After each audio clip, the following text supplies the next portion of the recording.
There's a sense of community associated with it. Whereas most other cities in the United States of America is like Dallas.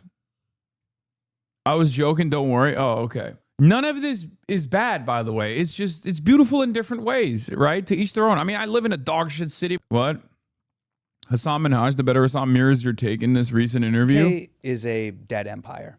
And the United States is a, I mean, it's an Instagram country. I told you this, that you live in an Instagram country.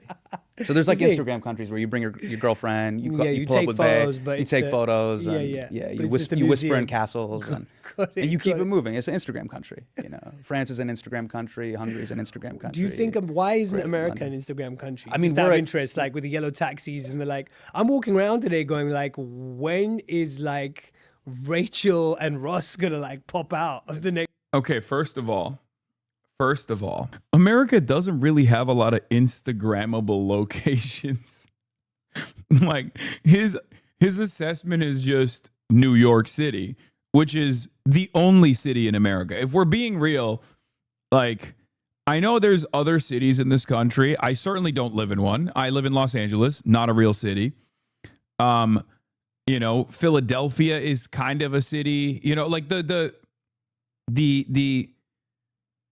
northeastern territories where people initially settled have city-like qualities. And then the further out you go, Chicago is like the last point. And then past the point of Chicago, it's like not real cities. San Francisco tries to be one, right? And it has city-like qualities, but it almost feels alien. There's no other way to explain it to you guys. I know you're going to get mad. This is a take that people will get upset at. San Francisco is like desperately trying to hold on to the notion of being a city. But as far as like cosmopolitan, like global cities, New York City is probably the only one that meets that standard. San Francisco is drawing a city from memory. Yes. It's beautiful, by the way. A lot of these places are beautiful. You don't have to be a city.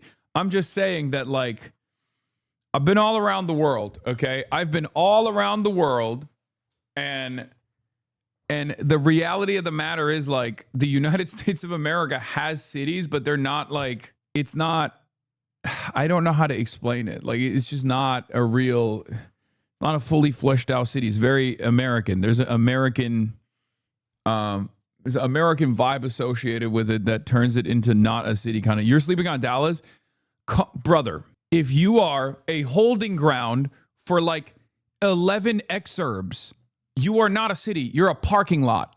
Okay. This is what I'm talking about. Like that's unbelievable. That's an unbelievable statement to make. At least with like San Francisco, you can make the argument because there's like workable public transit. It's walkable. There's a sense of community associated with it. Whereas most other cities in the United States of America is like Dallas.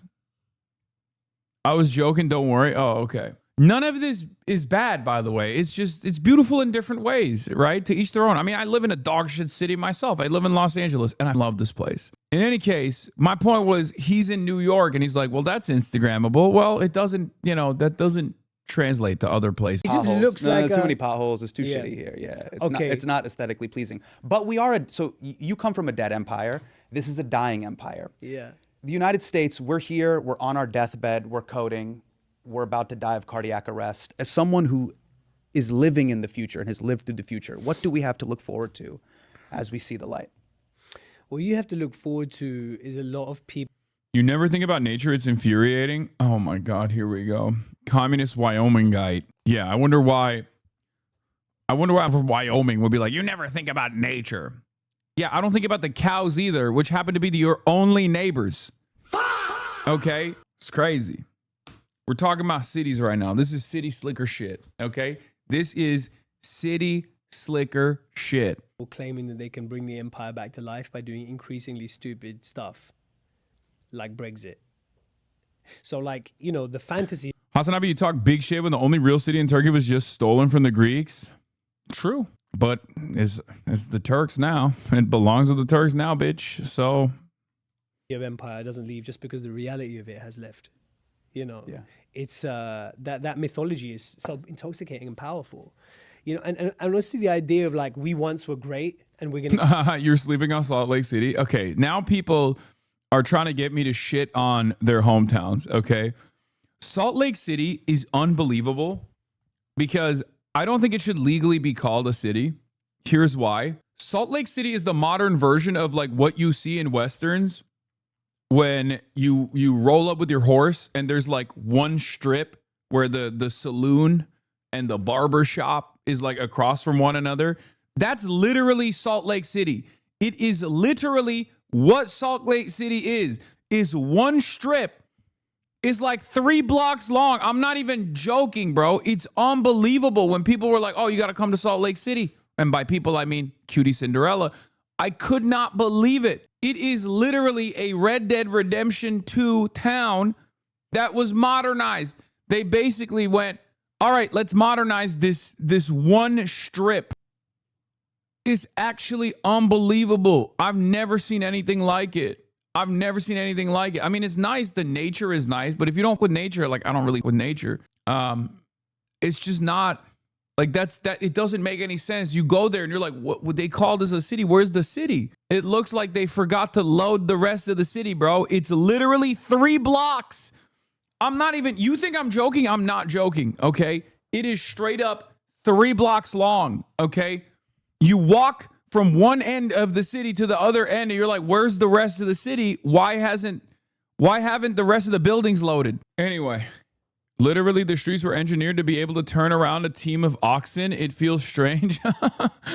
Get back there again. It's kind of something that has haunted so many civilizations again and again, like the periods of the Roman Empire about trying to get back to where we were before, or, this kind of like revivalism. I love this jacket. It's dope. I think is like a big part of the politics of denial, So I kind of think that the reality of empire arguably is dying, arguably may already be dead. The more forceful you have to be to control your empire, the more shaky your control is over it, probably, right? I kind of think that actually the narrative of empire will remain and may actually become even more strident. And so the actions to try and shore that empire up, it's like, the smallest kid in the club, like it's the small guy outside the club at 3 a.m. you got to be worried about, right? It's like that kind of overcompensatory thing. Yeah. So I think we're going to see more and more countries, and I think we're going to see more of this kind of like beating of the war drum, more posturing. Brown men have legit swag. Yes, they've been having legitimate swag. More grandiose narratives, the more the reality is. This interview sucks. Riz doesn't say Pakistan Zindabad even once. That's crazy. Pakistan Zindabad has become basically my Am Israel high chant in the morning. I wake up, in my mind, I'm thinking Islamabad is the table. Pakistan is at the table. And I say to myself, Pakistan Zindabad. And then I move on with my day. It gives me the energy necessary. My life for Pakistan. Okay. Okay, communist Wyomingite. Remember when you apologized for being crazy literally 2 days ago? That was, or maybe it might have even been last night, actually. Look, no, it was 4 days ago. Last time you were gaming, I was being insufferable and a psychotic chanter, and I wanted to say I'm sorry, and I've grown. I want to see that growth. Okay, I want to experience the growth. I want to see the growth. I want you to hold yourself to account. I believe in you.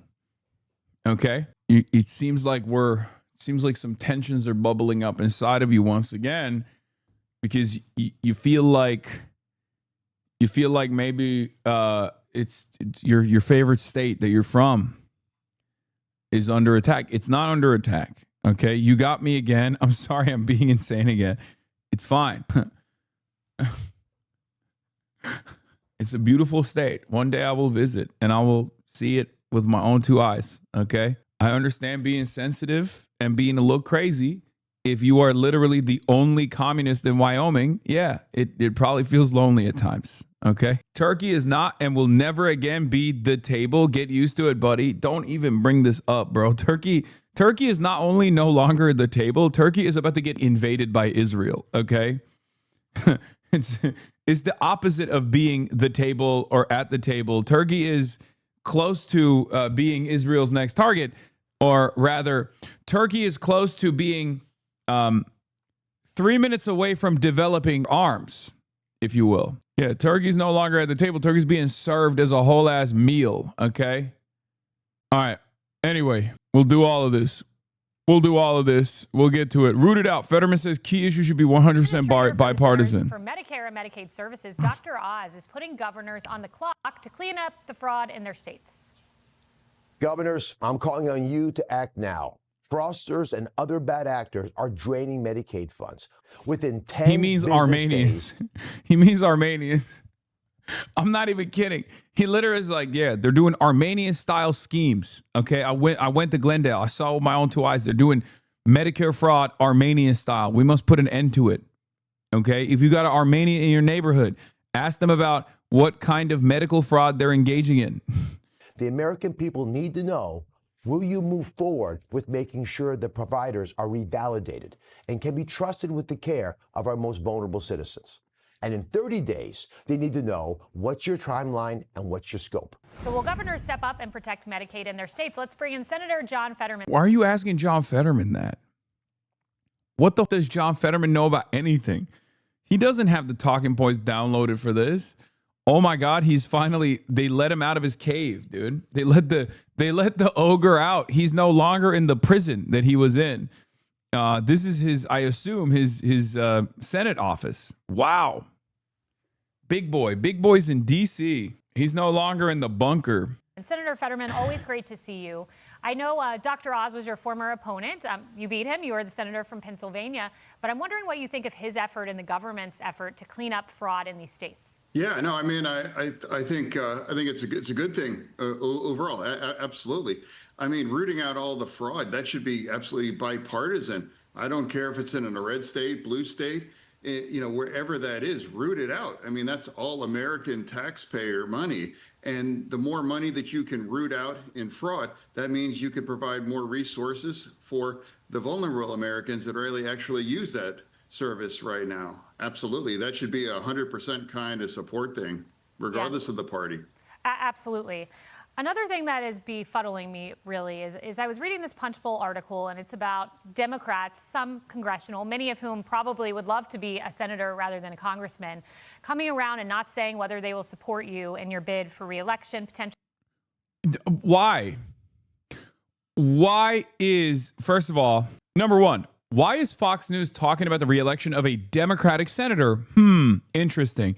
Number two, I will give him credit. He actually said full sentences there. Okay. That was a big day for him. This is a big day for him. He's doing great. He's doing great. He's able to belt out full sentences. So congratulations. There was at least one full sentence in there. Yeah, they put him on the Biden drugs. That's what happened. They put him on the baby spinal fluid. Get yourself out of office, then ogre, stenchy, farting fraudster. Ew. Yeah, there is 0% chance, maybe Chuck Schumer, but aside from that, I don't see many Democrats rushing to endorse John Fetterman's reelection. He is genuinely brain dead. I mean, he is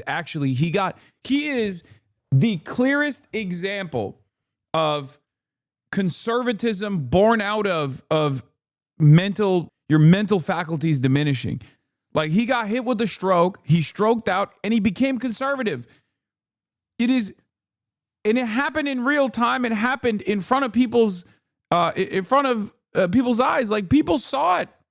We observed it. Like, he is the first case of political CTE, conservative trauma. As soon as his mental faculties diminished, he became conservative. He became more reactionary. What more do you want to see? In 2028, but I saw this Pew poll, and it was in a great article written about you by Celine Zito in the Washington Post. And this Pew poll said that 67% of Republicans, 72% of Democrats said that their parties should be accepting of members who agree with the other side on some issues. So I'm wondering if you see a disconnect between maybe Democrat elected officials and what Democrat voters are actually saying. You as a maverick who really just calls the shots as you see them. Well, I mean, for example, I'm going to follow what I think is the moral clarity, or that's the right side of history. Upcoming week, there's going to be about 60 days for epic fury. I'll remain to be the only Democrat to fully support this. Now, I know that it's very, very toxic as a Democrat to support that, because that's also married to Trump. That's a double stack of very difficult as a Democrat to support it. I've seen the polls. It's about 4% of Democrats support that, but I'm proud to support what's the right thing, and that's where I'm going to remain. I'm going to tell my constituents in Pennsylvania that, hey, I am a Democrat, but I think that doesn't mean that the other side is always wrong, or that they're terrible people, or they're trying to destroy our democracy, because they're your neighbors, they're your friends, they're your family members as well too. So that's where I'm at. I would rather be truthful and be on the right side, especially something like Iran and Israel. That's much, much more important than my career and my standing with my colleagues in the House, definitely. Senator, when I look at your voting record, you and I are very much opposites. I mean, I'm pro. Are you guys? Why would you be opposites? What is the last progressive legislation John Fetterman has voted on? And I mean that seriously. Maybe there's some stuff that is just like some stuff that he's doing that I'm not seeing. But like, what are you talking about? He has been unbelievably conservative. He's been so conservative that he's more conservative than the average Republican senator, especially in the way that he communicates on the issue of Israel and Iran.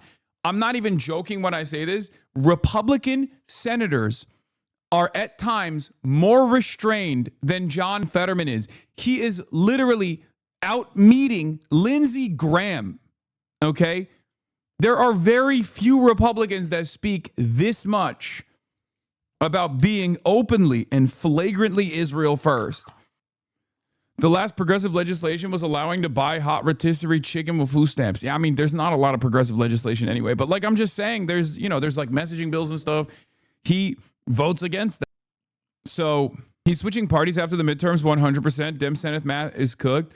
No, he's going to get, he needs to get primaried out. He is unironically 44 to 47 when it comes to the most conservative Senate members.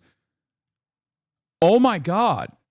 Wait, shut the up. Oh my God. I guess he was a sponsor of Raise the Wage Act, so that's cool. Is that it? Is that the only thing? He's not sponsoring Medicare for all, no college for all, no block the discharge war powers resolution. DHS, including ICE appropriations, yes. Oh my God, he's literally, wait, what the? By the way, wonderful that Maggie Hasan is here as well.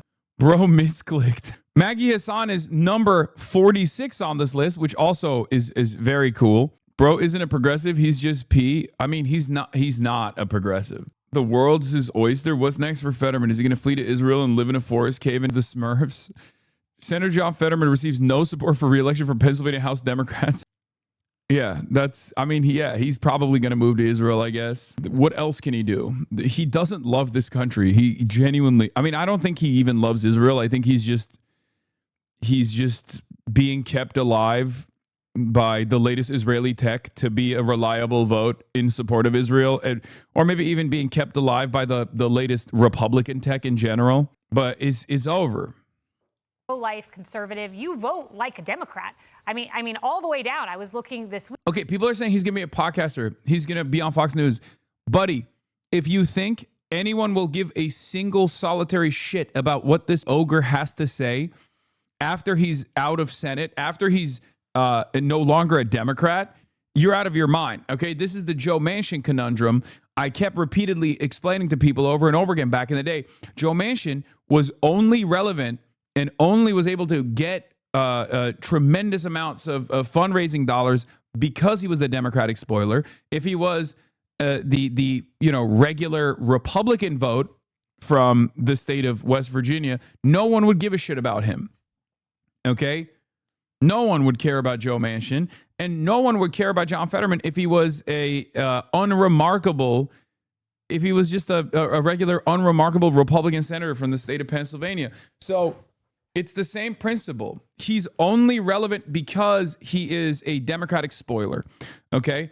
And it's really funny when people talk about how, maybe one day he could become a podcaster or a Fox News host or whatever. He can't, because he can't talk. He can't talk.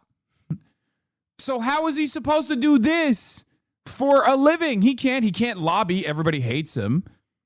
Again, he can barely communicate. The only reason why they keep putting this ogre man baby on television is because he's a Democrat who keeps talking like Lindsey Graham. That's it. And then I look at people like Majority Leader Chuck Schumer, who he used to support closing the border. He used to support Republican nominees on the other side of the aisle. I know it's changed. Partisan politics has changed that on both sides. But it seems to me that you... Do you see Ilhan Omar shut down her whiner because she's guilty of fraud? What? Guilty of fraud? Ilhan Omar does not have a winery. I assume that's Ilhan Omar's husband. She's being investigated, I mean. Also, let Ilhan Omar do fraud. Okay? That's my take. Put that shit on Fox News if you want. She's allowed. As a treat, Ilhan Omar is allowed to do fraud now. Okay? That's it. That's the socialist fatwa that I have delivered as the woke Ayatollah, the woke Ayatollah, the woke Marxism Ayatollah. I'm saying, let Ilhan Omar do fraud, okay? Give her a Gundam. Let her do some fraud. She should at least be allowed to beat the shit out of someone who is not even allowed to fight back once a year, okay? Those are my allowances for Ilhan Omar. The most galling thing is that Connor Lamb ran with Joe Manchin and Fetterman spent the primary pretending he'd be the bane of the right wing. I know. But like, this is a unique case. Like, everybody knows this is a unique case. This is like not even a replicable thing unless there is literally a CIA stroke gun that makes you more conservative, right? You are the same kind of Democrat that existed 10 years ago, but the party has taken a different direction. Maybe you could say the same of the Republican Party. I don't know. But do you feel you have remained in this line, and maybe Schumer and others have gone in a different direction? Well, what I'm saying is that the Democratic Party is definitely changing. Well, when I was asked what's the leader in the party, I've said, yeah, that's easy. That's the TDS. Absolutely. Our beliefs are going the exact opposite of what Trump really supports for this things. And now, for example, like the Democrats love the New York Times, and now the New York Times love Hasan Piker, and Hasan Piker loves Hamas. I mean, they just platform him all the time. And now they're celebrating, shoplifting, and even here saying, well, maybe they have a point to gun innocent COOs down in cold blood. So that's kinds of the parts of bizarre mutation and beliefs within my party. Israel, now that's very, very punishing as a Democrat to stand with Israel now. I'm never going to betray Israel. Damn, dude. It's still on. Yeah, it's not. Nothing is on his mind. His mind is nothing. There's nothing in there. These are just talking points. 80% of Democrats view These are just talking points that they give him every day when they're like, all right, John, time to go on Fox News again. Time to go on Fox News. It's your daily Fox News time. He has to be getting mind tortured. No, I think in many respects, he might be at peace a little bit, because I feel like he was way more depressed back in the day, probably. Like, he wanted to kill himself. But maybe as his mental faculties have deteriorated, I assume that he no longer has even like the self-awareness. So he doesn't want to kill himself any longer because he has no thoughts, right? Because in some respects, I'm saying he might be too stupid, genuinely. Ignorance is bliss, and I think that's where he's at this point. He went from Hasan Piker to Israel. He's getting talking points. He's a one-issue politician. Yeah. Hell no. Once he had the stroke, AIPAC stuck his brain with a USB stick. Israel in a negative light. No, he still wants to kill himself, according to his staff. I don't know about that, man. I can't believe the New York Crimes platforms you. I know. I can't believe the New York Times is pro-Hamas now. It's crazy. The New York Times, okay? Maggie Habababa wrote a report that said Benjamin Netanyahu is controlling Trump, and that's a good thing. Why is the New York Times saying that bad? Benjamin Netanyahu control me, and I love it. He is such a good lover. He is selfless. He even gave me extra dog treat after this communication on Fox. He gave me extra dog treat today, and he gave me my favorite chew toy that I can play with afterwards because he said I keep ripping apart the plushy ones, so I want the Kong one, and he gave me the Kong chew toy today. Thank you, Fox News, and thank you, Benjamin Netanyahu. Oh, that's that. You know, for me, the problem isn't with me. I think the problem is with me that part of the party's just turning their back on the moral clarities. You know, when I look back in your big 2022 victory, I was looking at some of the numbers. I mean, you absolutely smoked through the primary. I believe you won by 30%. It was an enormous victory. Then you move forward to the... Yeah, I don't think that's happening again, big dog. Summer Lee for Senate. Abdul's been saying it. I'm saying it too. Summer Lee for Senate. General, you win that. Democrats have this big pickup in Pennsylvania. They haven't had much success in the Senate after your election from 2022 on. But as we approach the midterms, has anyone come to you, the DNC, anyone saying, like, how do we fix this? How do we recreate what you've done? Or is TDS just that controlling of an ideology? TDS. All I know is Okay. First of all, can I just say something? Like, I know I've been talking about Hasan derangement syndrome a lot lately, and people will be like, wow, that's just like Trump. It's like, a derangement has to imply that you are insanely hyper-fixated in a way that is inconsistent with the severity of the situation. You can't say TDS when the motherfucker is the president, okay? Like, being deranged about the president or hyper-fixating on the things that the president does is not a derangement. It's just politics, okay? It's so insane. Oh, wow. What are we doing again? I guess the Democrats are criticizing the Republican president again. Like, that's not a derangement. That's just normal politics. What is a derangement, on the other hand, is doing 8 news stories a day about a fucking Twitch streamer as Donald Trump is waging war against Iran at the behest of Israel and nuking the global energy markets. That's a derangement. It's happening right now. You got a fucking ogre that only cares about Israel, who can't even fucking talk on your news broadcast, talking about a motherfucking Twitch streamer. That is the real derangement. You can't just say, oh, wow, the Democrats are obsessed with my president. First of all, John Fetterman being the Democrat himself here. Yeah, this is a derangement, okay? This is a derangement. This is the actual derangement. What is this, true and real? Today's top story. Hasan Piker. Hasan Piker is the worst kind of racist. Anti-white. Hasan Piker makes me uncomfortable about my sexuality. Hasan Piker is Chinese? Mao Zedong. Armenian genocide. He's He's sexist, which is like, I think, which is bad now. He paints his nails. What's that, like fucking gay? Well, Chinese for him, Hasan. It's me, Fox News, and I really sincerely care about the direction of, I'm so sincere in my care for, I would never call Democrats bad if not for Hasan. Bah! Hasan Piker kind of sounds like Osama bin Laden, if you like. Hasan bin Laden. Hasan Peter Parker, Spider-Man. Today's top story. I mean, I wish this was a joke. It's not. I wish this was a fucking joke. I never thought that like whole ass adults would behave in the same way as like internet drama slop tubers who are right-wing in their politics, but at least have the decency not to reveal that. So they'll just do like drama slop and it's algorithm backed. It's crazy. Jay Caspian Kang says, if an alien came down to Earth and you explained football and politics to them and then showed them this site, they would assume Diana Rossini was the quarterback of the Dallas Cowboys and Hasan Piker was the president of the United States. At some point, the media has to get a little bit less self-obsessed. Everything can't be a media narrative when media is dying, you know? There's a world out there. I know.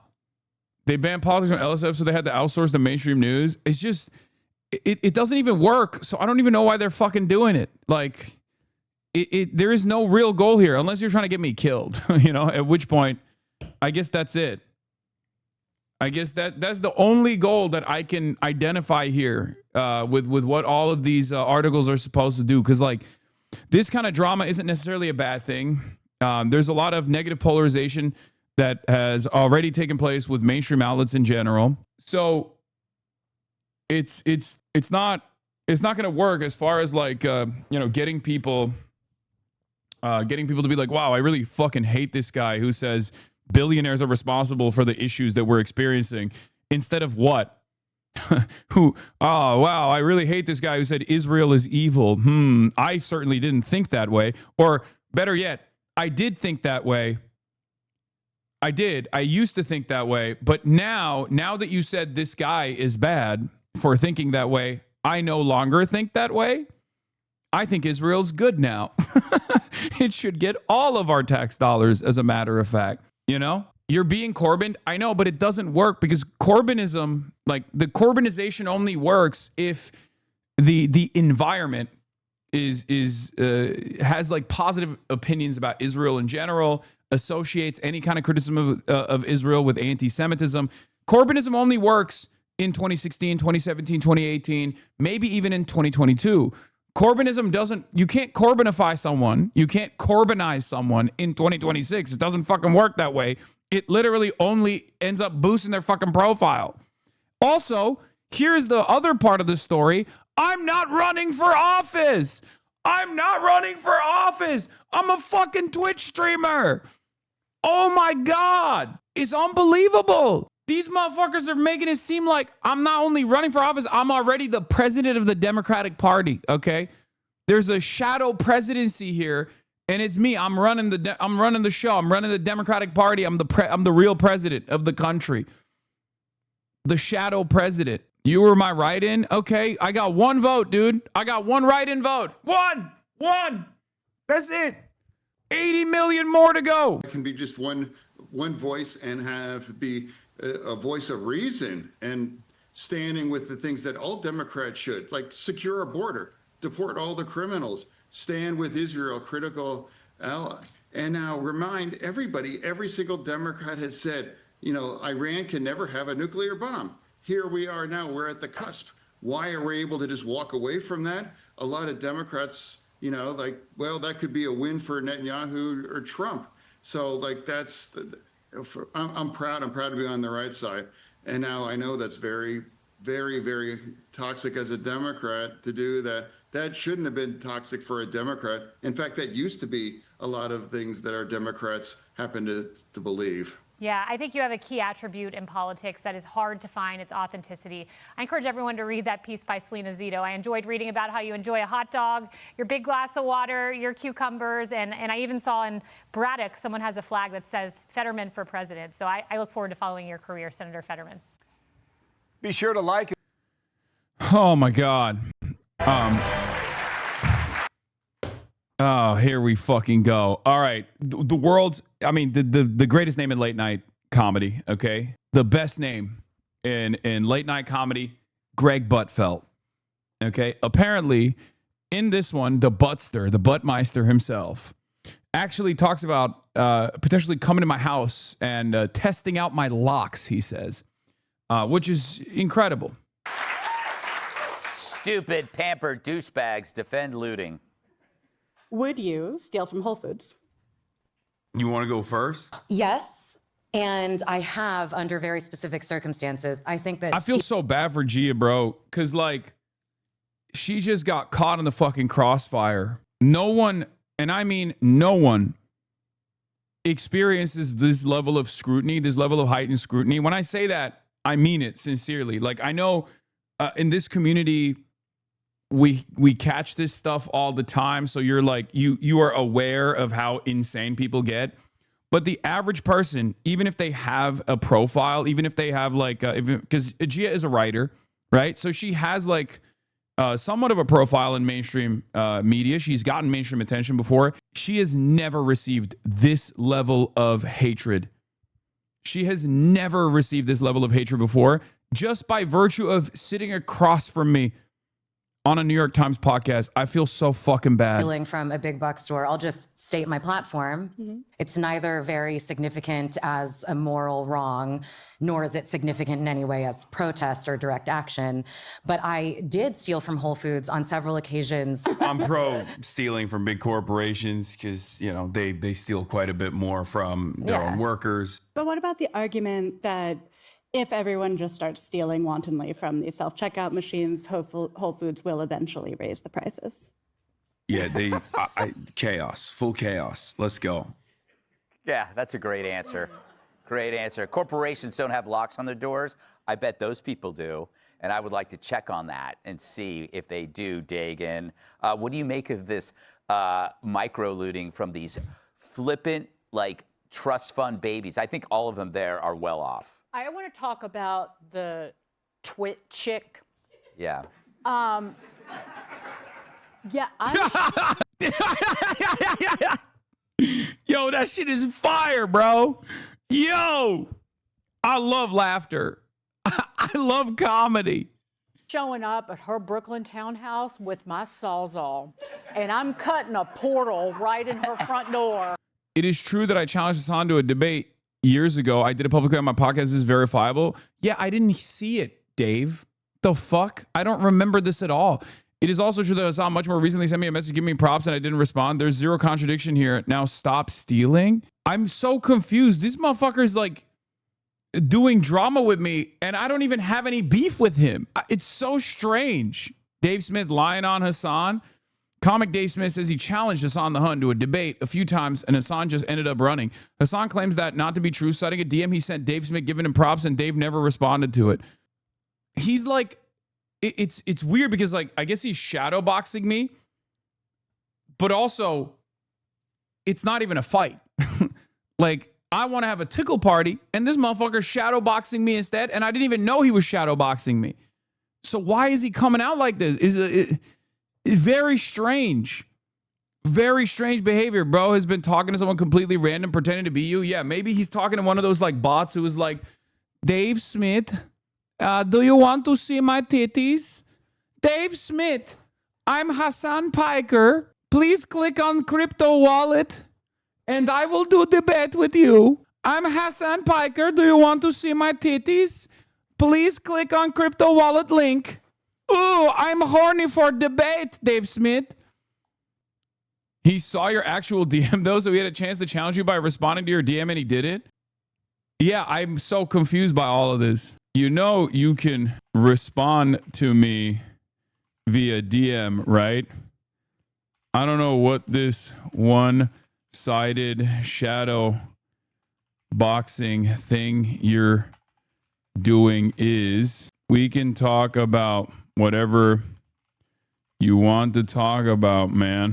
Good faith question. I'm not in the podcast sphere, but I'm a fan of yours. Is it fair to say you challenged him to debate publicly on your podcast, but he wasn't interested? Is it possible he wasn't aware of the challenge? Great shows this week. See you in Louisville soon. Yes, that's all possible, and thank you.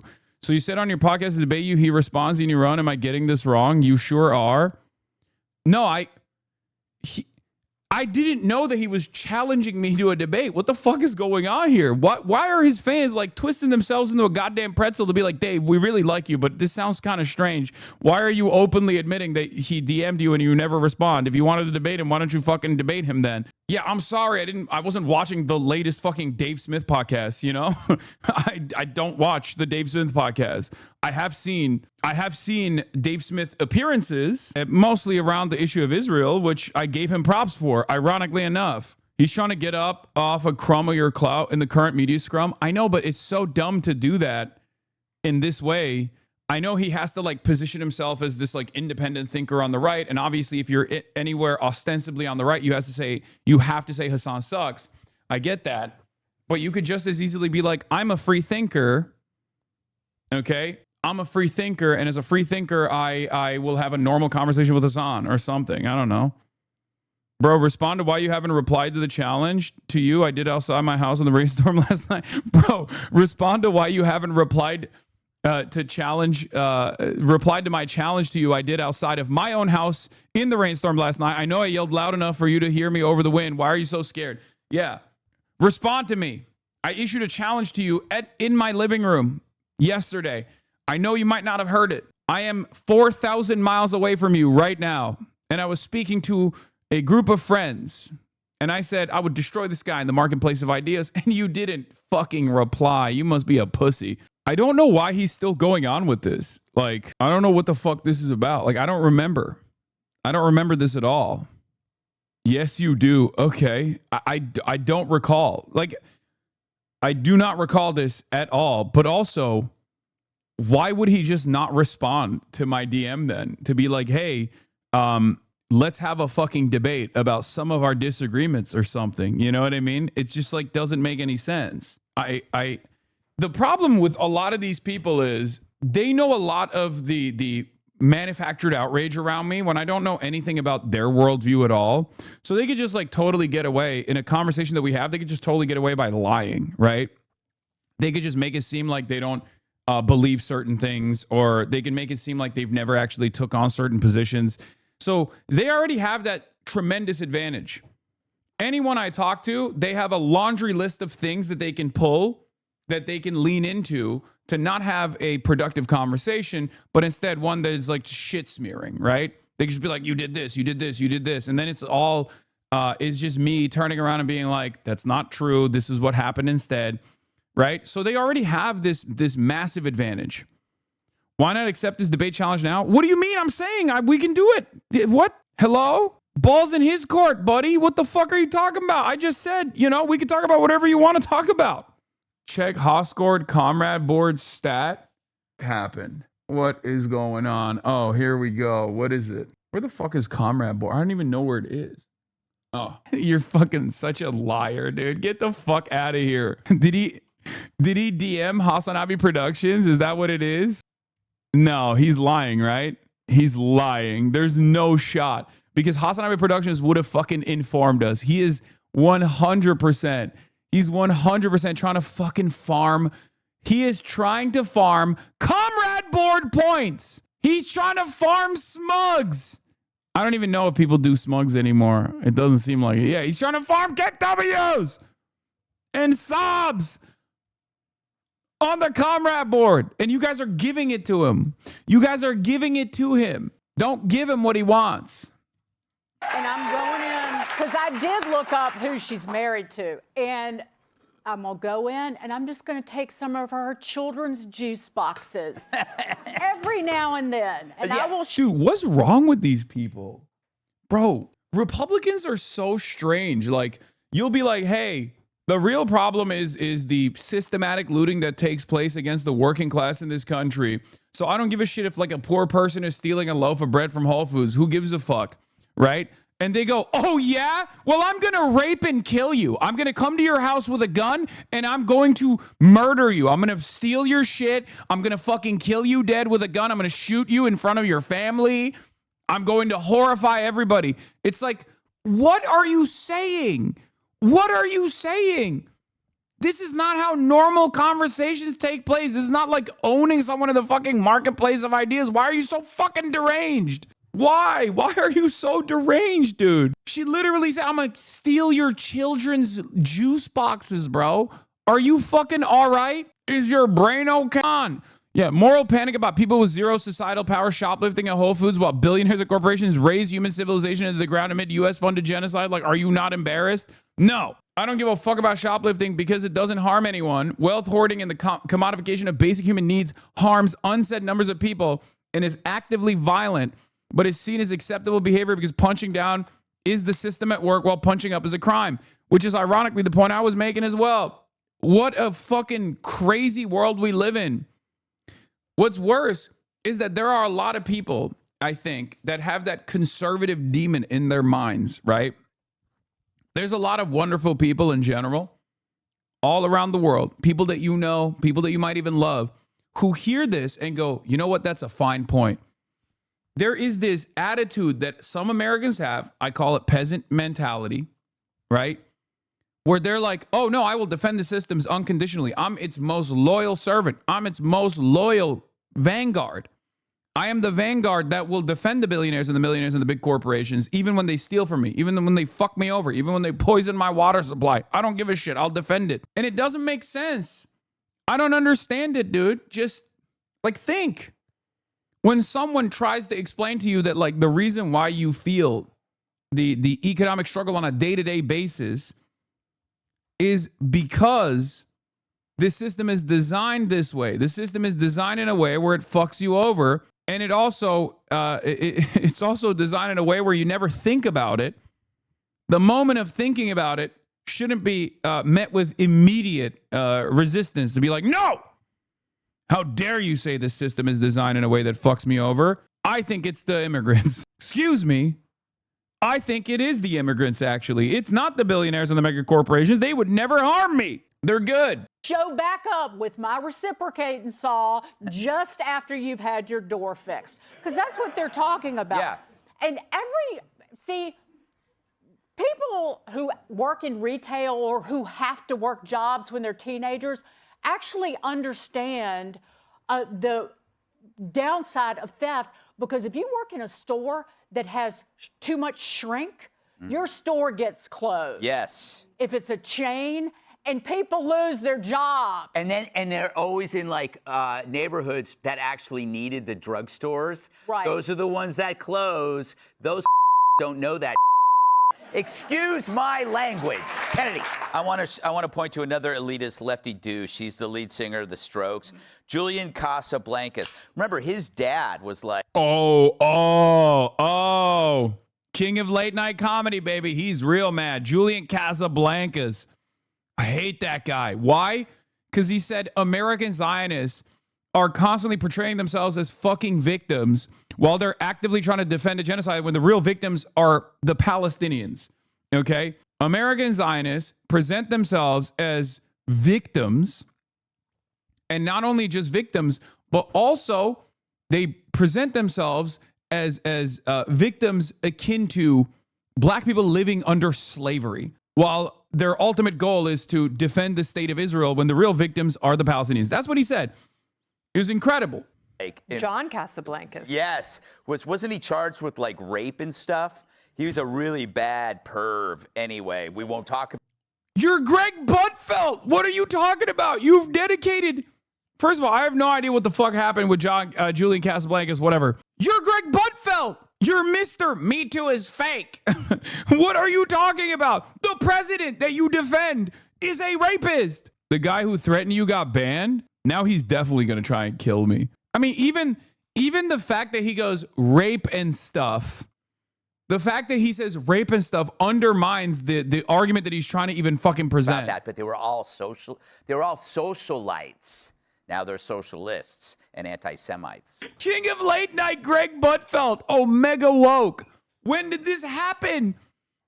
Dude. Oh, Julian's dad is French Epstein? Yeah, I'm not doing sins of the father here. Trump was friends with John Casablancas and they ran modeling agencies together. Casablancas was friends with Donald Trump and elite model management represented his daughter Ivanka when she became a fashion model at the age of... Oh my God. Wait. Are you telling me that they're shitting on another Epstein affiliate, his father? They're shitting on an Epstein affiliate while defending the Epstein affiliate that's the president? Are you fucking kidding me? Are you fucking kidding me? They're doing the San Francisco Chronicle article. They're literally doing the thing that the San Francisco Chronicle did. Where they were like, oh, you speak out about Israel? Well, guess what? You might have been a victim of Jeffrey Epstein at a certain point. Ha ha! How dare you? Here's some accountability. Here's some accountability, Julian. What the fuck? None of this makes sense. Julian is estranged from his father since he was 8. Okay, but here's the thing. That still doesn't make sense. Because if in your moral system, you're saying Epstein is bad and all of his affiliates are demonic, which I agree with. That's what I believe, okay? You can't defend the fucking president who's the main Epstein affiliate, okay? I believe that, Greg. You don't. What are you talking about? And it obviously doesn't make sense when you're talking about a dude who was like fucking 8 years old. Tarık, 87 months. Holy moly. Eyvallah, Tarık. What is another take? Give me another one. These are really good. You want the most controversial one? American Zionists get the benefits of, white privileged people, but talk like they are black people during slavery. 100% agree. I've never seen something so shocking where they're like, I'm so oppressed. I'm an oppressed person. I'm like, you are going to a wedding in Tel Aviv right now when there are 80,000 dead people and more, 80,000 plus dead people, including women and children, half a mile away. Kennedy, so the Jews aren't really targeted by like Hamas or anything because they're the just far white. Right, the far left. Yeah. Oh, pretty much everyone Yeah. who's not a rational person, kind of. Why? Okay, let me ask you. So you see that other dude, I can't remember, Hasan, whatever his face is, and then you got this guy. It's like, what is behind? Like they live completely differently than the way they speak. They don't want chaos. No, absolutely not. And No, we don't. We don't want chaos. No, I don't want chaos. I'm saying chaos is already here. Okay? Chaos is not happening in your neighborhood, Greg Buttfeld. Okay? But chaos is happening to many Americans. Many Americans, many ordinary Americans in their lives is filled with chaos. Chaos born out of living under the system that is deliberately designed to fuck them over. Chaos exists for them in a permanent basis, and that's precisely the reason why sometimes people flip in that chaos and do decentralized acts of violence, which I don't think is productive or good. That's it.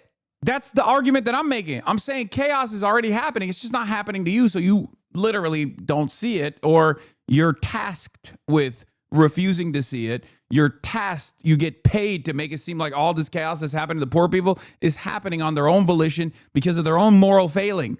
Casablancas, he's the lead singer of The Strokes. His band has sucked for a long time. They had a pretty good record in 2020, but everything like the 10 years before, and I'm sure the 10 years after, will be pretty much garbage because he is a Nepo baby who has lost the muse. Yeah. And now he's trying to find relevance by going to the most extreme progressive talking points that he probably cribs from Hasan Piker, who was the guy in the first video that you showed.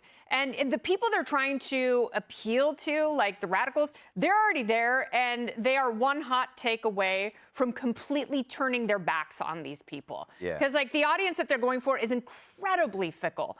But also, back to the point about shoplifting. So they interviewed a bunch of people who were on food stamps, who do occasionally go to Whole Foods and take advantage of the sales and, trying to find healthy food. And they're like, if we tried to do that, one woman's like, I'm a black single mom. I would get arrested. Yeah. Yeah, no shit. And my point was that shouldn't happen. Okay. My point is, and I mentioned this, but I don't think it made it into the final cut. One of the more egregious aspects of this also is the fact, and I don't know, maybe it was in the video. It's obviously not clipped though. Was one of the more egregious parts about this process is that in the United States of America, you literally have to throw the food out at the end of the day, like bakeries, pastries, baked goods, things that are perishable, they get thrown out instead of being delivered to the people that desperately need it. In other countries, like France, for example, this is illegal. Okay? It's illegal not to utilize the food at the end of the day. And the only reason for why that exists is because we have to keep food prices stable. It's for profit.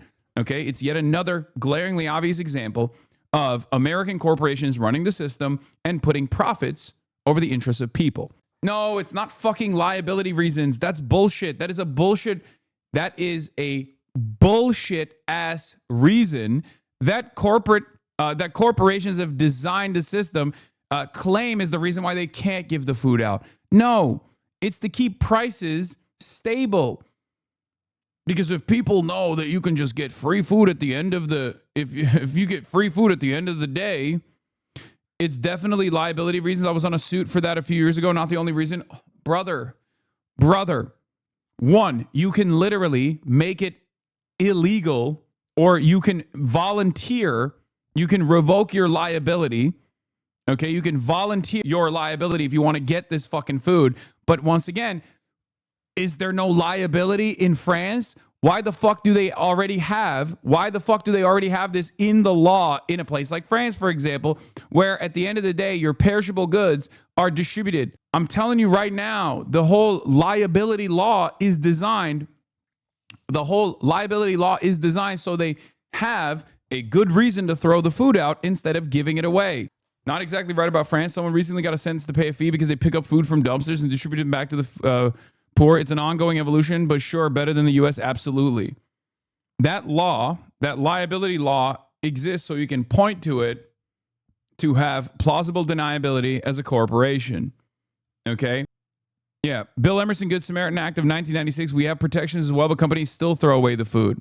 They're telling me to go into Whole Foods and steal. And, to Dagan's point, the Fancy Pants lives in a $2.5 million brownstone in Brooklyn. Like, they are rich people who are completely out of touch.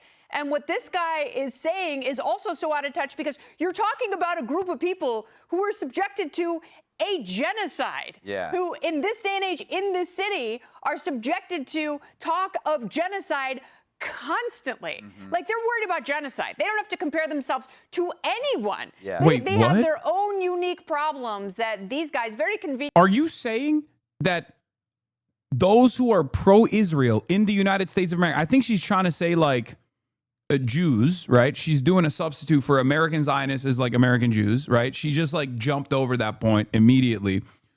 But the initial claim being made is those living in the United States of America that are pro-Israel, that are Zionists in the United States of America, it doesn't matter if they're Jews or Christian or even Muslim, right? Like, it doesn't matter what their background is, are presenting themselves as though they are the main victims here because people dunk on them and yell at them for being pro-Israel as Israel's continuing to do a genocide. She's saying the real problem here is that, I'll entertain her argument. I think she's trying to say American Jews are constantly a threat of genocide, okay? That's an insane argument to make. I'm sorry. That's an insane argument to make. Okay? Even if that is the argument that you're trying to present here, that's a psychotic argument to make. It's fucking delusional. Why are we taking this seriously? Okay? That is just leaning into the hysteria of folks. And guess what? There is real systemic racism that black people face in the current criminal justice system, in the current American design. And if a black person were to come out and say, oh, there's a real genocide happening towards black people, you guys would talk about it endlessly. You would make fun of them. You'd make fun of them endlessly. As a matter of fact, you'd find Greg Gutfeld doing just that. If I were to search Greg Gutfeld, black victimhood or something like that, I'd probably find a million different clips of Greg talking about how, like, black people, they have the greatest... they're in a profoundly privileged position by simply being here. They should be thankful that like white people brought them over here so they can live in the lap of luxury in modernity and Western civilization. All this fucking gross white supremacist bullshit. Meanwhile, you have the audacity to be like, oh no, Klay Thompson. Oh no. Megan Thee Stallion said cheating had me around your whole family playing house, got Kofi holding you down through all your horrible mood swings and treatment towards me during your basketball season. Now you don't know if you can be monogamous. Bitch, I need a real break after this one. Bye, y'all. Oh my God, that is a generational fumble. Are you serious? Are you serious? Klay Thompson, this was the best thing that has ever happened to you in your damn life, dude. How? How is that possible? That's Megan Thee Stallion. Are you serious? Bro, this is more important. This is more important than this is the one ring you should be paying attention to, not the NBA rings, okay? That was the ring. How do you fumble Megan Thee Stallion, bro? That is crazy. That is crazy. That I don't even know what to say. Words escape me, okay? If this is real, this is one of the worst things I've ever seen anybody do, okay? That's like fumbling Dua Lipa, okay? That's like fumbling Dua Lipa. It's like Megan Thee Stallion is in the anime, has like all of the unique interests. She's dope. She's super successful. It just doesn't make any sense. Trevor Noah nachos. Oh my God, I forgot. Bro had her cooking for his family. Yeah, that's crazy. She twerked on the She-Hulk show on Disney. Okay, that's not that relevant. Ben Sport. He named his boat after her. He named his boat after her. That is the fumble of the century. Straight up. That's how you know he doesn't have ultra instinct. He can't lock in. Okay, I'm sorry. Must have gotten carried the entire way. Okay, take his rings away. Those are Mickey Mouse rings. He was carried. I'll say it. He was carried. Okay, he was. That's the real Mickey Mouse rings. Yeah, without Steph Curry, he's washed. True, because you had the opportunity to focus on the one ring. The one true ring, Lord of the Rings style, okay? The real ring. And you get up. Imagine telling someone in a vacuum which one of these two cheated on the other. True. Literally. I will see Klay Thompson in hell. Meg is so bad, I must respect it. Don't you dare, Hasan, get some clutch threes in the playoffs. Yeah, buddy. Sometimes it's the 1-3 that you do miss that matters the most. Have you thought about that? Have you thought about that? Because obviously, if he was a real W-Mans, if he was a real clutch shooter, he wouldn't have missed on this.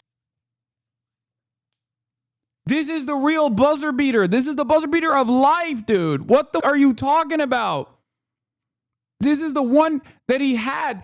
Like, the craziest thing is, this was already a lock, okay? This was already a lock for him, and he fumbled it. That's crazy. Where's your ring, old man? Don't even get me started. Too much of a shooter. He was shooting somewhere else. Yeah, but it's like, bro, you know what this is like? This is like playing ones in your local outdoors court if you're like a professional NBA player, okay? There is no reason to do that, okay? That's what he was doing. That's what he was doing. It's like being in the playoffs and being like, oh, I got to go.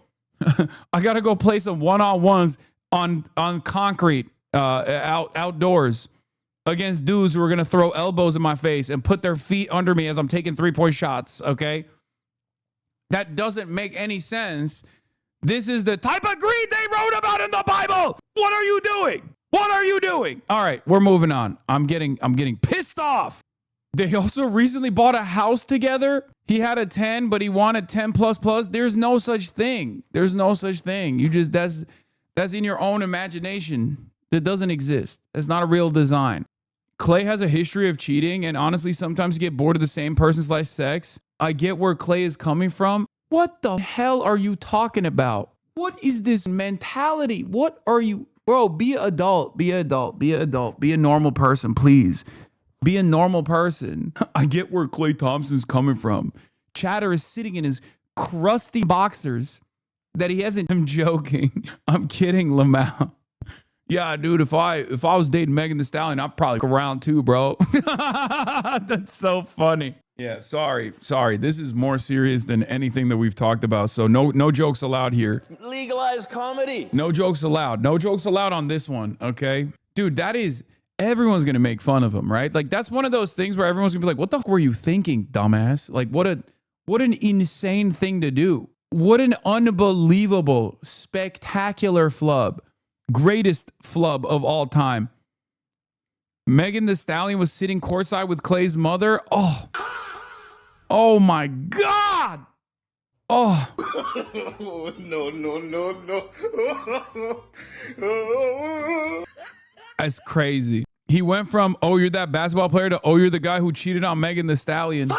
Oof. You know Klay's mother is on her side too. Oh, absolutely. Absolutely. Klay Thompson's mom is like, I should have whooped your ass. I should have whooped your ass when you were growing up. That is crazy. What are you doing? 5 salute for Megan. Bro, here's a solution for you, okay? Just kirk it. Like, what are you doing? Just hit the, just kirk your shit once a night. What are you doing? I know you're like 80 games. You're flying around all the time, okay? Just kirk your shit twice for good measure. What the fuck is wrong with you, man? If you're not gonna DM her, I will. Okay, good luck, Comrade Ray. I believe in you. All light skins cheat. That's crazy. Oh man. All right. That's colorism. We don't do that around these parts. Okay. Bruh. That's colorism. Not even once. Okay. Not even once. No, take me off. Nope. Too late. Baby Jenna, you already said what you said. Stop talking about Klay Thompson, bro. For real. What do you mean? This is beyond sports. Okay. That was reverse colorism. Oh my God. Oh, that's how you know it's over. I knew Klay had that dog in him, says DJ Academics. Ain't no rapper finna turn my boy into a cuck. Ain't nobody bigger than the program. He started real shit. That is how you know you failed. Okay. This is confirmation. I mean, we already knew, right? We already knew that this was a generational fumble, but I think that confirms it, right? When you have DJ Academics on your side, that's how you know you made the worst decision of all time. He's gonna have all those losers on Twitter riding his meat, bro. Oh God, again, worse. It just gets worse. It just gets worse and worse. This guy cheated on Megan. Yeah, that's how you know you got the Ak cosign. Anyway, you see the guy that Thompson sent a cease and desist to for making Klay Thompson gay edits? What? That's crazy. Maybe that's what did it. He was like, I'm not gay. I'm not gay. I want to have even more sex. I'm having extra sex. I'm not gay. You. All right. Let's get to it. Speaking of generational fumbles, Donald Trump and the United States of America, who has participated in the generational fumble. So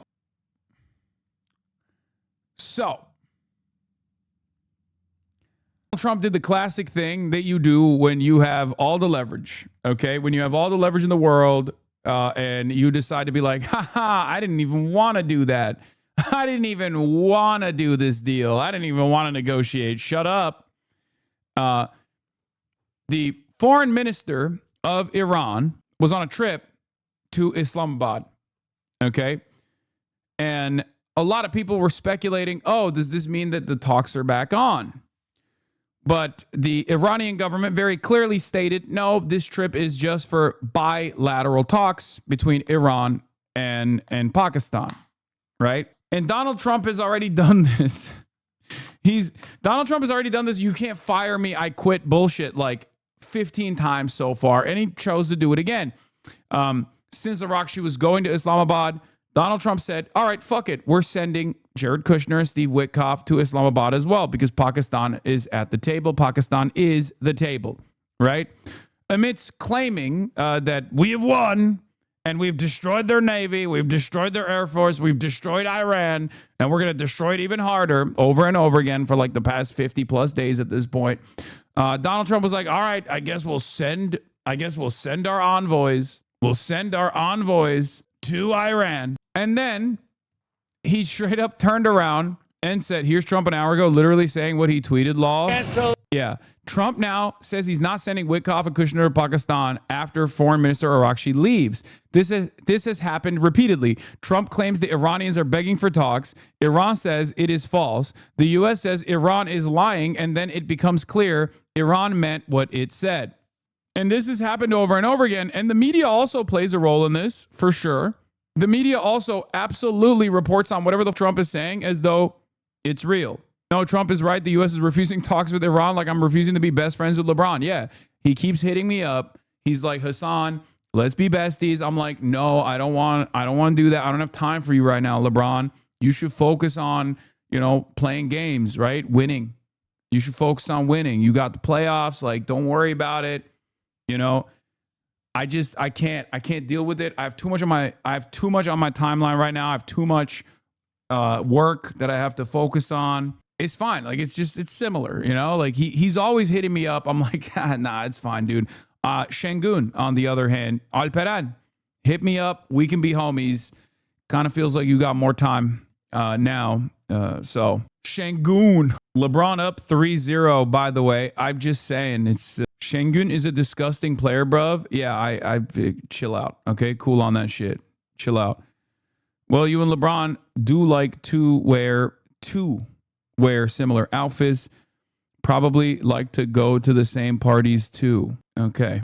Şengün finna be in Cancun soon. Okay, calm down. Bro, they said Şengün runs like he's got titties. Yo, everybody, cool. Okay, chill. Okay, the Turks have already taken too much damage. Pakistan is now the table. It's no longer Turkey.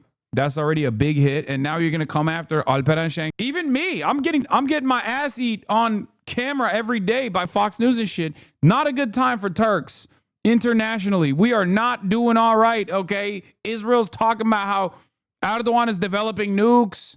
You know, it's not a good time. 2026 has not been a good year for the Turks. Eric Adams, ever since Eric Adams was kicked out for being too cool and just wanting to do trips to Turkey, everything's gone downhill, man. You probably heard that we canceled the trip. We have all the cards. We're not going to spend 15 hours in airplanes all the time going back and forth to be giving a document that was not good enough. And so we'll deal by telephone, and they can call us anytime they want.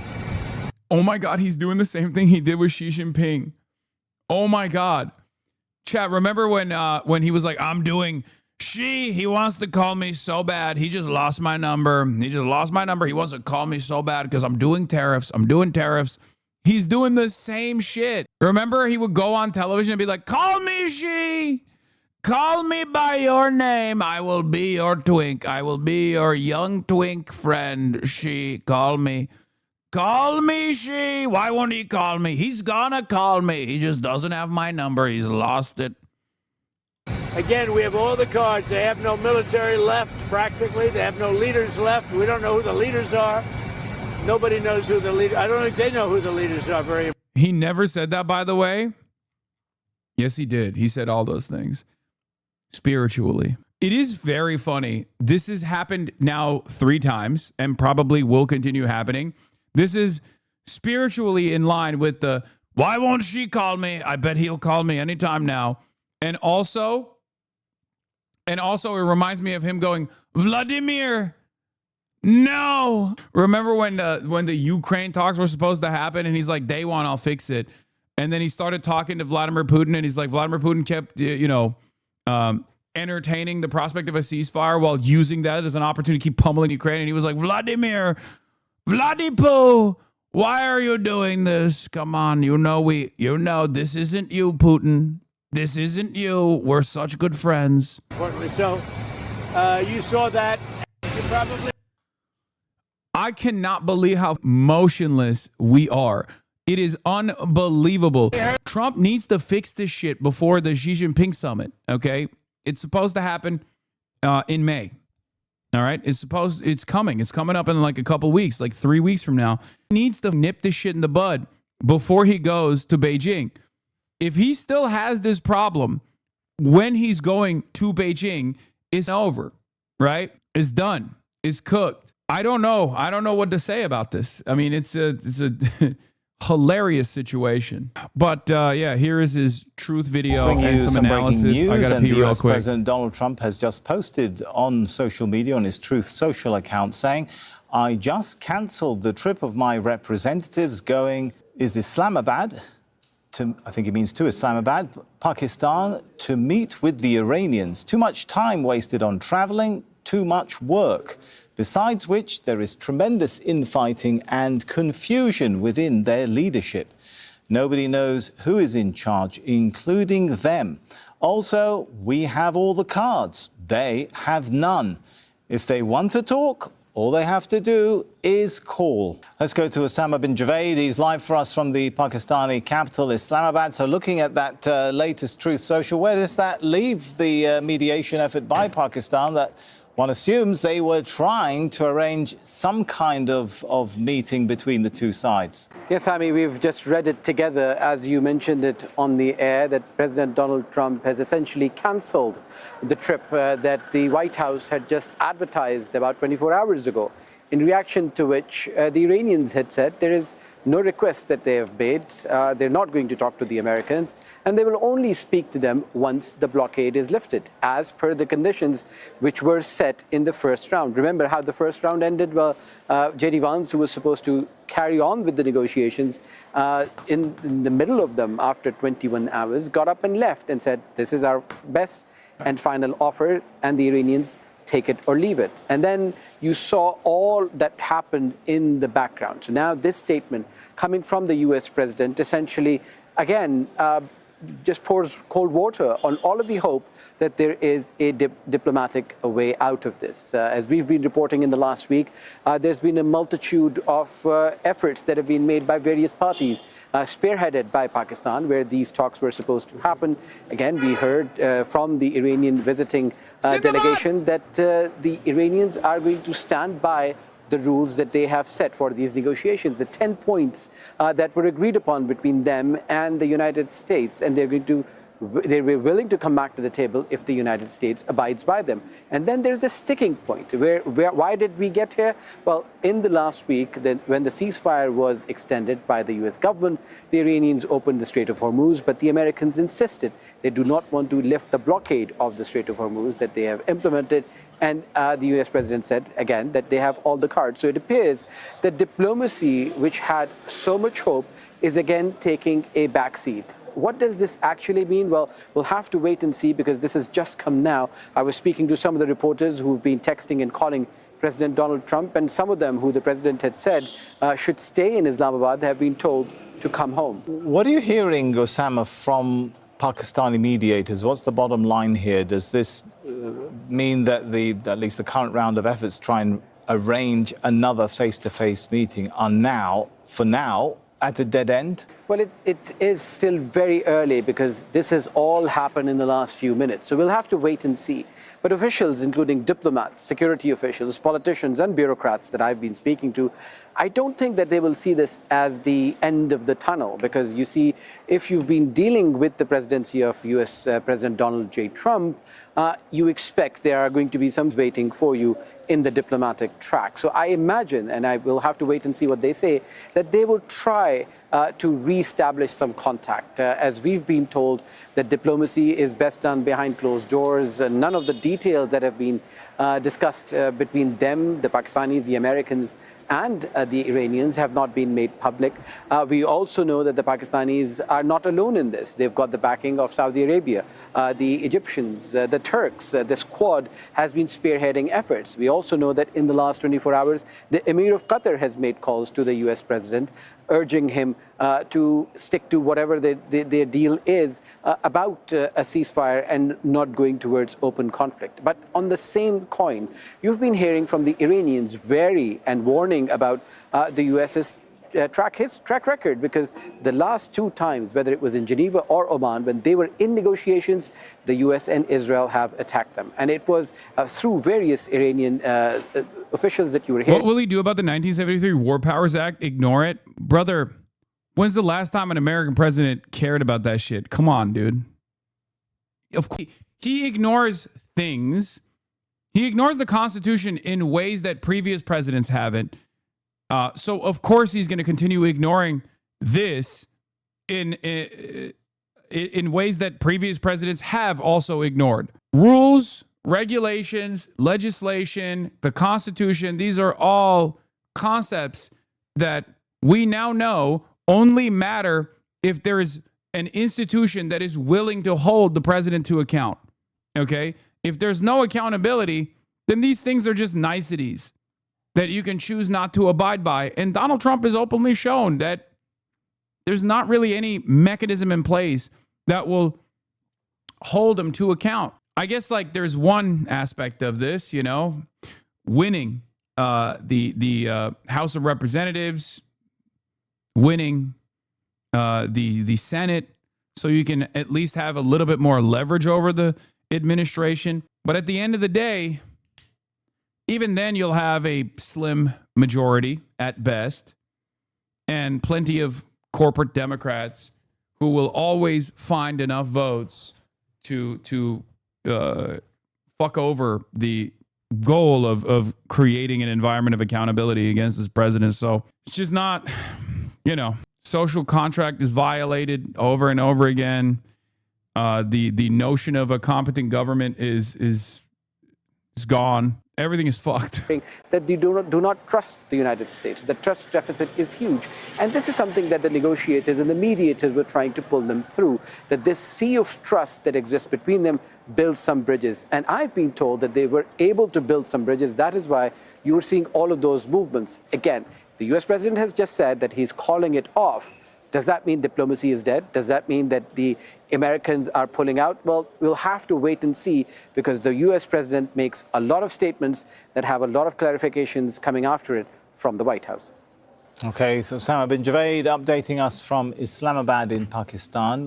And breaking right now, President Trump just moments ago exclusively telling me over the phone that he has unilaterally canceled Steve Witkoff and Jared Kushner's trip to Pakistan to meet with the Iranians.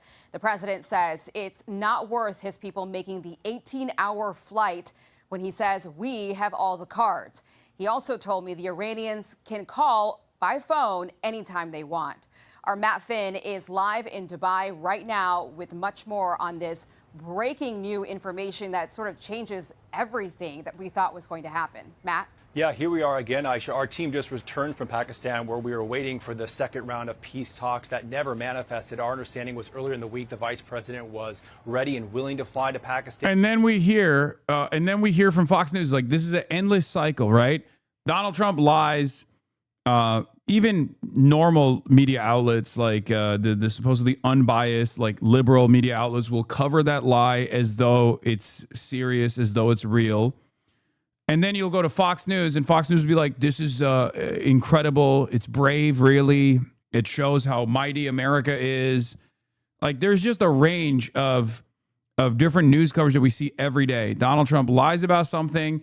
CNN covers it with a little bit of skepticism. They'll have a panel that's like filled to the brim with the Scott Jennings of the world, who will still offer defenses for Donald Trump.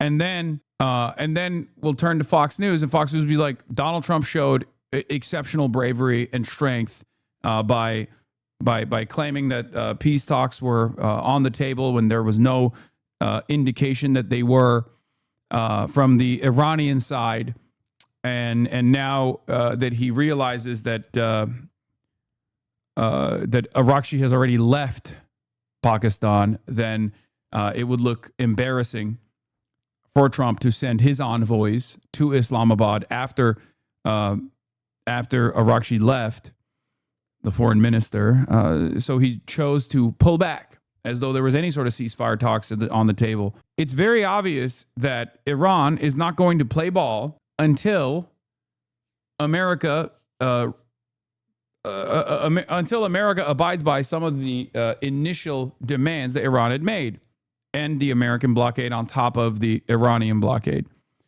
If they don't do that, then there's no good faith negotiations that can take place. It's understandable that Iran is skeptical, considering that America, under Trump's leadership, has engaged in perfidy twice and started bombing Iran twice during negotiations. Negotiations where the Iranian side was willing to concede to American maximalist demands. So why should they? Doesn't make any sense. But the Iranian delegation was not ready to go at that point. Now, today, we were waiting for this second round of peace talks to maybe develop, because it was yesterday that White House Press Secretary Caroline Leavitt, on your show as you were anchoring, told Fox that Iran had asked to meet in person and that the White House was sending a delegation to Pakistan today, but it looks like that is not happening. Now, one thing the Pakistani Prime Minister's office is confirming, it says that the Foreign Minister Araghchi did meet with the Iranian delegation today. They did talk about the, quote, current regional situation. So you have to imagine that would likely include the ongoing war. So it's possible there's a scenario where Iran relayed information to Pakistan that Pakistan will now give to the United States. Our understanding was earlier this week the U.S. delegation was ready and willing to go to Pakistan. They were again today. Now, one of the sticking points here seems to be, of course, enrichment, whether Iran is willing to give up its nuclear program, as the United States is demanding. Secretary of War Pete Hegseth and the president insist that Iran will not have a nuclear weapon. Another layer there is whether Iran will allow the United States to remove uranium, enriched uranium, from their country. Now, the Iran ambassador to India posted earlier today on the matter, negotiations can only lead to a proper outcome when our adversaries recognize our nation's right to the peaceful use of nuclear energy, kind of signaling there that Iran is going to fight for its nuclear program. Obviously, this is a developing situation. Aisha, you had an excellent chat with the president, confirming that the trip to the Middle East has been canceled, and we'll be tracking it throughout tonight. We'll keep you updated, Aisha. We will. Okay, Matt Finn, live for us from Dubai. Matt, thank you very much for that live report. Well, let's now get to retired. There's a global conspiracy the ruling class to destroy oil production. These are productive forces built by the blood, sweat of the proletariat, and they should not be allowed to do so at any cause. Buddy, what the fuck are you talking about, dude? That is that is incredible. Conspiracy theory. Yes, dude. Yeah, the fucking petro-capitalist pedophiles are trying to destroy their most valuable commodity that has given them unlimited amounts of money and power. Navy Captain Brent Sadler, he is joining me now. Do you pet Kaya more now for good PR? Yeah, I pet my dog that I love so that random incels who are one step away from killing themselves on the internet look to that and go, see, he must be petting his dog for me. To you, chatter, I say, place. Take a day off. Can you explain why he said he needs to wrap this up before Beijing? Because right now, he's in an unbelievably weak position. When he goes to Beijing, he's going to go with no fucking, with no leverage whatsoever. What do you mean? Going to your foreign adversary, your main foreign adversary's capital, with while you're stuck waging war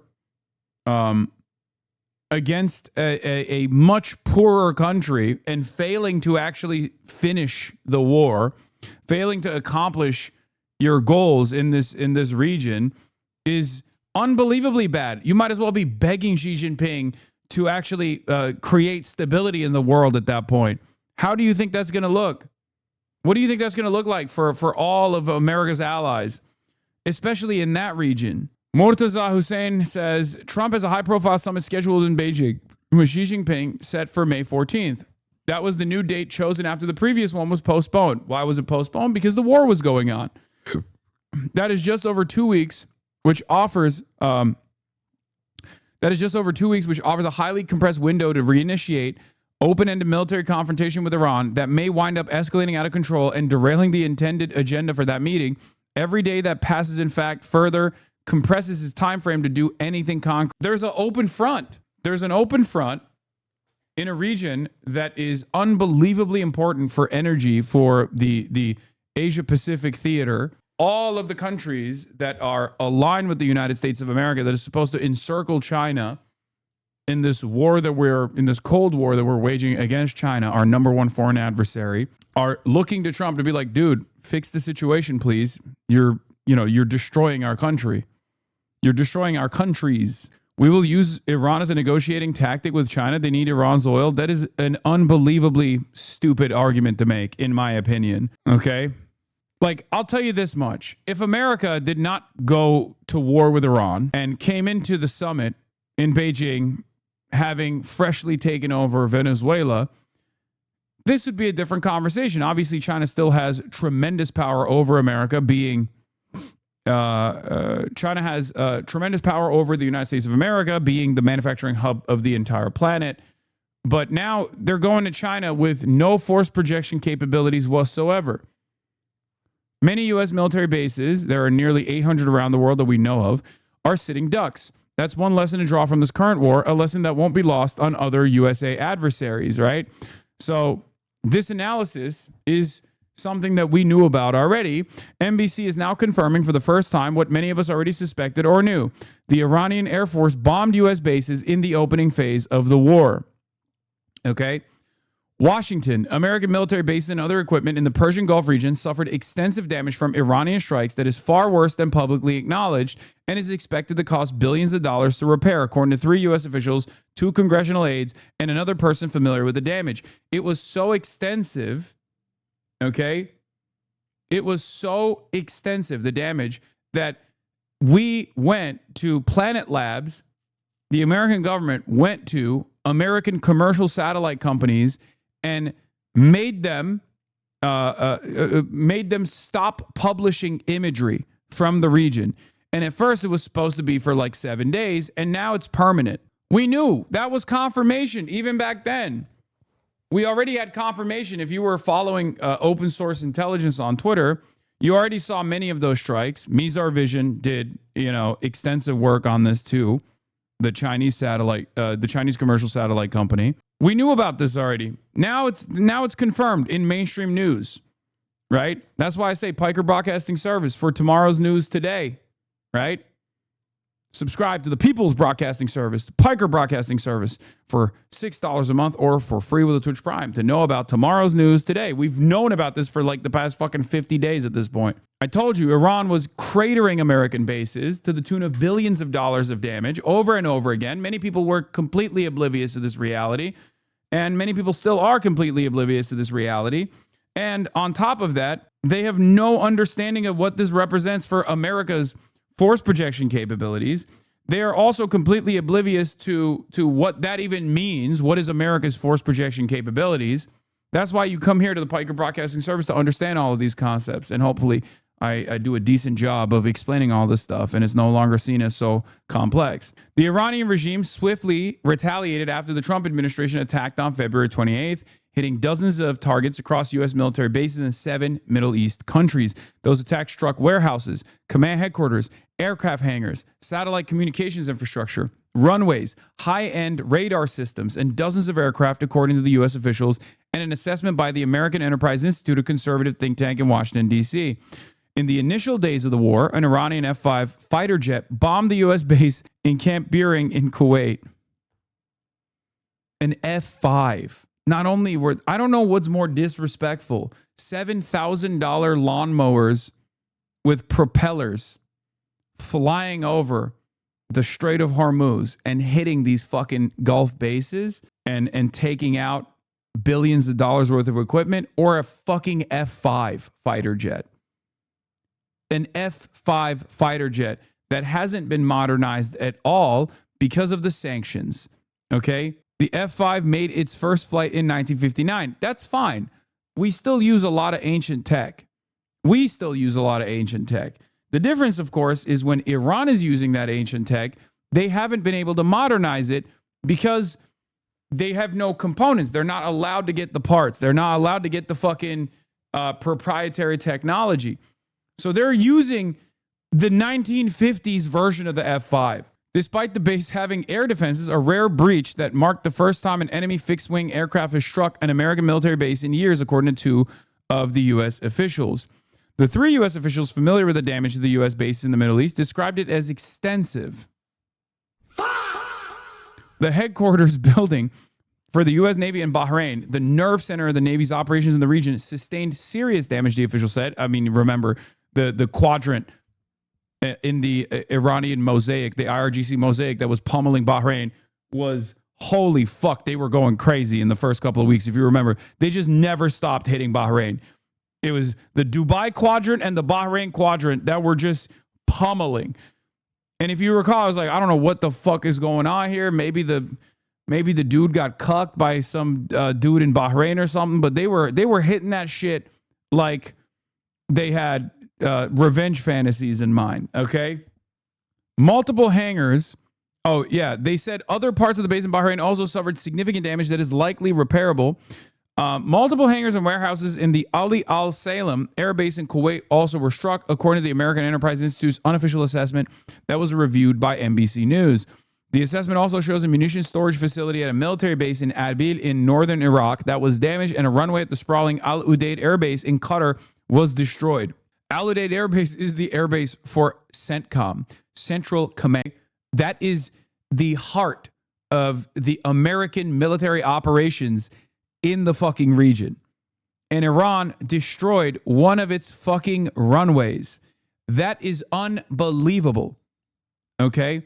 U.S. bases have been cleared of U.S. troops and other personnel. So many of the bases were left essentially empty and vulnerable to attack by Iranian missiles and drones.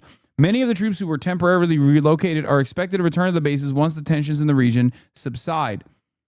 According to American Enterprise Institute's assessment, Iran hit more than 100 targets across 11 bases in 7 Gulf countries. Those attacks fell on U.S. and host nation bases in Qatar, the United Arab Emirates, Bahrain, Jordan, Kuwait, Iraq, and Saudi Arabia.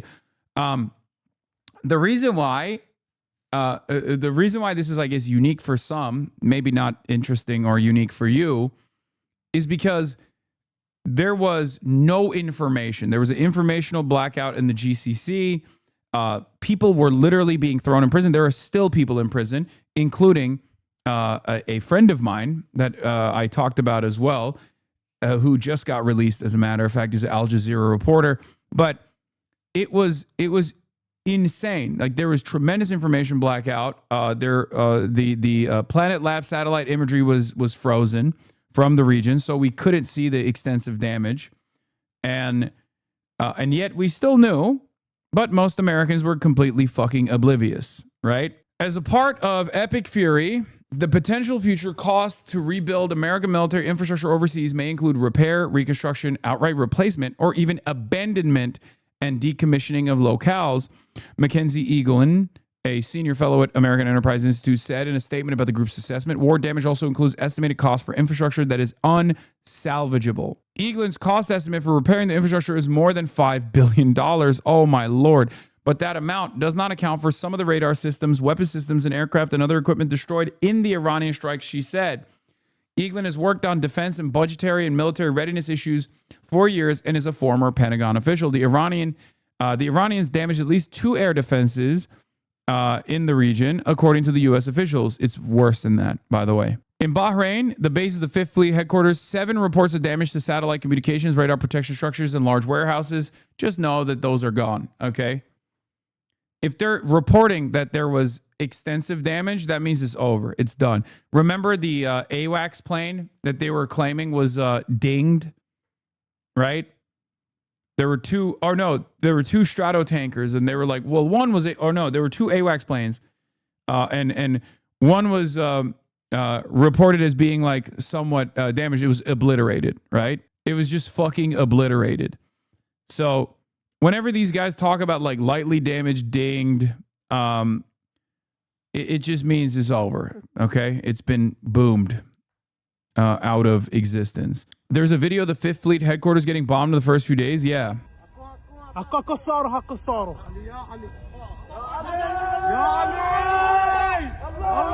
That's gonna leave a mark, you know. That's nothing. That's nothing you can't. It's not something you can put like a little bit of flight tape on and buff out. In Iraq, in the Erbil military base, 1 report of damage to General Administrative Building. In Jordan, the Mufawag Salti Air Base, damage to General Administrative Building. 10 reports of damage to warehouse and a runway in Kuwait in the Ali Al Salem Air Base. It's a fuck ton of damage. Okay. I'm going to subscribe to NBC News for a month to bring these screenshots. For people with poor reading comprehension, what's new here is that the Iranian jets flew straight through U.S. air defenses into Kuwait and possibly Bahrain and the United Arab Emirates to drop gravity bombs on American assets. The last time something like this happened was during the Korean War. The closest official confirmation we've had of this was a CENTCOM press release on March 2nd acknowledging Iranian Air Force activity.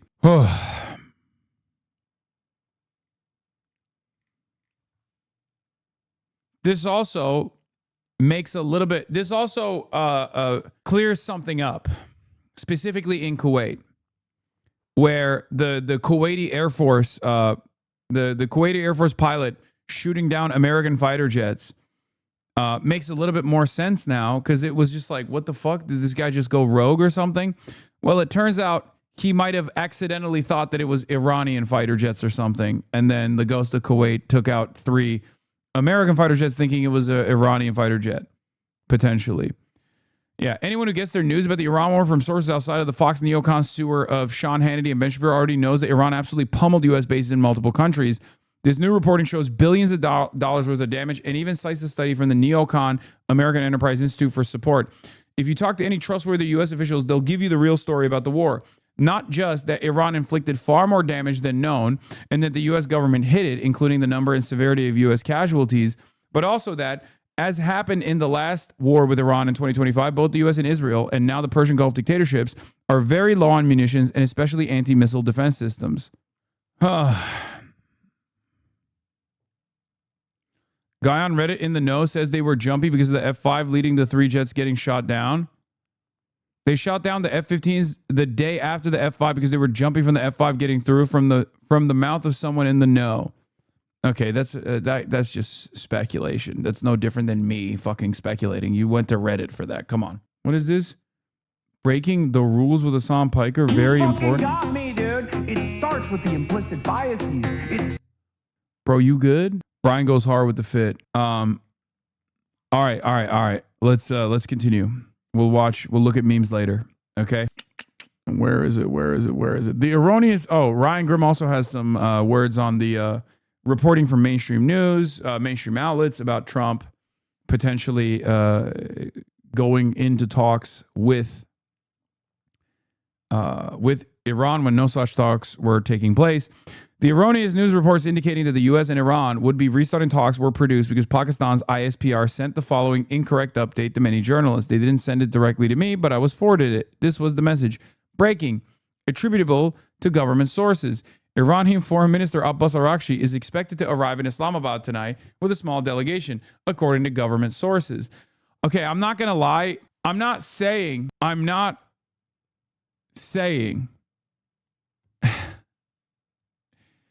this because but it does kind of feel like Pakistan is not, as well equipped to be the table here. Okay, they have their own ambitions here. It seems. Iranian Foreign Minister Abbas Araghchi is expected to arrive in Islamabad tonight with a small delegation, according to government sources. Following important discussions with the Pakistani mediation team, a second round of Islamabad peace talks between the United States and Iran is expected, government sources say.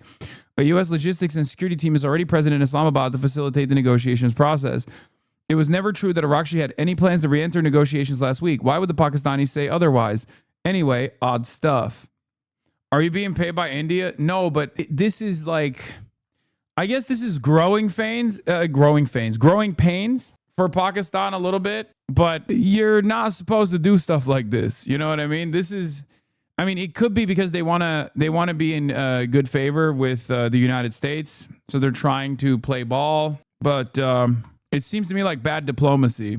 And this is something that a lot of analysts have been saying about Pakistan's involvement. Given this report from Ryan Grimm, it's very hard to imagine Iran trusting Pakistan to mediate talks again. This is exactly the type of continuous media hype, leaks, and rumors from the Pakistani side that should make Iran refuse to conduct any further diplomacy in Islamabad, says Eric Sperling. Yeah. Ali Hasham says, my understanding is that the continuous media hype and leaks and rumors from the Pakistani side is complicating the situation and could lead to changing the venue of the talks. Could it be China? Pakistan is in a unique situation because it is at the epicenter of the Cold War between China and the United States of America. It is China's very own Israel in many respects, but it also is still very much controlled by the CIA. So, and it has good relations with Iran, like really, really positive relations with Iran. So it is, I understand why they would hold these talks in a country like Pakistan. But yeah, Pakistan is moving a little bit like Klay Thompson. You know what I mean? Perhaps a little too greedy with its newfound importance in international diplomacy. These are not mistakes that Oman would make. These are not mistakes that Turkey would make. These are not mistakes that countries that have had to deal with stuff like this would make. The reason why is because if you bust your nut too hard in order to boost your importance, you might actually lose you might lose the opportunity, a generational fumble. It looks really good when you are when you got the Islamabad Accords, right? Like that will end this war between Iran and America. That's a really good thing, right? But you're maybe a little too excited. If your goals end up getting in the way of the ultimate goal of conducting this ceasefire negotiation, then you might be cooked. Live in studio, Brent, we just spoke right before the show with this breaking news. The president saying over the phone to me that he's making this decision because he feels like an 18-hour flight, sending his people there when he doesn't feel like they're going to accomplish much with the Iranians, when the Iranians can just call. The Turkey table is too wobbly, untrustworthy. It's misleading. No, it's because Turkey's a NATO country. That probably plays a big role in why Iran wouldn't want to do it in Turkey. Pakistan is a nuclear-armed sovereign nation.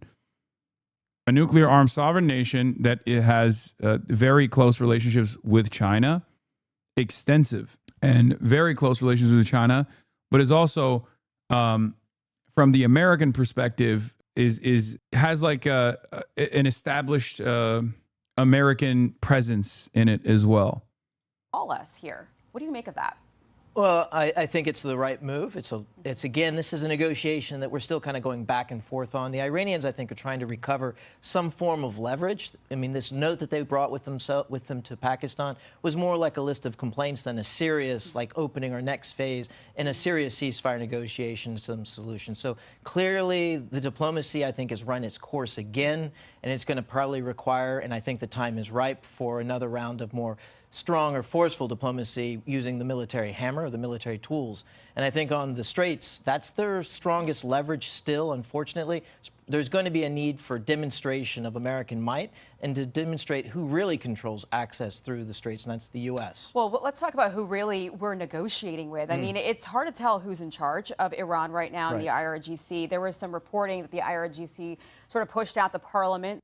I'm not saying this because I'm Turkish, Cap. No, I think Oman would probably be a better place to hold these negotiations than Turkey.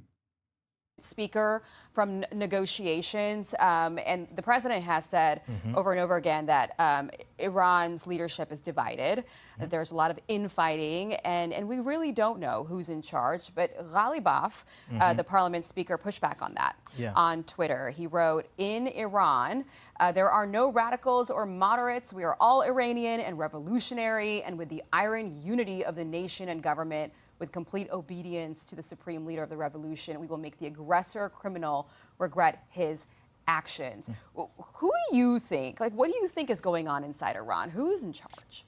Question. I don't think it really should change or temper the approach the U.S. military is being put to use in the region. This is part of the design. When you want to try to provide an opportunity for the Iranian people to take back their country, there is going to be this fracture of the regime. And that regime, by the way, is probably less than 20% of the population. So when they talk about everyone's united, it's a fraction of the overall population. This is all pure cope. Fox is actually coping. If the Strait were open tomorrow, it would take 3 months for everything to get online, 6 months to clear completely, a year at least to get back to normal. We've been shot. The bullet just hasn't hit us yet. By the time we notice we've been hit, we're already bleeding out. I mean, I don't know. If you ask Professor Jeffrey Sachs, he doesn't seem to think so. He seems to think that it's baked in. Is fed up with this theocratic dictatorship and terror network that they've been living under for far too long. So we're moving these naval assets we have now into the Persian Gulf in the area. And now the Navy can go after these fast boats that have become a real big problem. Of course, the Iranian Navy is pretty much at the bottom of the sea, but we've got these fast boats that, perhaps we could see them laying down more mines. There is the threat of that. This is the Secretary of War, Pete Hegseth, announcing it. Why do you watch the Fox News reporting on these negotiations? Is it just to get to know the Republican spin they want people to believe, or do you think they get certain information other news channels don't? No, just spin. Because we know what's going on the ground. In order to find out the truth, you look to the Strait. Okay, you look to the battle lines. You look to who has the leverage by looking at each country that is involved, the belligerents that are involved, and their military goals and whether they've achieved it or not. if tankers are not crossing through the Strait of Hormuz, America has not been able to establish any leverage whatsoever. America's ultimate goal is to open the Strait of Hormuz. Okay? If you want to understand the spin from the State Department aligned media, you go to like CBS, CNN, NBC News, ABC. If you want to understand the pro-Trump spin on top of it, the maximalist spin, then you go to Fox News. It's important to understand what Fox News is saying so you understand how to talk to your grandparents, how to talk to your parents. There's still plenty of Trump hogs out there in hogland. You got to know what information they're receiving so you can be better at addressing the misinformation. This week. Part of what the president is threatening is ensuring if there's attempts to recklessly and irresponsibly lay more mines, we're going to deal with that. It's a violation of the ceasefire. So transit is occurring, much more limited than anybody would like to see, and with more risk than people would like to see. But that's because Iran is doing irresponsible things with small, fast boats. So you're the expert at this, Brent. I mean, how is this going to work? Are we going to be able to patrol this very large Iranian coast? The short answer is yes, and we've had the capacities from day one to actually identify and go after those small boats. And for the viewers, look at the video that we've been putting out going after the narco-terrorist boats in the Caribbean. Venezuela. Think of those are the type of threats. They're not going to sink a tanker. They're not going to sink a container ship. They are a harassment.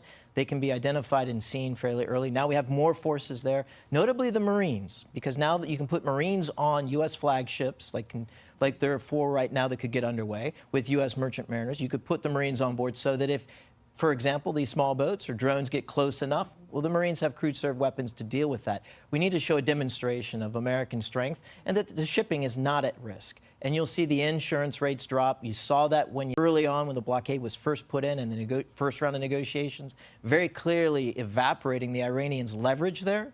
It's time for that being done again.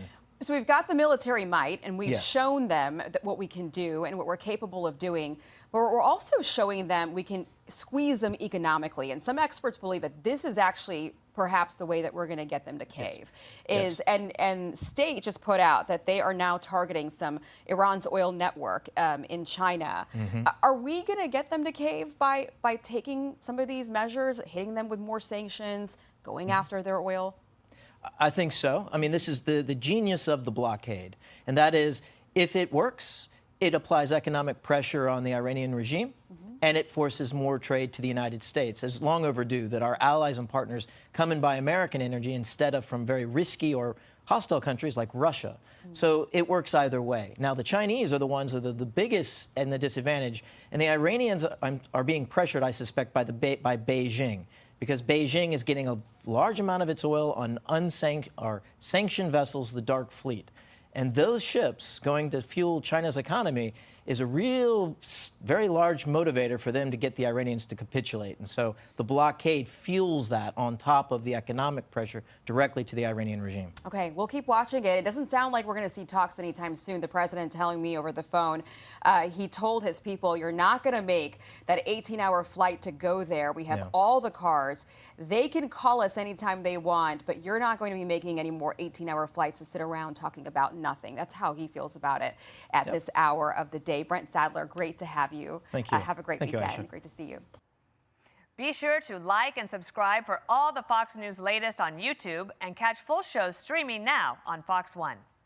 This week, President Trump said the ceasefire between Lebanon and Israel would be extended. But here on their border, the question is ceasefire?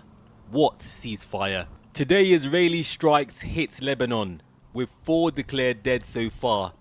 The death toll of this conflict is estimated to be 2,500, as the IDF and Hezbollah exchange fire at escalating cost, both sides accusing the other of breaking the ceasefire. We have to be honest. Yeah, Donnie Danon. Dude, what the fuck is this Dave Smith guy on, dude? Is he all right? I just saw another tweet by this guy. He's still chirping at me. He's like, I don't know why he's doing this. Look. Comic Dave Smith says, it is true that I challenged Hasan to a debate years ago. I did it publicly on my podcast. It's verifiable. It's also true that Hasan much more recently sent me a message giving me props and I didn't respond. There's zero contradiction here, and now stop stealing. I said, you know, you can respond to me via DM, right? I don't know what this one-sided shadowboxing thing you're doing is. We can talk about whatever you want to talk about, man. To which Core retweeted and said, did you think I was trying to message you and accidentally just did a podcast instead? What does this mean?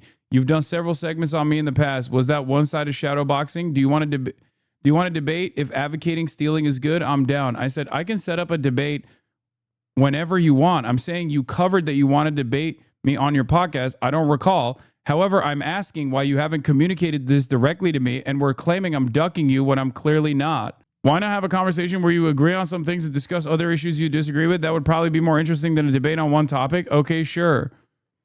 Yeah, even his own fans are like, you're handling this so weirdly. You do a segment on him like you're Dana Bash, essentially saying he's too scared to debate you, and are just tweeting about him instead of messaging him privately.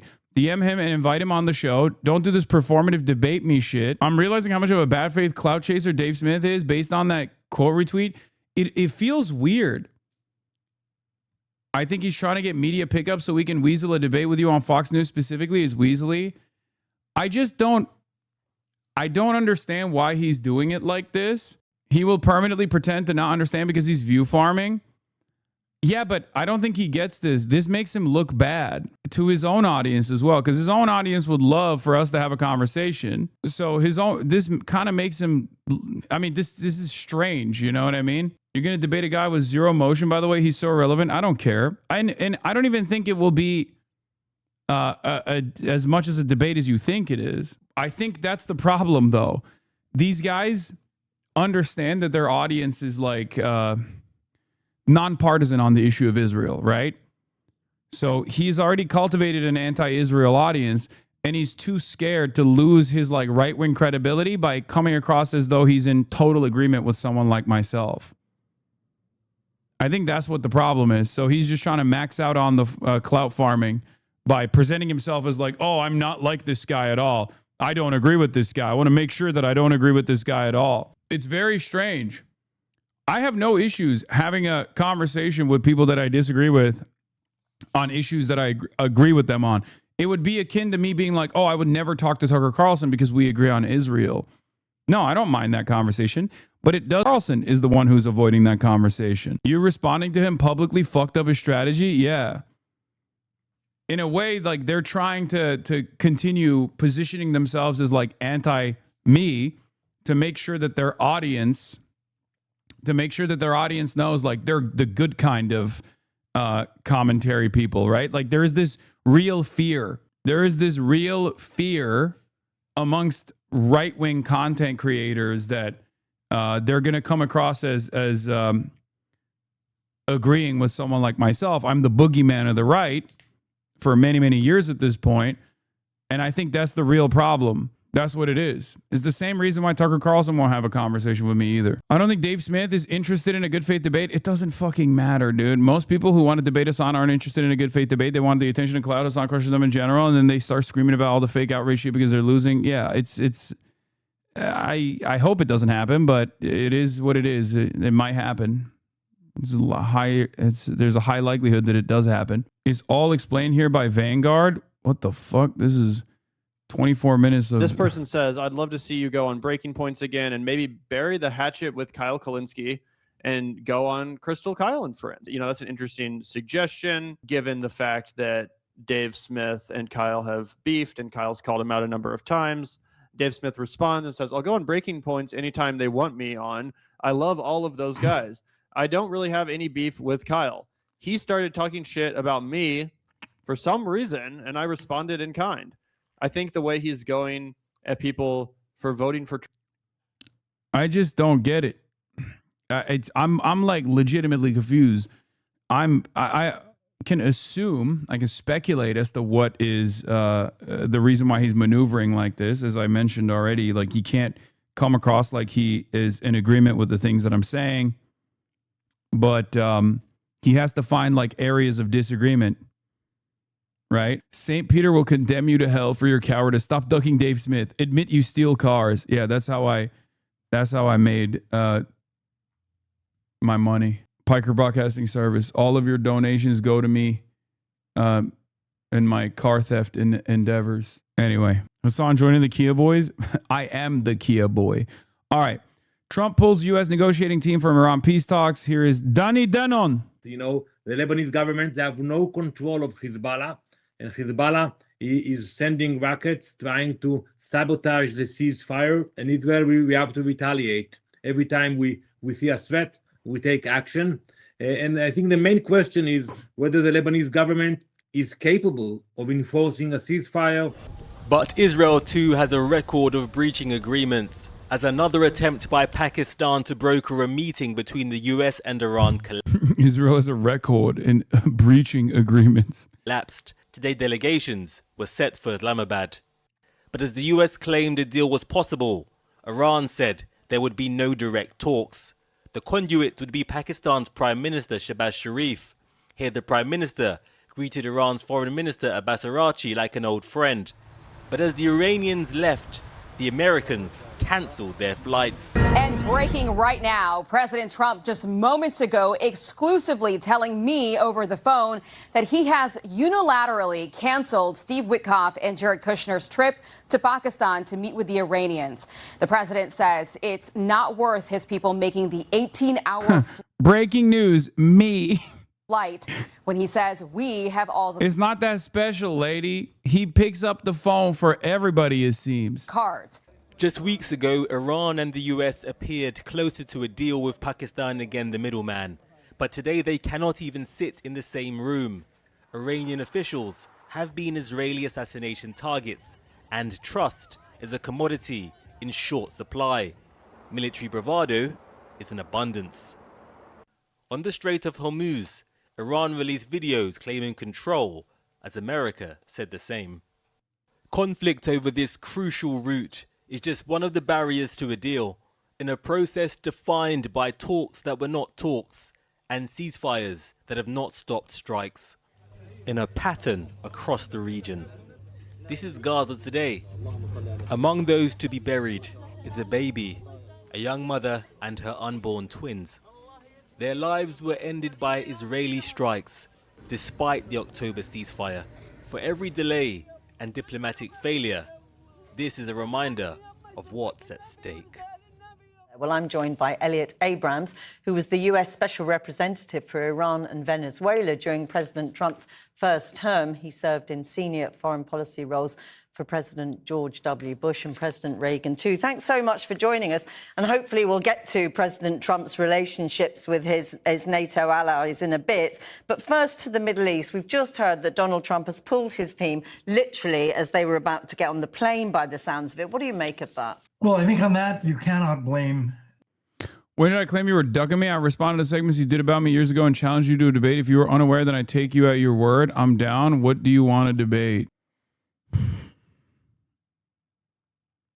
No, this is new. He's doing it now. He's doing it new style. You could have a dope Gen X debate the morality of his past Trump support, debate Israel. What are we going to debate on? We agree on Israel. Brother, he prompted you for this. What the fuck's he doing? Asking for a debate topic? Yeah, I don't even understand what the hell's going on here. I am a little bit confused, but I'm sure it'll be fine. He can't even hide his debate lord behavior. Now it's just down to topics and logistics. Have you noticed they haven't been interviewing Araghchi lately? Yes, I have noticed that. The thing is, positions at all. You're making his day. A debate is to a libertarian what a democratic revolution is to a Marxist. What is this? You're literally a Candace Owens fan? You should sit this one out. A Candace Owens fan? Wait, what? What the fuck? Where did she think I was being serious when I said I'm a clandestine operator? Dude, I don't know how to have a conversation with half of these guys anymore because I genuinely, I mean this sincerely, I think they're too stupid. Like it sometimes feels like I have to just like slam my head into a wall multiple times before I can like have a normal conversation on the same frequency that these guys are operating on. What are you fucking saying? What do you mean I'm a Candace Owens fan? I've been dunking on Candace Owens for the past decade, man. What the fuck? What the fuck is... Legalized comedy. Trump. It seems as if the real change is in Tehran with the IRGC refusing to allow an actual negotiation. And if that's the case, why would you send your people over there to talk to the Pakistanis? Doesn't make sense. We can do that by Zoom. I think the problem really is we don't know who is fully in charge in Tehran. There does seem to be a bit of jockeying there as to whether they want a face-to-face negotiation. And yet we hear Donald Trump also say today, we hold all the cards. I mean, how true do you think that is? Well, it isn't true. Obviously, the Iranians have some control of the Strait of Hormuz. That's the kind of talk that Trump often engages in. But exactly on that point about who does and doesn't hold the cards, I mean, quite critical here if they ever get to talks again. It's funny. It's funny because it's like Channel 4 is not putting up with this shit. Like, even other Western news that normally would be up America's asshole and taking everything they say verbatim and repeating it are like, well, it kind of feels like the situation isn't in America's favor. Is, for example, the nuclear question. And yet it's being reported that the Iranians are saying the nuclear question for them isn't even on the table. Well, what has motivated the president for about 20 years is something that his predecessors also said. They cannot get a nuclear weapon. And if that's their position, that is, they will continue to seek one, continue to enrich uranium, try to rebuild the program. It's a formula for more fighting, I'm afraid. But I mean, there is a very strong argument being made by Donald Trump's critics that actually Iran has much more uranium now at various enrichment levels accumulated after, in fact, because President Trump pulled out of the deal struck by Obama. Is his best hope getting back to that position with the Iranians? No, that's getting back to the Obama nuclear deal of 2015, which gave them the right to enrich and simply delayed their nuclear weapons program by about 10 or 15 years, which is where we are today. Iran was in bullshit, dude. Oh my God, shut the fuck up. Anyone who says this is straight up a propagandist for the state of Israel, okay? It is a denial of observable reality. If the goal was to ensure that Iran was not enriching uranium beyond the civilian usage, then JCPOA accomplished it. There was only one party that did not like that. It was Israel. These people straight up are doing propaganda, not even for America at this point. This isn't even Trump. This isn't even pro-Trump propaganda, okay? They are denying observable reality at the behest of Israel's goals. Enriching to 60%. No country has ever done that without going on to build a nuclear weapon, and it shouldn't be permitted. So I do hope some kind of agreement is reached. But if it isn't, then whatever is left of their nuclear program will continue to be destroyed. I think most of it is pretty well destroyed. So briefly, if you would, where do you think this goes next? Well, I'm hopeful that through the Pakistanis or someone else, there can at least be some messages going back and forth. If that doesn't work, if there really is no agreement at all, and we've got some time now, then I am hopeful that the American closure of the Strait of Hormuz to Iranian ships will squeeze their economy so much that even if they're not willing to talk today, they will in 2 weeks or 4 weeks. Because one of the arguments that is consistently made about Iran Motherfuckers acting like the U.S. military is intact. Yeah, no, it's going great. It's we didn't even want the Bahrain base. We like that it's a crater now. We're gonna make it a pool. We're gonna put some water in the crater that is now the Bahrain base, and we're gonna turn it into a pool. It's gonna be sick. is that victory for them is just about survival. And they can hang on much longer than clearly President Trump had imagined initially. Yes, but the strain right now when there's no fighting is not all that great. It is a question of who's going to blink first. And what Trump is arguing is that their economy, if they cannot import or export by sea, is going to collapse. I mean, just moving on to President Trump's current relationships with his NATO allies. Yesterday's leak from the Pentagon saying the US might review its neutral position on Britain's claim to the Falklands has caused some alarm. I mean, is it a clever tactic by the president? I don't know if that ever got to the president. That, was on a list of things, nasty things that could be done to NATO allies who he felt were not sufficiently supportive. But I do think the king's visit is an opportunity to discuss this. My advice to the king would be, remember the Chagos Islands and the Diego Garcia base. What he should be saying to the president is, if you want us to get out of that particular location, the Falklands, because you think it's an imperial possession, well, there are other imperial possessions too, like Diego Garcia, that you don't want us to get out of. So I think he can make a pretty strong argument that these so-called imperial possessions are actually very important and useful for the West, not just for the UK. Okay, it'd be interesting to see what argument the king does make. Elliot Abrams, thanks very much for talking to us. We are coming to you tonight from my own hometown, the borough just down the street from Yankee. HasanAbi hit Chris Hayes doing a Afghanistan piece. Stadium. And for the next hour, some other folks who live here are going to talk to the man who just a little over 100 days ago stepped into what some have called the second toughest job in America, the mayor of New York City. Okay, just leave the straight closes position. I think we're in our suicidal arc. I think the United States of America is on its arc. So is Israel. And we're basically fucking attached to the hip to the country, so it makes sense. New York City is so much bigger than you think. 8.5 million people, 100 different ethnicities, speaking 200 different languages, the largest Jewish population outside of Israel, the largest Muslim population in the hemisphere, the largest Chinese population of any city outside of Asia, more black residents than any city in the U.S., the most billionaires, millions of others living below the poverty line. And believe it or not, more Trump voters than in any one of a dozen red states that elected him.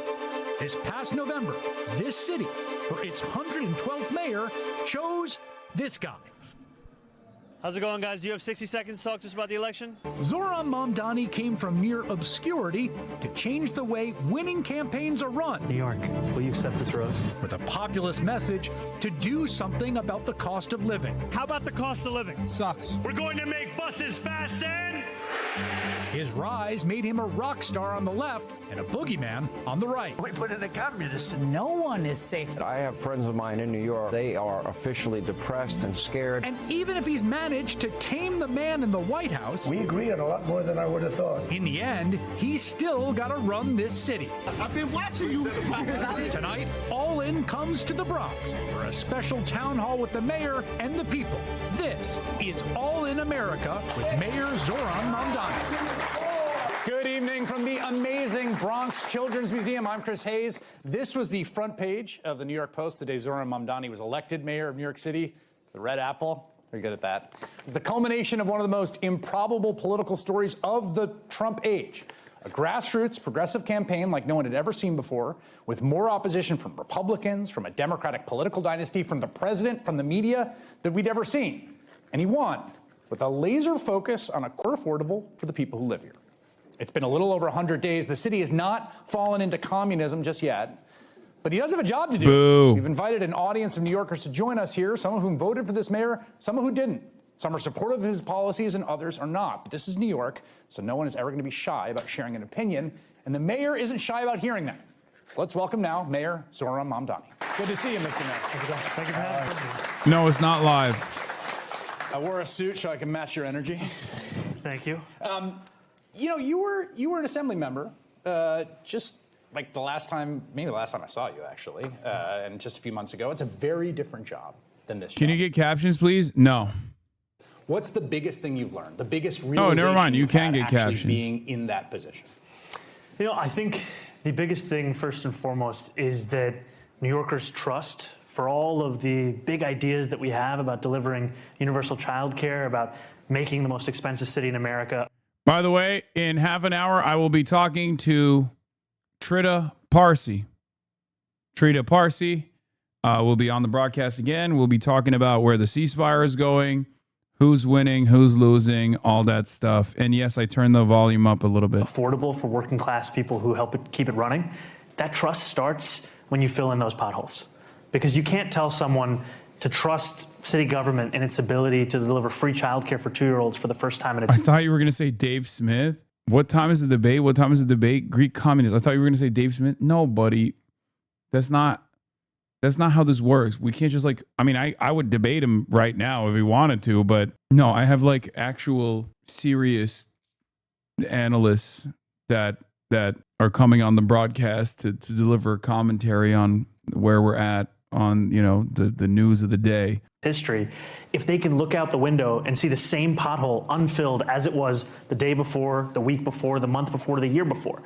And so at the same time that we've been pursuing this agenda that would transform the lives of New Yorkers, delivering a pathway to universal childcare on day 8, we've also filled in 102,000 potholes in that same 100-day period. We started to repave more than 1,000 miles of roadway. And all of this comes back from a belief that there's no problem too big, no task too small, and we call this pothole politics. Well, you know, there's this phrase called sewer socialism. Yes, it comes sir. out of the Milwaukee particularly, right? There's a number of socialist mayors in Milwaukee, and the idea that, you know, the only way you deliver on your ideology, whatever it is, no matter, and particularly if it's a radical one, is that you have to give people clean water and things like that. Are you informed by that tradition? Is that something you're thinking about? Very much so. I think oftentimes people think of politics as an intellectual debate. Working people want to know if you can actually deliver for them. And one of those mayors in Milwaukee, their phrase was, go after it and get it. We've talked about this for long enough. New Yorkers want to see, can you actually deliver on these things? And they want to measure it in the way that they experience government on a day-to-day basis. That's why we're focusing on the little things while also pursuing the big ones. Do you think that you have, I mean, you are, Mayor of New York is always somewhat of a national figure, kind of. They also never have a national career in politics. Those two things I think are related. It's a tough job to come out of everyone being like, that guy's awesome. Do you feel like you're carrying an ideological burden for the flag of democratic socialism, which you proudly are, right? And you're the most... I don't give a shit how he answers this question. The answer is yes, okay? I don't care if he says it, if he says the truth, or if he lies. I will not be. I'm telling you right now, the answer is 100% yes. He knows it. That's his job. That's why he was elected. And he fucking absolutely knows that that is the position that he currently occupies. Most powerful democratic socialists in the country, to whether things go well here or poorly here as evidence of whether that's an ideology that is worth anything. Well, I think it goes back to what you were saying earlier, which is that the worth of an ideology is judged in its delivery. And to me, this is an incredible opportunity. We've been told for so long, even over the course of the campaign, that things like universal childcare could never be done. On day 8, I stood next to Governor Hochul. Oh my God, people got tears in their fucking eyes, bro. That's crazy. That's crazy. Announced $1.2 billion in funding that will now, for the first time in New York City history, I feel like people are watching. They're tearful. Deliver free childcare for 2-year-olds. And that is something that you don't have to explain to a parent. But you got 2,000, just to be clear, you got 2,000. Chris Hayes is, he's not a bad dude, for the record. Once again, HasanAbi head.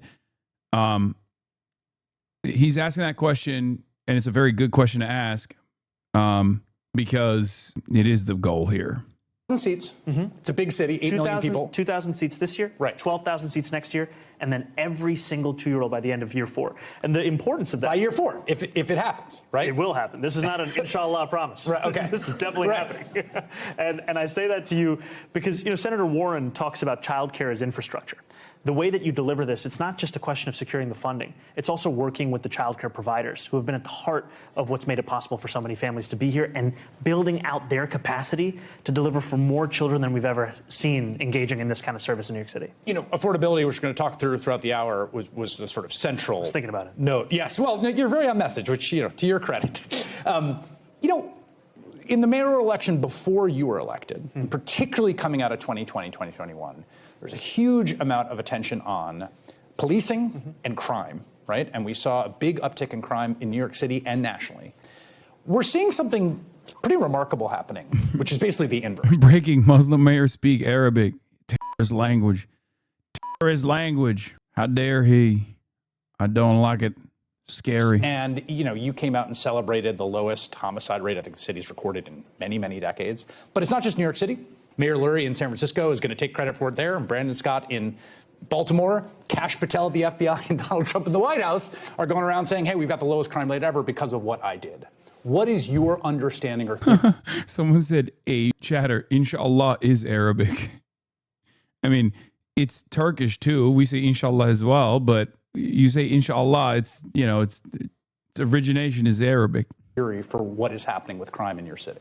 Well, I think there's a few things. We're seeing that our approach to public safety is working, and not just in a sense of a general decline, but to actually correct you a little, it's not just the lowest number of murders in the last few decades, it's the lowest number of murders ever in recorded history. Yes. The joint lowest number of shootings. It's a decline of crime across major categories by more than 9%. It's also not enough. New Yorkers do not measure their lives by statistics. They want to know that you are doing everything in your power to deliver public safety. And the importance of public safety, it's not actually divorced from the conversation around affordability.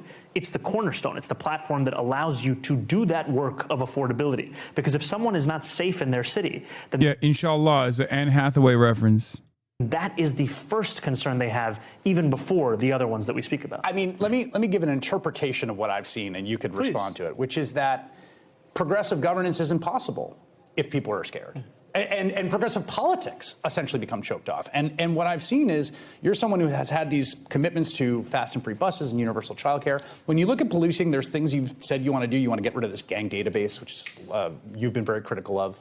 There's a special unit that sort of polices protests you said you want to disband. The gang database is still there. The special unit that polices protests just... Cook him. Cook his ass. Cook this fraud, bro. Cook this handsome, smiling fraud. Hell yeah, Chris. Arrested a bunch of people at a protest. From the outside. By the way, that's how you do a non-contentious reporting that is still productive. Yeah, I saw this. I was just texting Tim Dillon. It looks like you basically said, look, I'm not going to touch the policing stuff. It's too dangerous, either substantively or politically. I'm going to focus on this other stuff. Look at his face. He don't like it. No, but that's a good question. It's a good question that must be raised.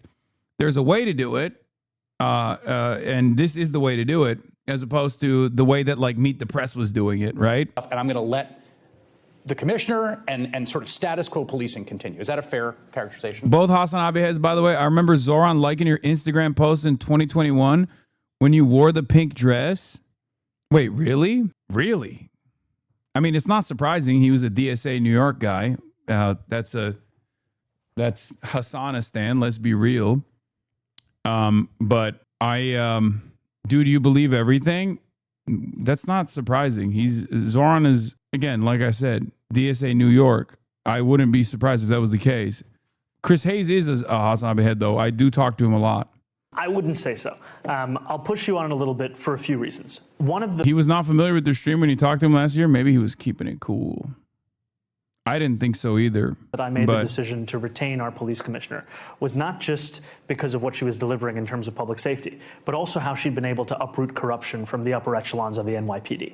We need a government that is not just efficient, but also excellent, one that can be trusted in the work that it does. Now, my belief in the importance of disbanding the Strategic Response Group, it continues just as strongly as it was during the campaign. The reason for that is I don't think... How come you haven't gone on All In? I don't think MSNBC producers fuck with me. Let's just keep it at that. We need to couple our response to protests with our response to counterterrorism threats. This is a modern conflation that has happened, and it's one that I'm committed to disbanding.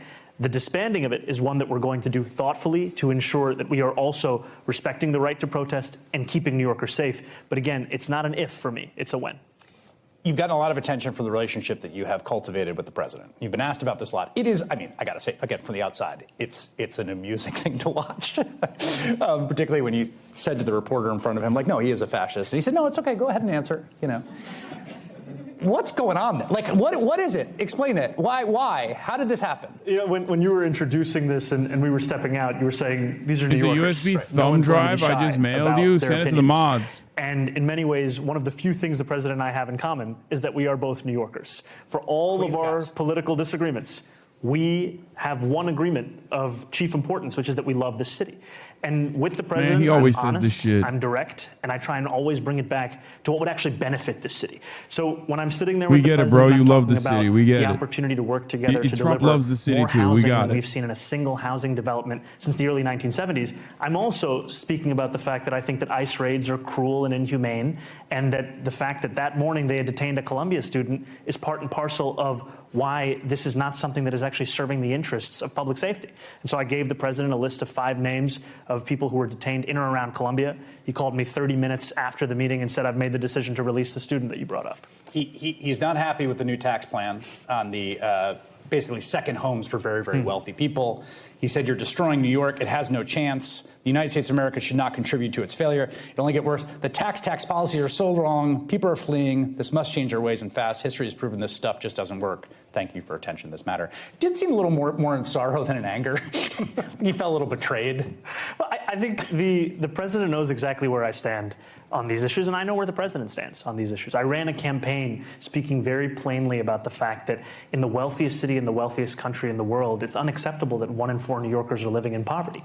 And as we're facing a generational fiscal deficit, I believe it's only right to ask those who don't live in New York City, but who own a second home in New York City, and that second home is worth more than $5 million in New York City, to pay a little bit more so that everyone can afford to live here. It did occur to me he might actually have to pay the tax. We don't have exceptions in our taxes that we propose. You mentioned ICE and you mentioned immigration. I mean, it has been notable that we've had this, trail of you're just jealous that he shares something with Trump he will never share with you, precious. What is that? I'm jealous that he has a relationship with Trump and I'll never have that. Is that what you're trying to say? It's true. I am a little jealous that Trump doesn't call me. Or do you mean a love for New York? elevated ICE enforcement and CBC enforcement. You'll never be a New Yorker. You'll never be chopped cheese. I'm chopped unk. CBP enforcement that we saw in Los Angeles, we saw it in Chicago, we of course very famously saw it in Minneapolis and the Twin Cities. There have been elevated ICE enforcement here in New York City. They've been at the courts and things like that, but we have not seen something like the operation in Minneapolis. Does that hang over you as a kind of sort of Damocles? Does it feel like it's something the president could threaten in every moment? Do you feel like part of your relationship with him is staving that off, to be honest? I mean, my relationship with the president is important to deliver for New Yorkers. And I've made it very clear to the president that increased ICE presence, it would just be an increase on what we've seen with ICE raids, which is just cruel and inhumane. I've also been honest about the fact that I think ICE is an agency that should be abolished. It's a modern creation. Our country has had answers to immigration long before we had ICE. And we also see that these kinds of raids, just a few nights ago, ICE detained a delivery worker. This is a man who came to this city with the dreams of building up a life for himself and his family. No active investigation, no warrant. He finished a Grubhub delivery and then was taken by armed, masked federal agents. That's what we're talking about here in New York City. It's the public school student, Dylan Contreras, whose family we worked with to ensure that he would come home. That's the kind of person that's getting detained in this city. And that's why New Yorkers are sick of this approach, one, frankly, of a complete absence of humanity. Dave Smith responded to you. I know, brother. I know. Zoran and Trump have a relationship based around love. Yours is transactional. Tomorrow night's White House. True. Yeah, we got the White House Correspondents' Dinner that's taking place. Let's see what Tim Dillon had to say. You're attacking Hasan Piker. You're fighting. It doesn't make any sense. Do you want to win? You will never win unless you let go of the anger. You have to let go of the anger. Stop being mad that Meghan Trainor lost weight. Stop being mad that Tucker Carlson criticized Trump. Stop being mad that Hasan Piker said things you don't like about Hamas. Whatever, who cares? I don't agree with Hasan Piker on a lot of stuff, but it doesn't matter. You have to lead by not being insufferable cunts. I'll say it again. You have to lead by not being insufferable cunts. Can you do it for 5 minutes? You'll never have a better opportunity. This motherfucker in a year and a half has lit the goddamn world on fire. If you lose the next election, pack the fuck up. If the Democrats don't sweep the midterms, pack. Real Patriot facts. Zoran Mamdani liked the Hasan Piker I'm a whore. I don't think he did. That would be crazy. I don't think that's the case. I don't know how to open the likes. Oh, there it is. Hold on. Let me turn this off. The Hasan body pillow. Dog was vaporized Yeah. You can't see it on browser. Phone is easier. Where did you guys get this from? Where did you guys get this information from? This is new information. I'm saying it wouldn't shock me. Well, that's not true. It would shock me. Yeah, it's not showing up. There's 125,000 likes. Chat, stop stun locking his dumbass. This was a necessary stun lock. It is a necessary stun lock. This will be new information. I saw it on r/Hassan Piker in the past. Don't be defensive when we joke back. Most of us are real ones. Here's the screenshot. This could be fake. This could be fake news. Stop policing likes. Rama Dawaji, fuck you, Hassan. I feel like if he actually liked this, our future mayor might be a HasanAbi head. I feel like if he actually liked this, he would have liked other shit too. Bro, I just checked that. Fuck you mean not true. Hoscord providing double proof. This is from my phone law. Control F, dumbass. Wait, what the fuck? Where is that post? I don't even know where how am I going to fucking find this post to check on my own? That is crazy. He did Lamau. I just checked. I feel like you guys are gaslighting me because it's not showing up on my end. I didn't believe you. HasanAbi is real. Okay, this is definitely fake. That's not, you're faking it. Follow him back and first check again. This is funny because this means this motherfucker was a HasanAbi head and he's been keep playing it hella cool this entire time. You understand? Do you understand what you're telling me right now? What you're telling me currently is that I've now known this dude for more than a year, and he not once has brought this fact up until this very moment. If that's the case, if this is true, he's possibly the best chatter because he actually listened to you and acted like he's fucking normal. Hasi, that post seemed like a breach containment. I think lots of people saw it. Just checked and he didn't like it. Yeah, I think you guys are, I think everyone is lying. Check again. I don't think I can see it. Like, I don't think I can see it on here. It's also too old of a post. Also, what are we fucking doing? Who gives a shit? That's messed up. You said chatters aren't friends. Yeah.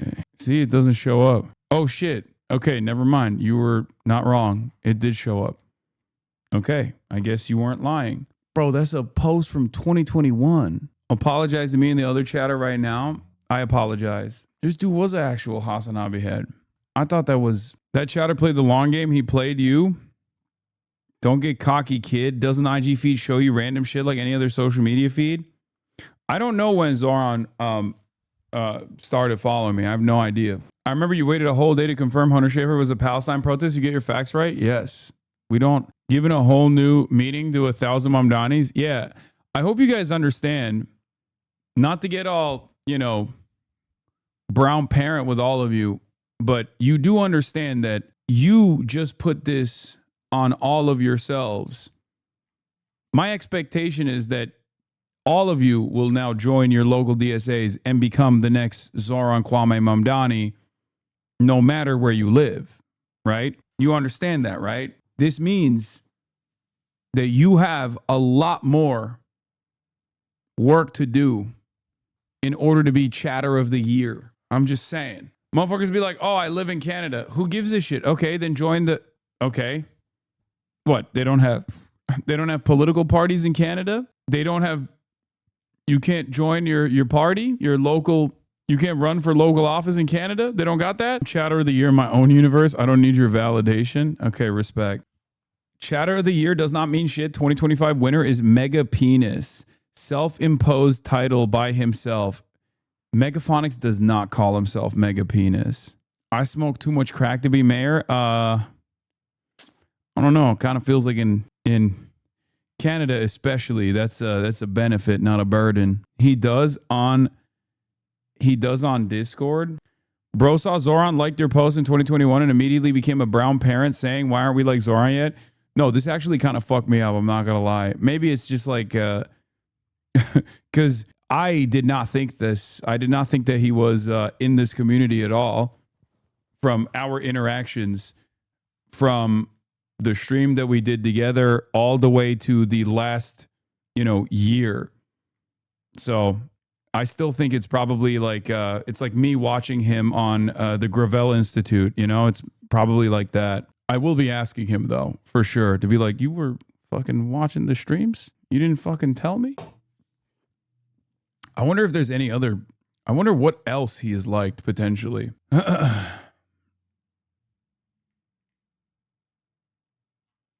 Anyway, not all the people who like your post are necessarily chatters. This man left the house. True. Up. You have to win by not being insufferable cunts. I know it is hard. I know it is difficult for you to, for 5 minutes, rein it in, but it's necessary. Rein it in and maybe look at some of the people that are agreeing with you or helping you. I'm not saying you have to praise them. I'm not saying you have to praise Joe Rogan or Tucker Carlson or me or Theo Von or whatever, whoever you're angry at today, who's ever ruined your life this afternoon. I'm just saying you keep making enemies all the time. You're addicted to making enemies. And if you don't want a Christian nationalist, the Handmaid's Tale country, which I certainly don't want, and most people I know don't want, some people I know do. All right, let's look at White House Correspondents' Dinner. Oh, just kidding. I have Trita Parsi now, where we'll be talking about what is shaping up in the region. Start virtual camera. Okay. Hello. Hey, how's it going? What's going on, Trita? Great to have you back on the broadcast. All My right. pleasure. My pleasure. All right. Let's get right into it. There's a lot to talk about. Since the last time we had a conversation, things have not really changed necessarily, but there's been more of the same. And what I mean by that, of course, is the fact that Trump is still claiming victory after victory every single day, and claiming that Iran is humiliated, destroyed. He holds all the leverage. He holds all the cards, and yet. Seemingly, there was supposed to be a ceasefire negotiation that was supposed to take place in Islamabad this week, potentially. But the Iranian side said that was not the case.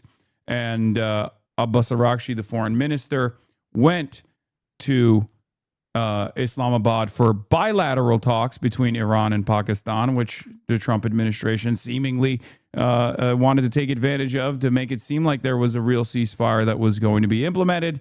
And now we know Abbas Araghchi has left Islamabad, and Trump this morning said that he is not sending Steve Witkoff and Jared Kushner. We have. I wanted to hear from your side of things. You're much more knowledgeable on this issue than myself. So where do you think we're at now? Is there going to be a ceasefire? I mean, look, the ceasefire is still in place. It's just that within that ceasefire, the Trump administration is continuing to commit an act of war, which is the blockade of the Persian Gulf. And the question is, will the Iranians essentially calculate that they can withstand that pressure longer than Trump can, because oil prices are still not coming down in the manner that Trump needs them to?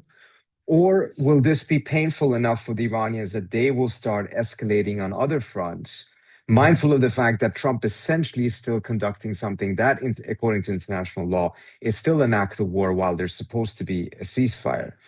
I think what we've seen in the last couple of days is quite embarrassing at times. I mean, as soon as Trump seems to think that the Iranians are going to go somewhere, he announces that talks are going to take place, that Witkoff and them are ready to go, and then kind of in a very embarrassing way have to issue a tweet saying that he decided not to send them.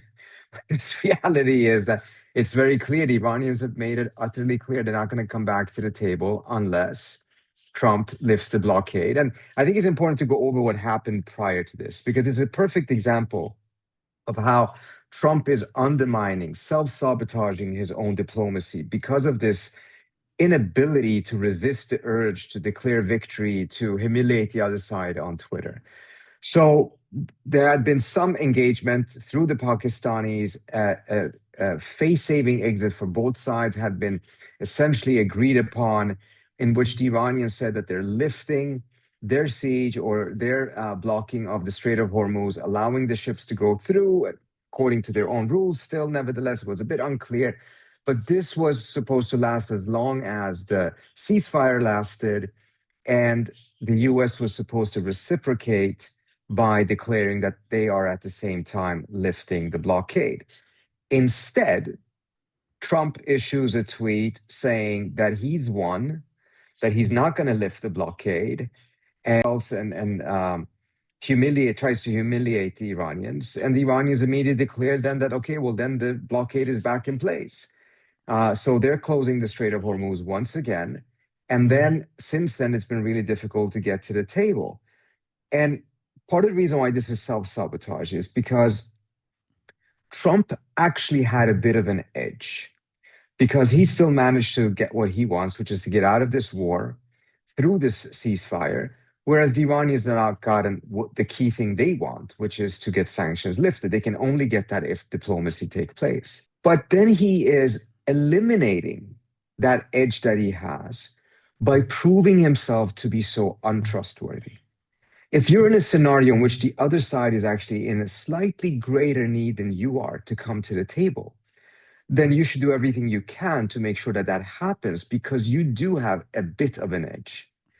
But if you at the same time act in such a way that makes you utterly untrustworthy, then it doesn't matter if the other side needs to come to the table more than you do, because the table is not there, because you're not trustworthy. You cannot deliver on any of your promises. You don't hold your words. So what's the point of diplomacy, even if you are in greater need, to go to the diplomatic table if the other side is incapable or unwilling to follow simple exit ramp mechanisms? I mean, we're talking about two countries that have very little trust. How do you build trust in these type of scenarios? You say, well, if you do this, I'll do this. And if both sides comply, they take another further step. That's how you bring things together in a scenario in which is almost entirely void of trust. And he failed at step one.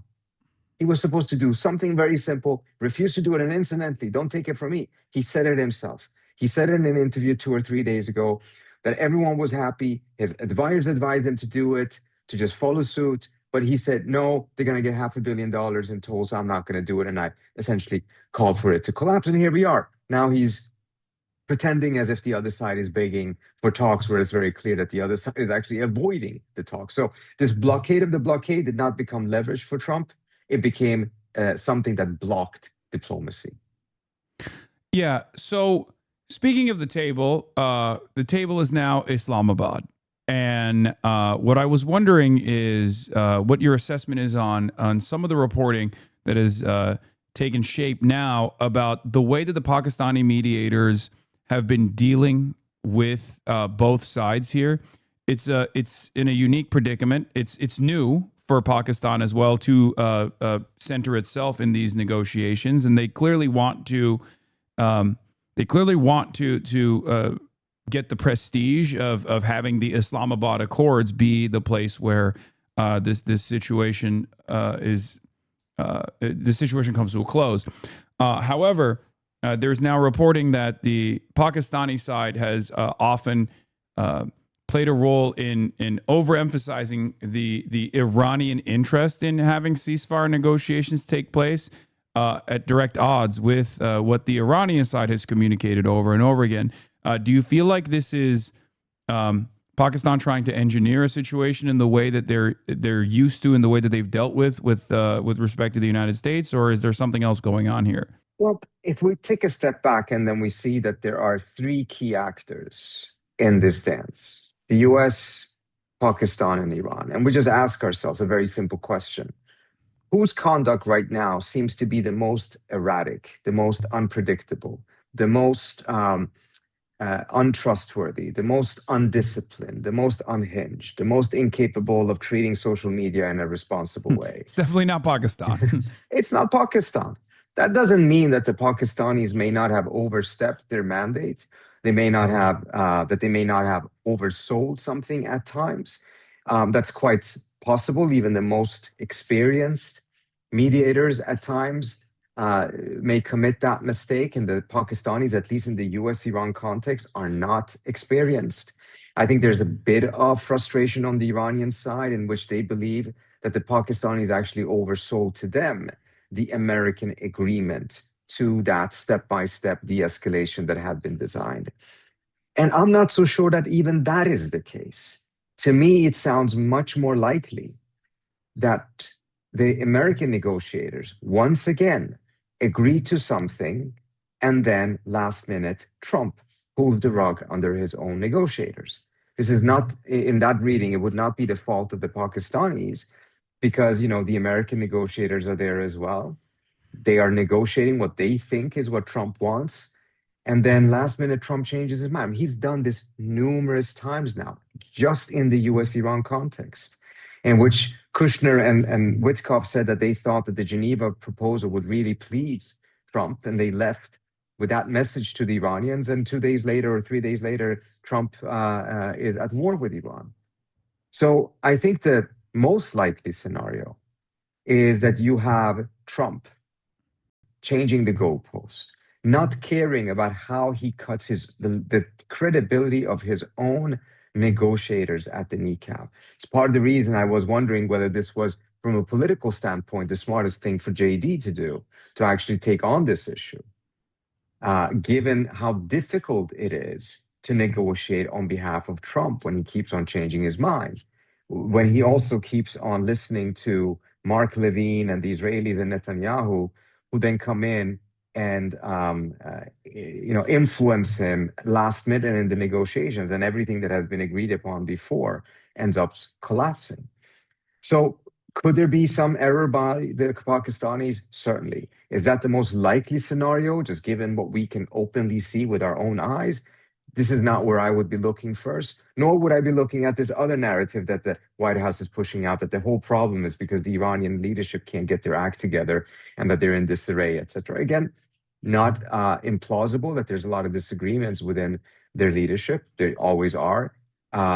Those disagreements tend to come to the fore in the midst of negotiations when tough decisions need to be made.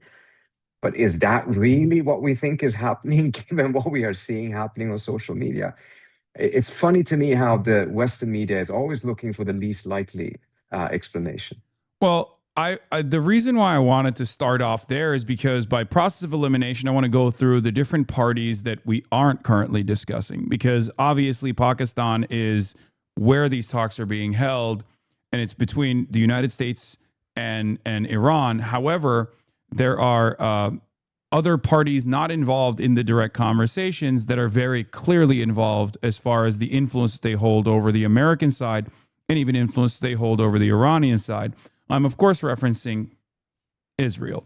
How much of these negotiations, by your estimation, it's hard to speculate, it's hard to know, but how much of these negotiations do you think are being sullied by Israel's influence? Because it's very obvious that they have said over and over again that they were not party to the fact that even negotiations or a ceasefire was supposed to take place. They were very frustrated when they found out about it as well, both the Israeli public and certainly the Israeli government, and even struck Lebanon in a way that they had not done so in quite a while.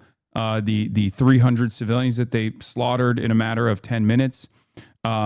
In the immediate aftermath of the ceasefire conversations taking place. So how much do you think Israel is involved in managing the relationship with Trump directly? Well, we do know a couple of things. We know that the Israelis have direct access to Trump and have sidelined and sidestepped the American policy process, which already has been quite chaotic in Trump 2, not as chaotic as it was in Trump 1, but nevertheless. So they have that access and they have that ability to play Trump psychology. Trump tends to be influenced by the last person he speaks. And if that ends up becoming Netanyahu, that definitely has a significant amount of influence, given how Trump is operating. It would not necessarily be the case with other presidents who would follow a completely different process and structure for their decision-making. So far, I have to say, I've not seen clear evidence that the Israelis themselves are the reason why this has not gone forward. Now, indirectly, I do believe that the Israelis share a tremendous amount of responsibility for this outcome, because we're seeing how Trump keeps on pushing for maximalist positions, whether it is zero enrichment or 20-year enrichment, things of that nature that ultimately were put forward, at least zero enrichment was put forward by the Israelis as a way of sabotaging the talks. But even if we don't see that evidence right now, I would say, though, that I think it is very clear that if the talks end up taking place, and if they end up becoming serious, if Trump manages to keep a degree of discipline to get across the finishing line or getting very close to the finishing line, at that moment, history teaches us that the Israelis will do absolutely everything to scuttle any deal between the United States and Iran that entails sanctions lifting. Keeping the sanctions in place is essential to the Israelis. The broader game of the Israelis is to establish a balance of power in the region that essentially eliminates Iran as a geopolitical player that can challenge Israel. This means degrading their industrial base, destroying their universities, destroying their steel plants, pharmaceutical plants, just set them back decades. When they're saying bombing them back to the Stone Age, they're not kidding. It's not an exaggeration. Yeah. It is not just a kind of a saying. This is their strategy. This is what they've done in Syria. This is what they have done or doing right now in Lebanon. It's about keeping everyone else weak so that they can have security through dominance. But there's two ways to do this. One is to go to war, which they've fought very hard for the last 25 years to get, but it's difficult to get there. And even when you do it, it may not result the way you want. But if you succeed, it will actually set the country back very fast in a relatively short time because you're blowing things up. The alternative way is to have long-standing sanctions that for decades grinds down the industrial base of the country, slowly but surely destroys its fabric of society, its ability to be able to have a proper functioning economy. This is what was done to Iraq under Saddam Hussein. It's not entirely Israel's fault in that context, but nevertheless, this is a different methodology of just defeating your enemies. With Iran, they've had those sanctions on for more than 3 decades now. And the Israelis are upset enough that Trump has ended the war. It would be much, much worse, unacceptable from their standpoint, if sanctions are lifted. And at that point, I think we will see significant pressure on Trump, and it will probably lead to Trump's biggest fallout and confrontation, not just with Netanyahu, but with Miriam Edelson, with his other big pro-Israeli donors, etc. And given how Trump has kind of lost the Tucker Carlson wing of MAGA, it's not clear to me whether he feels ready and comfortable to take on the remaining supporters that he had, at least on the financial side, which are the donors that are in line with Miriam Edelson on this issue.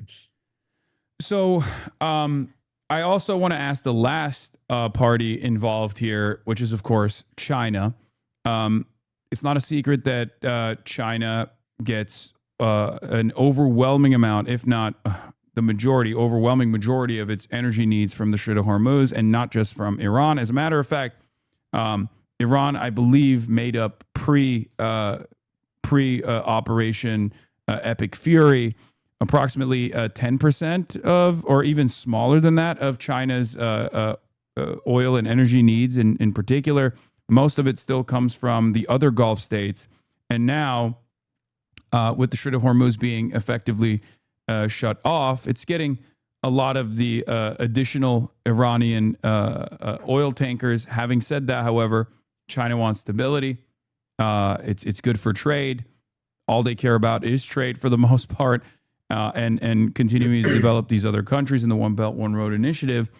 How much do you believe is China pursuing stability and maybe even urging Iran to engage in a ceasefire conversation, and how much is Iran even invested in listening to China, and how much aid do you think China is offering to Iran beyond or urging them to engage in a ceasefire, and if their interest is actually leading Iran towards a ceasefire rather than continuing to pursue some kind of military campaign to secure its maximalist goals?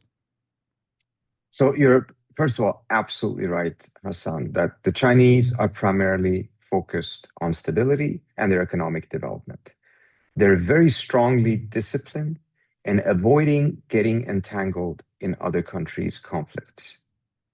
They're not going at this ideologically, immediately taking sides in conflicts, believing that those conflicts have anything to do with their credibility and things of that nature. They're the total opposite of the United States. There's not a conflict around the world that the United States doesn't feel it needs to get itself entangled with and interfere with.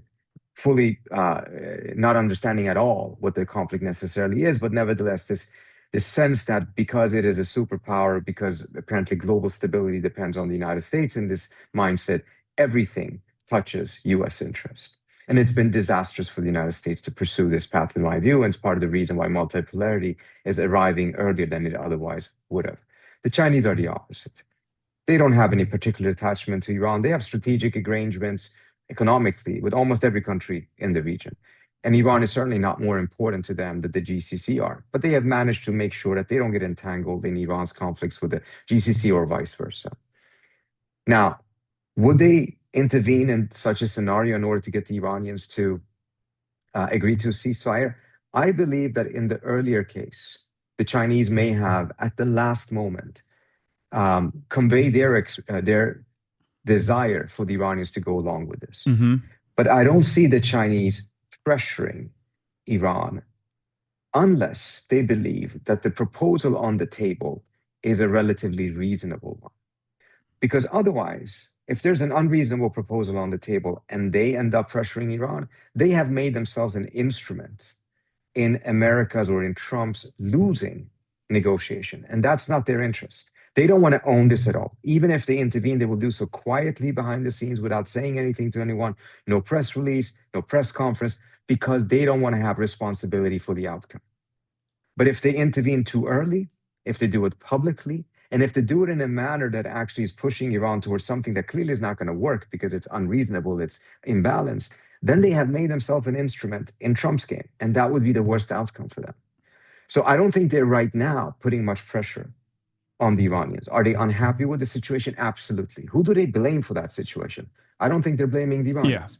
Now, if there was a very reasonable proposal on the table, and Trump had proven himself also to be willing and capable and disciplined enough to deliver on it, then I can definitely see that the foreign minister of China would place a phone call to the Iranians, gently urging them to move in that direction, etc. But the idea that they would end up becoming some sort of a tool in America's pressure tactic on Iran, I think the Chinese are too smart to get entangled in that manner. I have talked to some China skeptics who are analysts and political figures in the region that believe that there is a potential trade-off. They're speculating. There's a potential trade-off with China possibly urging Iran to take a maybe even worse deal in exchange for easing the military allegiance that America has with Taiwan, using Taiwan as a permanent base, as a thorn on the side of China in its own regional interests. Do you find that to be a likely scenario, knowing what you know about China's unbelievably pragmatic approach and its ultimate interest in making sure that there is some sort of reunification, most likely a peaceful reunification with Taiwan? Given that being the highest priority for China, could they potentially use Iran as a trade-off, given the relationship that they have and their lack of interest, the lack of ideological commitment to waging some sort of anti-imperialist war, for example?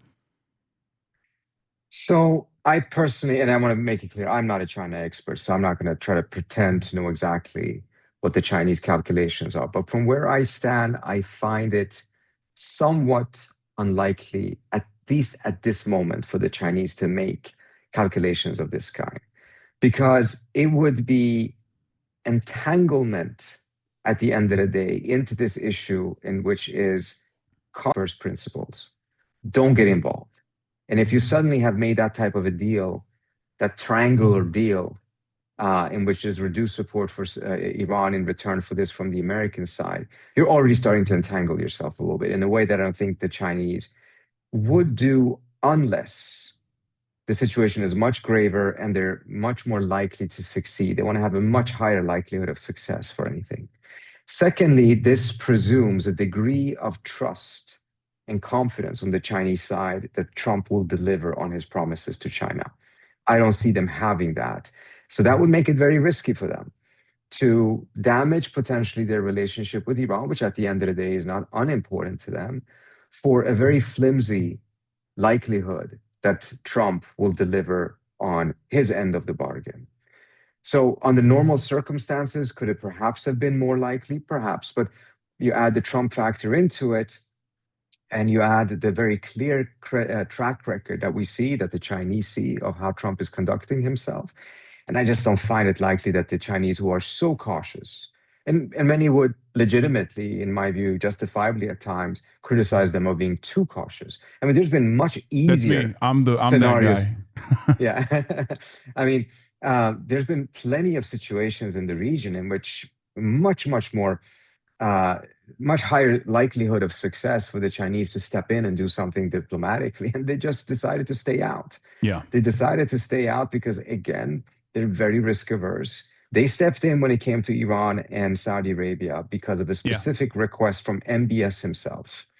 And it was also a scenario in which the Iraqis and others had already mediated extensively between the Iranians and the Saudis. The deal was 90% ready. And the MBS himself directly pleaded with Xi. And they did this. And immediately afterwards, you could see how the Chinese started to become uncomfortable. On the one hand, they were glad to get the credibility and the credit for all of this. On the other hand, they were very unhappy to see that demands and expectations that the Chinese would step in more often were rising as a result of this. And they really clearly wanted to push down those expectations. Even Western analysts at the time said, oh, it's your problem now. Some, at least on Foreign Policy magazine, said, okay, well, good luck to China for doing this. And I read it as jealousy at the time, but I guess they weren't so wrong. Now, there's one factor here at play that, once again, we have to go back to, which is Israel. China does have a lot of power to apply pressure to every country, really. But from what I have seen, what I've read, it kind of feels as though China is just treating Israel as America's problem and a reliable trade partner at times as well. But they're not using any leverage that they have to try to talk to Israel at all. I don't know if that's because they see that as overstepping, because they talk to America directly, or if there's any way to bring about some sort of regional stability. All of that still goes through Israel, realistically. Is there any reason as to why they have, in your opinion, refused to try and deal with Israel at all, even if it's anything beyond simply offering condemnations at the UN? I think it's an excellent question. I want to again emphasize you're not a China expert. I'm not a China expert. Yeah, but I have been able to observe closely and have had extensive conversations with Chinese officials about their approach to the Middle East. And I think there is a fundamental error here amongst many people who are looking forward to the days of multipolarity. They're hoping that some of America's problematic, to say the least, approaches in certain regions will be balanced out because another superpower or a constellation of other powers will be able to push it back. Middle East is obviously the obvious one. But I think the error here is to believe that China would more or less behave like previous superpowers we have seen, either from the Western Bloc or from the Eastern Russian Bloc. That is not how they are considering themselves as a major power. They made it very clear they're not following the blueprint of previous superpowers or Western superpowers when it comes to this. They're not going to automatically take the side against the United States in a lot of conflicts.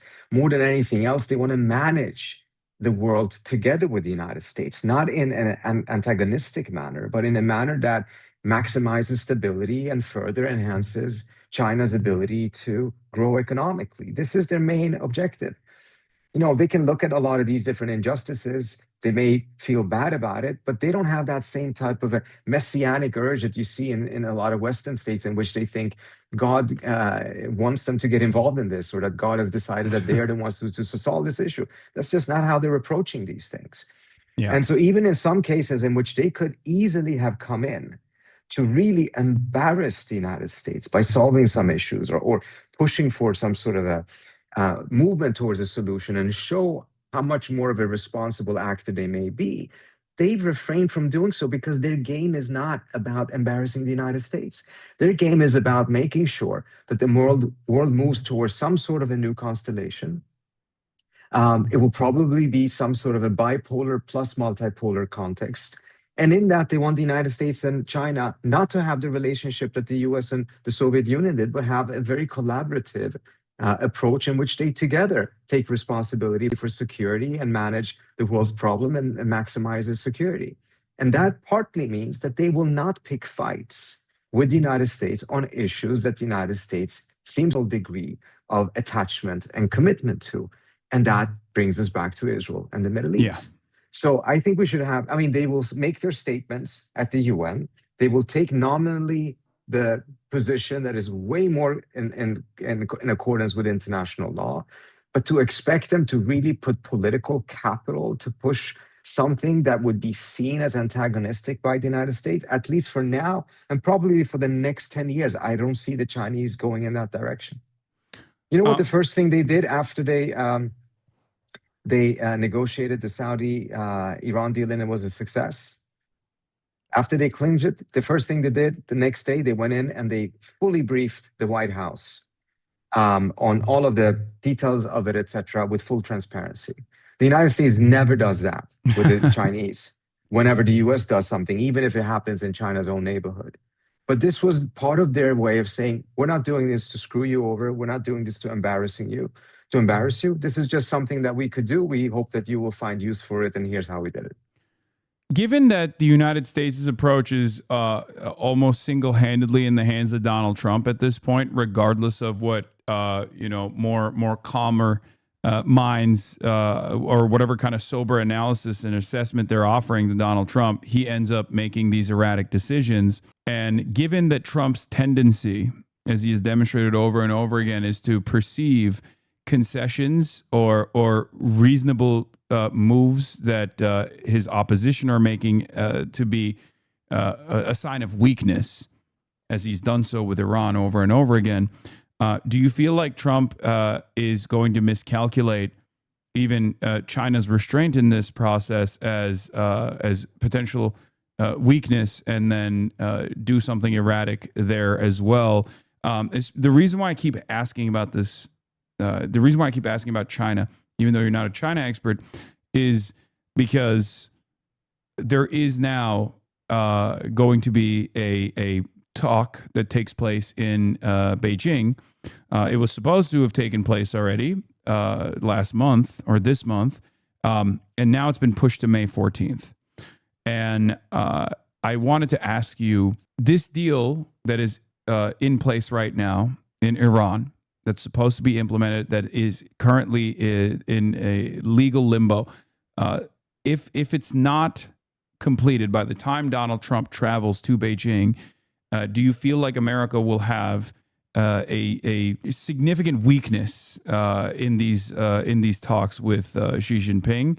And do you feel as though that is going to force Donald Trump to try to manage this negotiation the closer he gets to the Beijing summit, and he might even cancel it altogether? What do you think the likelihood of that is? I think, first of all, you're quite right. It will be problematic from Trump's position if he travels to Beijing, has this very crucial summit with Xi, and he is still suffering from the repercussions of the problem that he caused himself by starting this idiotic war. He has once again proven himself incapable of establishing stability. No one remembers the success he had in Venezuela. Everyone talks about the lack of success and the idiocy of going into Iran, the foolishness of thinking this could be done in 4 days, all of these different things. So this will put him in a much, much worse position. He's suffering from higher oil prices. He is at his lowest level with Republicans, his lowest level with independents. He looks as if he's going to be a lame duck president in just a couple of months because the Republicans are likely to lose the House, the Senate. This is not the position he wanted to be in when he went to Xi. And the thing you mentioned about miscalculation with the Chinese, I think he is more careful with the Chinese because I think he has a better assessment of what China's actual power and role is. And he understands it and manages to discipline himself. With the Iranians, he's still suffering from the false belief that Iran would collapse within 4 days. And he really hasn't managed to grapple that he really is going to have to give a real concession and compromise in order to get a deal. He's still coming at this thinking that there's some sort of a silver bullet he can use to win this negotiation through humiliating the other side and getting a total victory and a total surrender from the other side. It was never in the cards. It is not going to be in the cards. There is no silver bullet. The only silver bullet he can really put together is a smart diplomatic strategy, which would entail absolutely zero Truth Social posts for at least a week or so until this is done. But everything that he's doing, whether it is the blockade of the blockade, etc., it's all the same game plan as in the past. This belief that if you just do this one small thing, the whole house of cards of Iran is going to collapse. And the Israelis are very active in kind of pushing these type of things. Yeah. So I don't think that he treats the Chinese in the same way. He has a better assessment and fortunately listens to more people than he does on Iran. Will he cancel again? I don't know. There's a lot of different factors coming in, but I do believe that he canceled the first one precisely because of this. He thought he was going to go in there with Venezuela and Iran in his pocket in a very strong position. It is simply not the case. It will not be the case most likely by May 14th either. So it remains to be seen whether it takes place or not.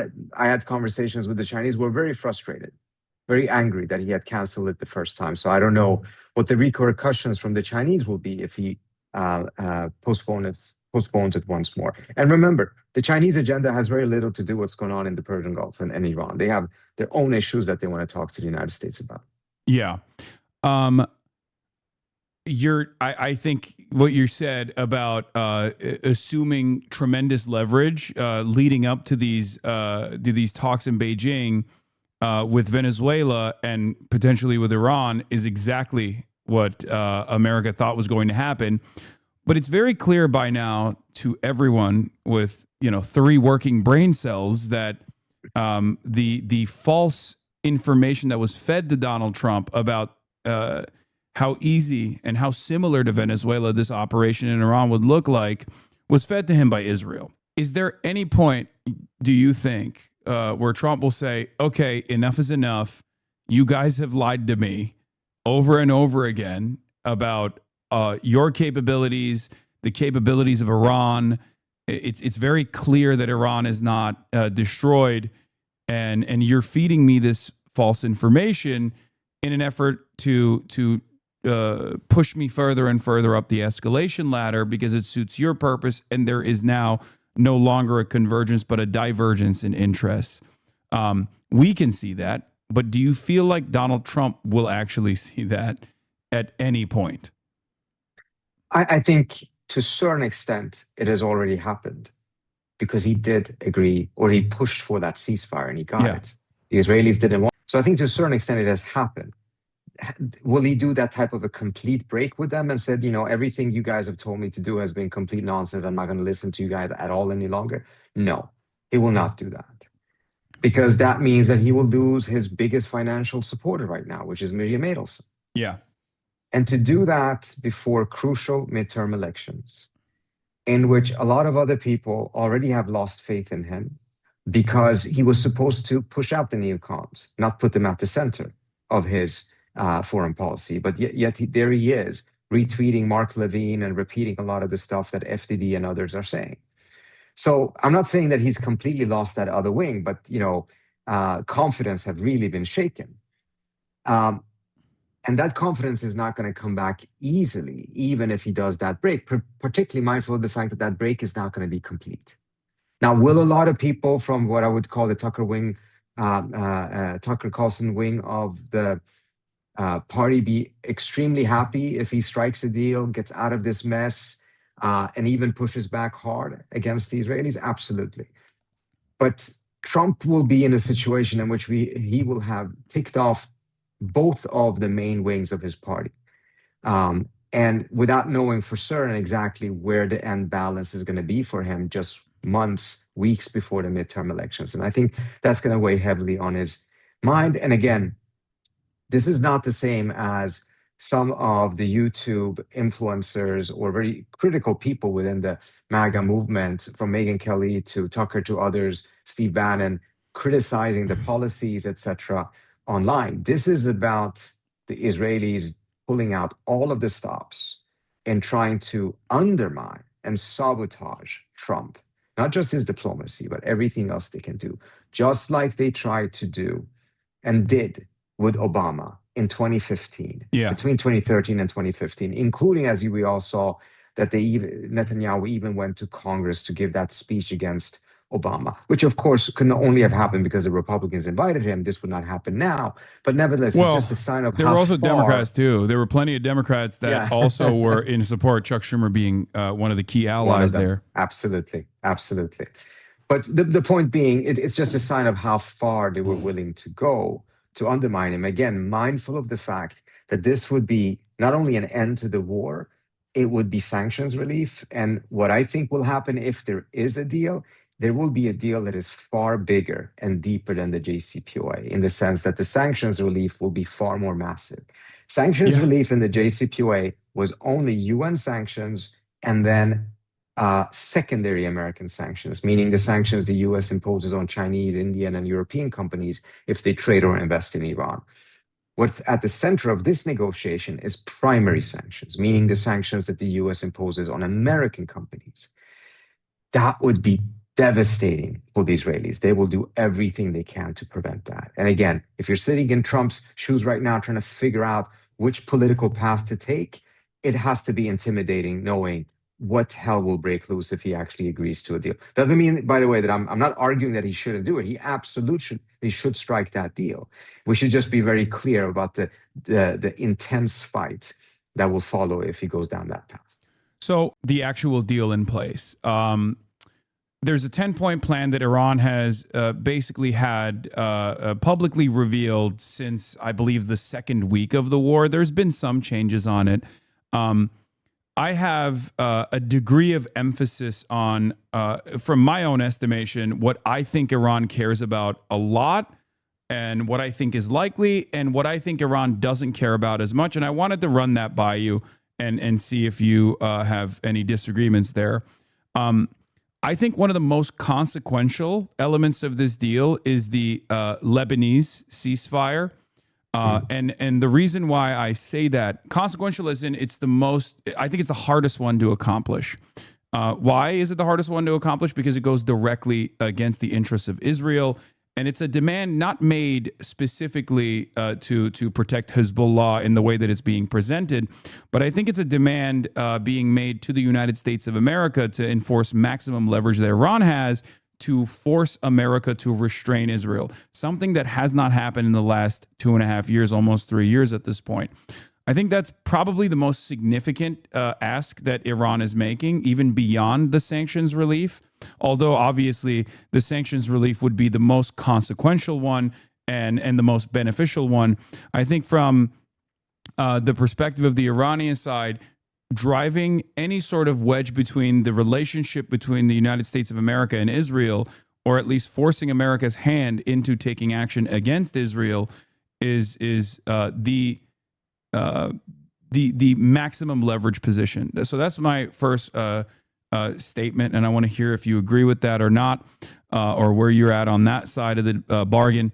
And I think the least consequential one is one that they've already conceded to, which is, of course, the enriched uranium. The American demands for it, from what I understand, are something that Trump wants to present as an aesthetic victory. It's 20 years as opposed to Iran agreeing to 5 years of control over their enriched uranium stockpile. Even though the Iranian side is still maintaining this posture that they don't want anything to happen to their enriched uranium stockpile whatsoever, and that actually violates their sovereignty. Do you feel like Iran is simply saying that in order to posture? Do you disagree that this is probably the easiest condition that America has demanded from Iran that Iran would be on board with, that Iran would concede to? Outside of that, you obviously, I think you and I agree on the sanctions relief side. So what do you think about those two major points? So a couple of things. Let me also say one thing on sanctions relief before that, because I don't want to leave the impression that the sanctions relief is the hardest because Trump is opposed to it. I think actually Trump is the president that would be most in favor of offering sanctions relief. He's not a fan of sanctions. He's a fan of tariffs. But sanctions actually punish American companies. So the idea of lifting primary sanctions and getting American companies into Iran would be a huge sell to his own base. I mean, you have $300 billion of damages minimum in Iran right now. There's going to be massive reconstruction efforts. I'm not saying that the Iranians will welcome all American companies right away or in a large manner, but nevertheless, this would be the largest economy that would open up since the fall of the Soviet Union. And he said numerous times on the campaign trail back in 2015 that his opposition to the JCPOA, Obama's deal, was because it was unfair to American companies, because it only lifted sanctions on European companies and Chinese and Indians, but not on American companies. No Trump Towers in Tehran. So I think actually he's ideologically inclined to agree to that and be, quite open to lifting a lot of it. It's just that the political fight he will have with the Israelis afterwards or during that process is going to be absolutely beyond anything he's had so far. Lebanon, I think you're right. I think Lebanon is going to be a very, very tricky thing. And as you mentioned, part of it is because the Iranians want to see that Trump is serious about really reining in the Israelis. Part of it is, of course, also that the United States wants to talk about what the US calls Iran's proxies. Well, the Iranians view them as allies and Israel as an ally. Is this going to be a ceasefire between Iran and the US? Or is it a ceasefire that entails Israel? If it entails Israel and Iran cannot attack Israel, Israel cannot attack Iran. So an American ally has been included in the ceasefire. Then the Iranians are going to say, well, then Iranian allies should be included as well. Because otherwise you have a scenario in which Iran cannot strike at Israel. Israel cannot strike at Iran, but Israel can strike at these different groups that are associated with Iran without Iran being able to do anything about that. So I think the Iranians in that case are going to say, in that case, let's just have a ceasefire between the US and Iran. And then it's everything is permitted between Israel and Iran and between Iran and Israel and many of these different groups. And that also then means there is no agreement that other groups in Iraq and elsewhere in the region will cease fire on the US. Either you include them or you don't include them. So it's beyond Lebanon and Hezbollah is what you're saying, because that was my initial assessment as well. I was, I mean, obviously Marandi is not in any way, shape, or form affiliated with the administration, but he is one of the only people that I've heard maintain the position that this also includes even Hamas, like the entirety of the axis of resistance, whereas official communiques make it seem as though this is just, well, on the Iranian side, some of their reporting says it is the axis of resistance. Not sure if that includes Hamas or not, but certainly Iraq and other regional actors as well. Is that your understanding of the deal as well? I can certainly see that from the Iranian side. They would view that as the most attractive solution or agreement, because it would mean that Israel cannot attack any of their allies and vice versa. And the United States is very adamant that they want to put pressure on Iran for Iran to put pressure on some of these different groups, Houthis, Iraqi militias, etc., not to attack US. So the question, what kind of balance you can find there? I can see from a US standpoint also saying, you know what, let's actually end all of it, right? No attacks from the Houthis, no attacks from the Iraqi militias, none of these things. And then the question is, yes, but you have one ally that wants to bomb everyone all the time. What are you going to do about that?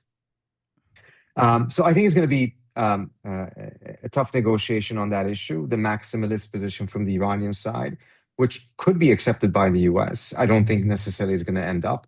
But if it is very, very weak, it also means that ultimately the ceasefire between Iran and the US will also be weak.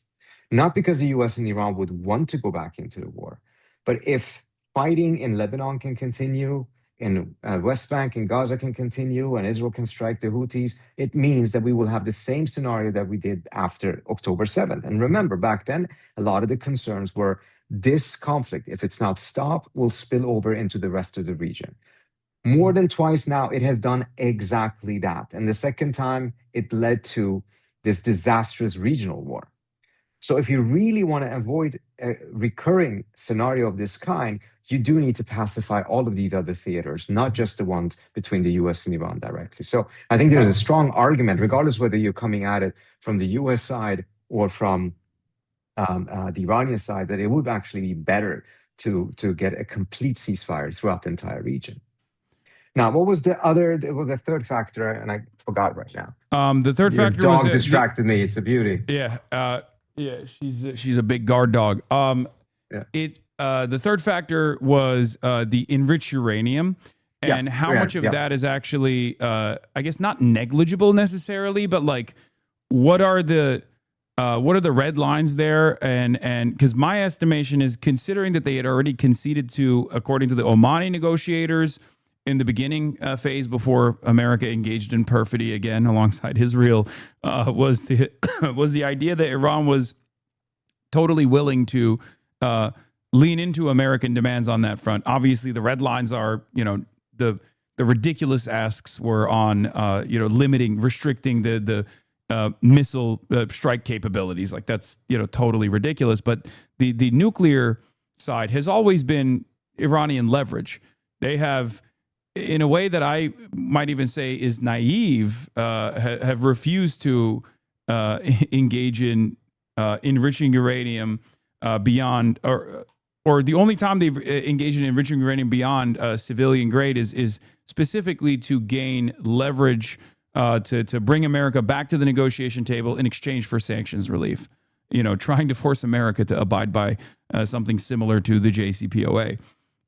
Do you feel like that's still the case, or do you think that now they have more leverage over the United States of America and therefore they really want to force it?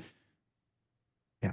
So I think your original premise is correct. This is probably not easy, but one of the easier challenges within the negotiations, because they already traveled a significant distance through the mediation of the Omanis. A mechanism was invented, put together, that was designed to make Trump feel that he has achieved his red line. His red line adopted later on in the game, which is essentially the Israeli red line, zero enrichment. So that, and part of the reason why the Iranians say 5 years and the US is 20 now, first of all, just saying any number from the US is a deviation from the Israeli line, right? Suddenly you're talking numbers instead of indefinitely. So that in itself is interesting, even though 20 years is a very, very significant amount of time. Now, the justification for 5 in the previous negotiations was essentially that the Iranians said, okay, we would only enrich uranium for 2 identified needs, 2 reactors they have. One is a reactor that is not even online for another 7 years, and one is a reactor that was given to the Iranians in the late 1960s by the US and that is currently used for research and medical isotopes for cancer patients. That reactor already has fuel pads that will last it another 5 to 7 years. So the number 5, I don't think, is just thrown out as any bargaining thing. It is designed to function within this this larger mechanism, saying, well, they're only needing to enrich uranium for these 2 reactors, and currently they don't need it because they have it for another 5 years. Could there be a scenario in which a third country, France, provides fuel pads for the Tehran research reactor for an additional 5 years, and for that other new reactor, so that the Iranians actually don't have a need for 10 years? I can see the Iranians being flexible on this. 20 may be too far. This would require that the fuel pads are delivered right away, I would suspect, not that they're hoping that it will be delivered down the road. I can see something like that potentially working out, and they could extend that number. And I think part of the reason why the Iranians are not walking back the Geneva proposal, but seem to still be negotiating from it, should be really seen as very positive from the American side, because you could easily have a scenario in which they're like, you know what? No, you didn't win this war. In fact, you lost it strategically. Our position has strengthened, and our position on the on these different nuclear issues have been hardened. and you're going to get less. I suspect, and particularly mindful of the fact that the debate inside of Iran has also shifted in the sense that there's far more support for weaponization now than there ever was before. One can see that scenario. But I suspect the reason why they have stuck to the Geneva proposal is because they have instead just increased the sanctions lifting demand, saying, yes, we can still do this, but the price is now higher. And the price is that, all of the UN sanctions, all of this of the primary sanctions need to be lifted. Because if the Iranians give up this leverage, this is the last time they can actually ask for sanctions relief. Having gotten it, what leverage do they have to even get the US to the table down the road? Yeah. So this is essentially the last moment. And so I think they're going to offer almost everything and demand almost everything in return.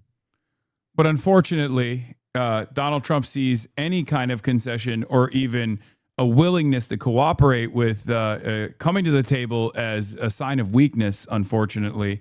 And you have malignant actors that are doing their very best, that have profound amounts of influence, if not the last remaining line of defense amongst Trump's domestic allies and foreign allies that are going to do their very best to sell you the deal. Trita Parsi, thank you so much for coming on. Thank you so much for having me. This was wonderful. I have to go pee. Appreciate it. But thank you. Thank you. It's always a pleasure to have you on. Likewise. And hopefully we'll talk to you again soon under better conditions. All right. Awesome. Thank you so much, Hasan. Really Have a good appreciate one. it. Talk to you soon. Bye. Thank you. And I'm going to go pee real quick as we go back to the White House Correspondents' Dinner. First time since 2011. Rose, Trump is returning. House Correspondents' Dinner is already attracting politics, media, and entertainment. And no one will have more eyes on them, though, or cameras, than President Trump himself, who is actually going to be making his very first appearance ever as president. And yes, as for tomorrow night, I hope that we will see all of you there. I know the president is very much looking forward to it. I think it's quite fitting that in our nation's 250th year, the most transparent and accessible president will be attending the White House Correspondents' Dinner for the first time. And his speech will be very entertaining. That is what I will tell you. Now, we don't know what will happen when the president takes the stage tomorrow night. We do know, though, what it was like the last time he appeared at the White House Correspondents' Dinner. And then, of course, there's Donald Trump. Donald Trump has been saying that he will run for president as a Republican, which is surprising since I just assumed he was running as a joke. But the jokes directed at Donald Trump during the 2011 White House Correspondents' Dinner didn't stop there. Donald Trump is here tonight. Now, I know that he's taken some flack lately, but no one is happier, no one is prouder to put this birth certificate matter to rest than the Donald. And that's because he can finally get back to focusing on the issues that matter. Like, did we fake the moon landing? What really happened in Roswell? And where are Biggie and Tupac? Say what you will about Mr. Trump. He certainly would bring some change to the White House. Let's see what we've got up there. Now, he hasn't gone quite that far, but the president, who spent decades as a developer before taking office, has certainly been putting his own touch on the White House this time around, inside and out. There's construction here at the White House as the president's ballroom is being built right now, which has prompted multiple lawsuits. And also, the colonnade leading to the West Wing and the Oval Office itself have been transformed, basically in the president's style, which means gold and more gold. Now, after that speech that President Obama gave, President Trump responded to the scathing jabs from the president at the time and downplayed. If we think that that was the inception, like that was the reason why Donald Trump chose to run for president, do we hold the Podjons accountable as they were responsible for Obama's speech at the time? Hasan, you're cooked, bro. Wait, why am I cooked? Do you guys think what do you guys think? You think there'll be a clavicular mention on one of the speeches? Do you think they'll mention me in one of the speeches? I feel like clavicular is probably a higher likelihood, right? Like mogging or maxing or something like that. I think there's no comedian. Oh. I'd been there before, so I knew what I was getting into. It's sort of the lion's den. I looked at my wife, I said, is this a good thing? or a bad thing? Am I supposed to be honored, or am I supposed to hide under the table? I wasn't exact. So I sort of just sat there and listened and took it in. But it was actually a little bit amazing. I will faithfully execute. But when Yeah, he who won won the that White one? House 5 years later, the president did not return to the White House Correspondents' Dinner. We all lost. Let's be real. President Trump is snubbing next Saturday's White House Correspondents' Dinner, but we found out yesterday he will be counter-programming it. He's got a primetime rally planned in Pennsylvania. Caitlin, what are you going to do? I'll be at the dinner. Throughout his entire first term, President Trump never attended. So why do you think the president is not here tonight? If that's what this dinner is, it embodies essentially a toast to a free press. Why was the president not attend tonight? Look, the president has enormous demands on his schedule. The correspondence dinner is too negative. I like positive things, okay? But after returning to office for his second term, the president announced he would indeed attend the dinner that's a toast to the First Amendment, explaining it this way. Every joke was about me, and I sort of liked it. I can handle that stuff. And my political Famous. I think there was a point in time where he could possibly handle it. This is perhaps the weakest and the most insecure he's ever felt in his administration. This is the lowest approval ratings he's ever had in both terms.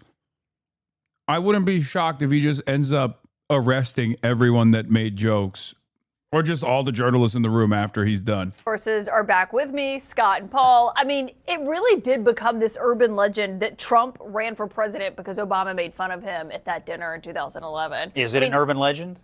I don't know. He talked about it before that. I rather enjoyed watching Barack Obama choose to seal the fate of the Democratic Party there with those ill-advised jokes at the expense of Donald Trump. Because look.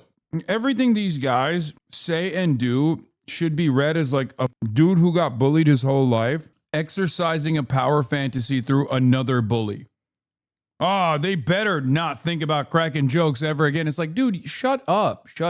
Okay. How about you better not think about, what you did in the bathrooms of gay bars in Tennessee or wherever he was doing trade. just a few years later, Trump broke every Democrat's heart in the country when he defeated Hillary Clinton. I'm glad he's going, by the way. Donald Trump is the funniest working comedian in the United States today. He has a chance to do something amazing tomorrow night. We'll see what he does. Well, I will say he has been as transparent, more transparent than any president I've ever seen in terms of talking to you all, talking to reporters, taking their calls, right? And that's a good thing. It's the thin reed I can grab, because other than that, he's been the biggest enemy of the First Amendment since President John Adams locked up Congressman Matthew Lyon of Vermont for criticizing him, violating the Sedition Act in 1798. You got to wait to 1798. This man has been a full-on assault on the free press since day one. Literally on day one, began cutting funding for press freedom overseas. His Pentagon has gone after journalists. He's sued innumerable media organizations. His FCC chairman went after to investigate The View. It's been a full-on war on the free press. And I hope that in a room full of journalists, maybe one or two of them can get his ear and say, hey, this is our country, not yours. Yeah, I do think.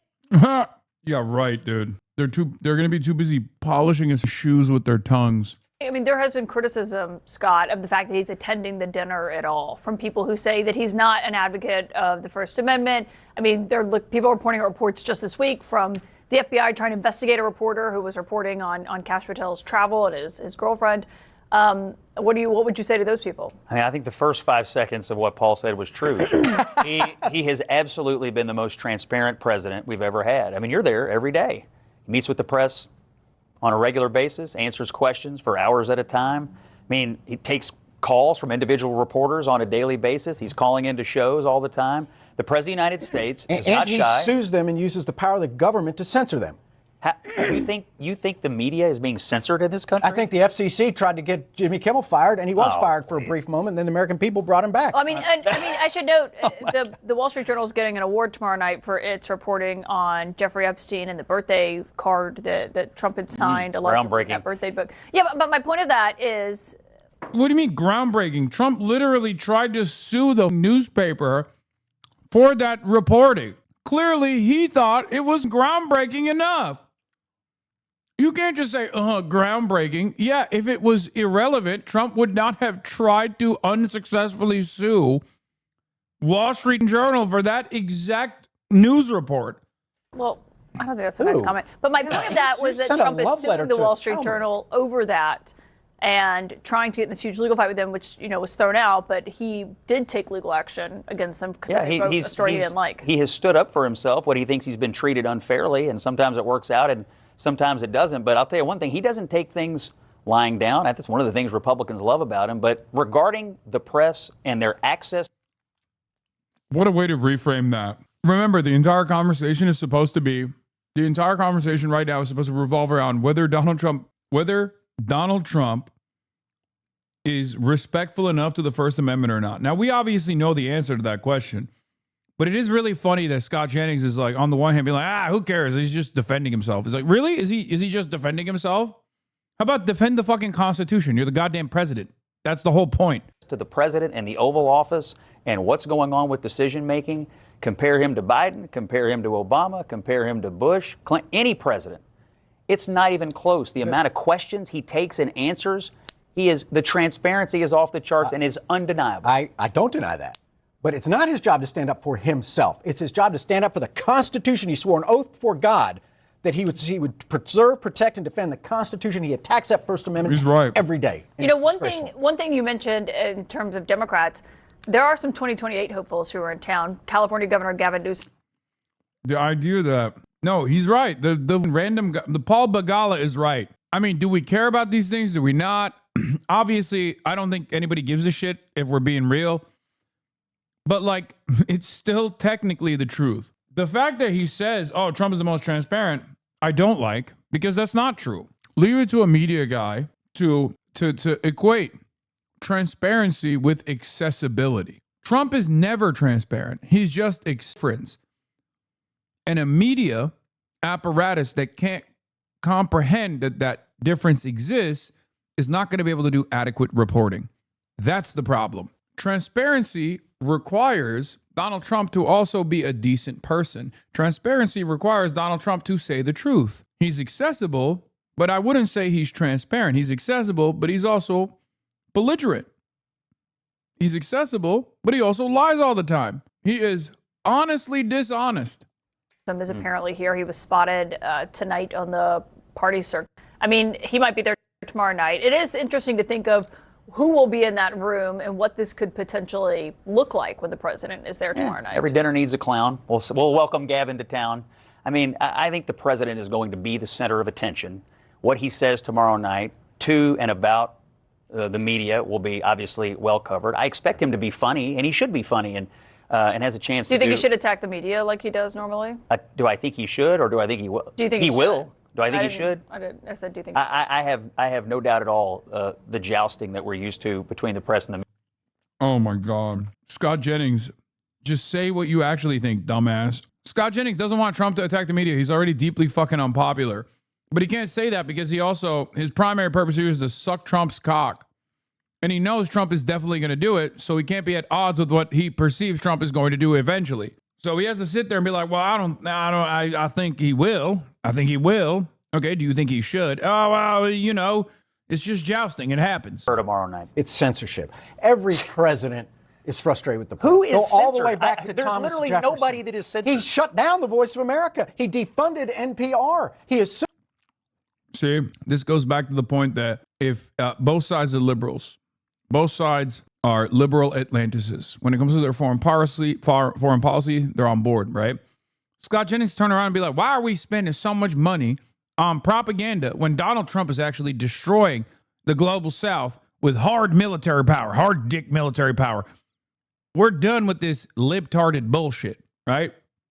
But he can't say that because he also is in the same system, and he also recognizes the importance of, Voice of America to implement, to conduct espionage, to do soft power, to try to, foment instability in countries that we want to create instability in. Any number they have of more money now than they've ever had. Expressing the truth or their opinions. You can't name a single journalist who right now is incapable of speaking negatively about Donald Trump. In fact, it's more than ever. Are you? Okay, he has gone after the free press. He sued the Des Moines Register and their pollster for accurately reporting a poll that actually the poll itself was flawed, but they didn't know it at the time. So for a flawed poll, You sue a newspaper and their pollster. It's all he does. It's all about him, him, him. Will either of you be attending tomorrow night? I'll be right here. Watching? Yes, covering the dinner. Paul will be on the farm hauling manure, which he's obviously good at. Paul Begala, Scott Jennings. Air defenses were activated in Iran an hour ago, according to Al Jazeera.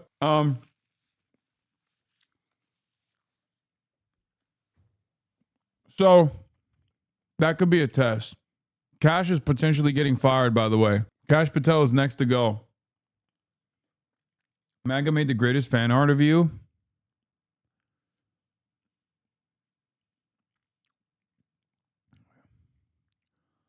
Here is Mr. Turkish communist Islamic jihadist Nepo millionaire Hasan Piker on Rich Daddy's horse. Yeah, I like it. To Kash Patel, I say, see you in Valhalla, sir. You've seen the trend. I think they're going to. The thing that saves America from a decade of Trumpist institutional rot was Trump's incredible incompetence. Yeah. Dasha Burns over at Politico reports. A top White House official tells me Kash Patel's likely next cabinet level official to go. It's only a matter of time. The official who was granted anonymity to discuss the sensitive matter told me. Speculation ramped up this week over which ranking administration chief will go next after Pentagon head Pete Hegseth ousted his Navy Secretary with President Trump's blessing.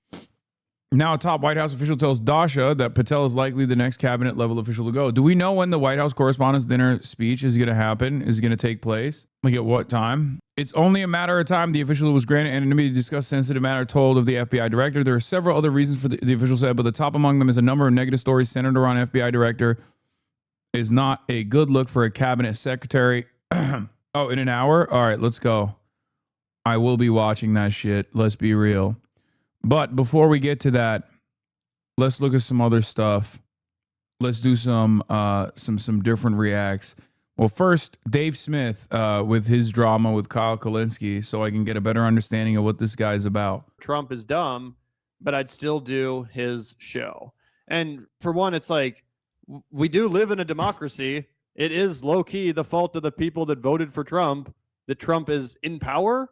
Like, that is how a democracy works, right? That there is some level of accountability that we can hold the people to when they reelect a treasonous traitor of you know what I'm saying? Like a Nazi, yeah, sorry, but if you were part of the group of people that elected that guy with your vote, which is, again, how a democracy works, like, it's not just some mysterious supernatural force outside of your standing. Like, no, you directly participated in that. And as a commentator, a member of the media, what you say and what you do is far more important than any just random Joe, like, you know, your grandpa or something that voted for Trump, who doesn't have a platform, who doesn't reach millions of people online, and who is incredibly influential.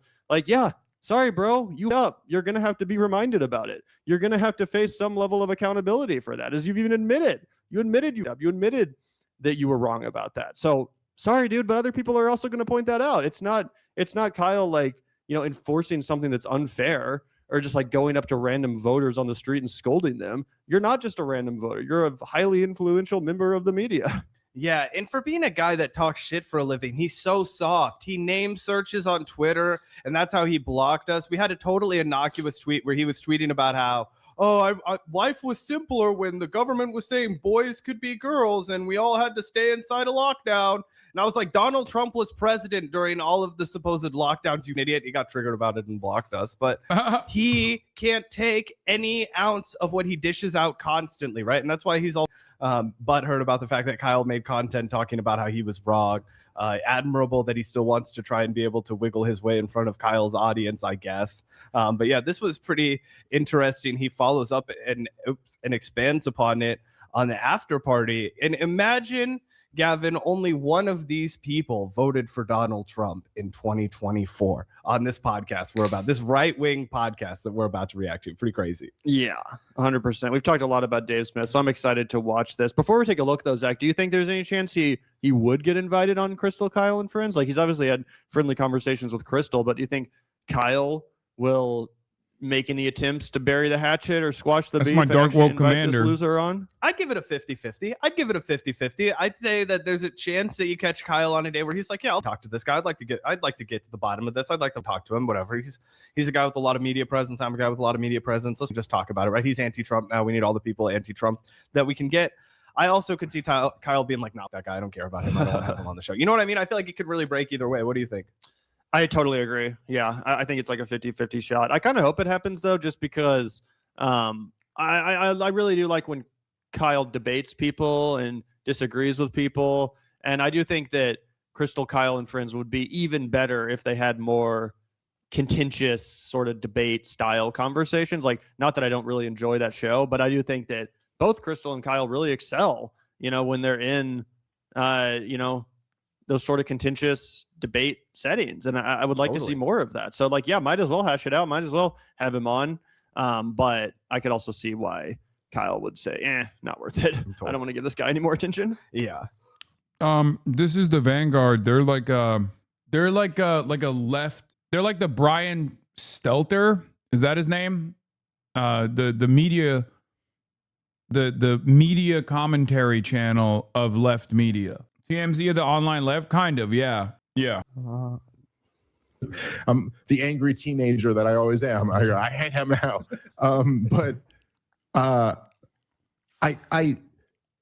There's this thing where people would say forever that that the MAGA is a cult, or Trump supporters are like a cult-like following. And I also see right now a lot of people,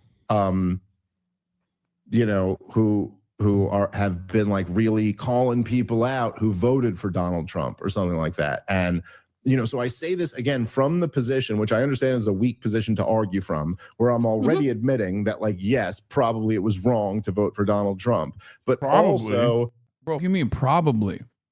I'll just say some names here, but I've gotten into some public arguments with Kyle Kulinski and Mehdi Hasan and others like that, who, by the way, I'm not trying to fight with either of those guys. I don't. You'd get squashed into an oblivion. You have no argument for them. You were like, hey guys, I know I voted for Donald Trump when it was the most obvious what he was going to do, and there was the least amount of evidence to support any of the claims I'd been making up until the election.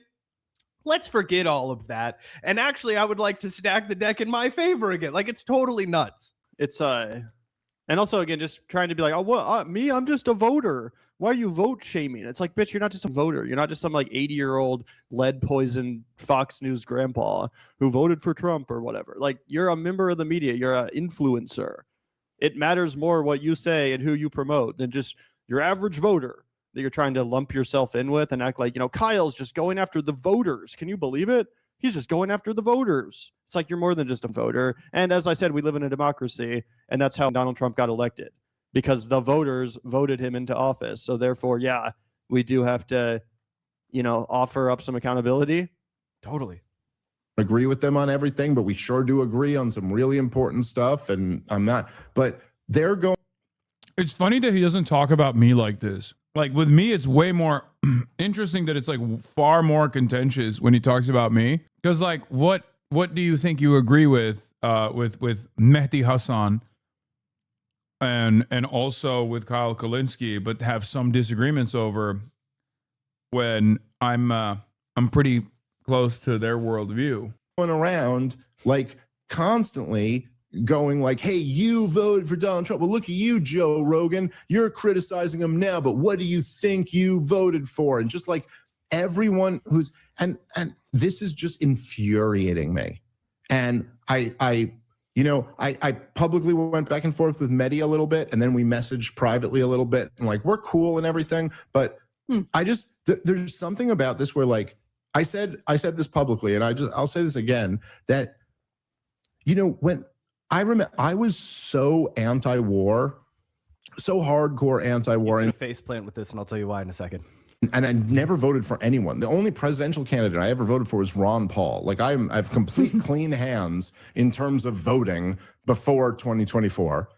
But then I realized that's a bigger L, bro. So you didn't vote for Trump the first time and you voted for him the second time? That's unbelievable. That's worse. Yo, you could not get that shit out of me through CIA enhanced interrogation. Is that there was a shit ton of money to be made on, jumping on the Trump train and getting a bunch of money and ad revenue. Like that is unbelievable, bro. He said Trump 1, not interested. Trump 2, not interested. Trump 3, on the other hand, I was like, well, third time's the charm. You got me. I didn't even know people like this existed, bro. Like, I thought the only people that did that were like people who had just turned 18 or, were just too young to remember Trump 1, the low propensity, low info voters that were just like, I'll try it. This Kamala stuff seems shitty and a continuation of Biden, who I hate, Yeah, this guy was like, you know what I really liked about Trump? January 6th. Like, he literally was like, I only started liking him after he did January 6th. It was very impressive.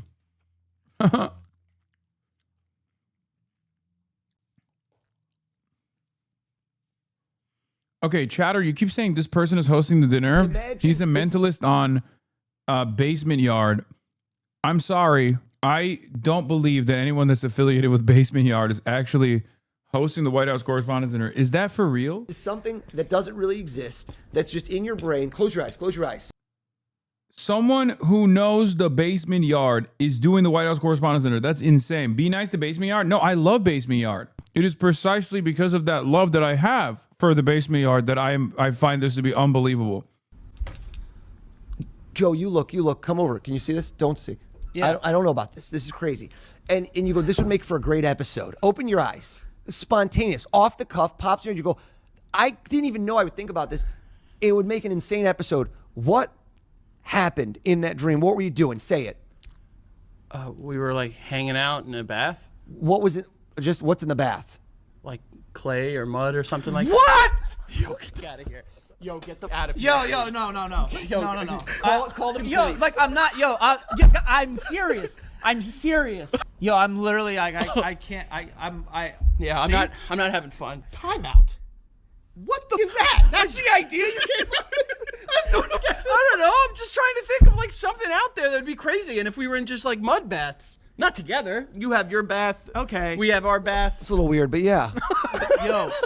Imagine this is something that doesn't really exist, that's just in your brain. Close your eyes. Close your eyes. Oz is allegedly Mossad, by the way. Wait, what? Like the mentalist guy?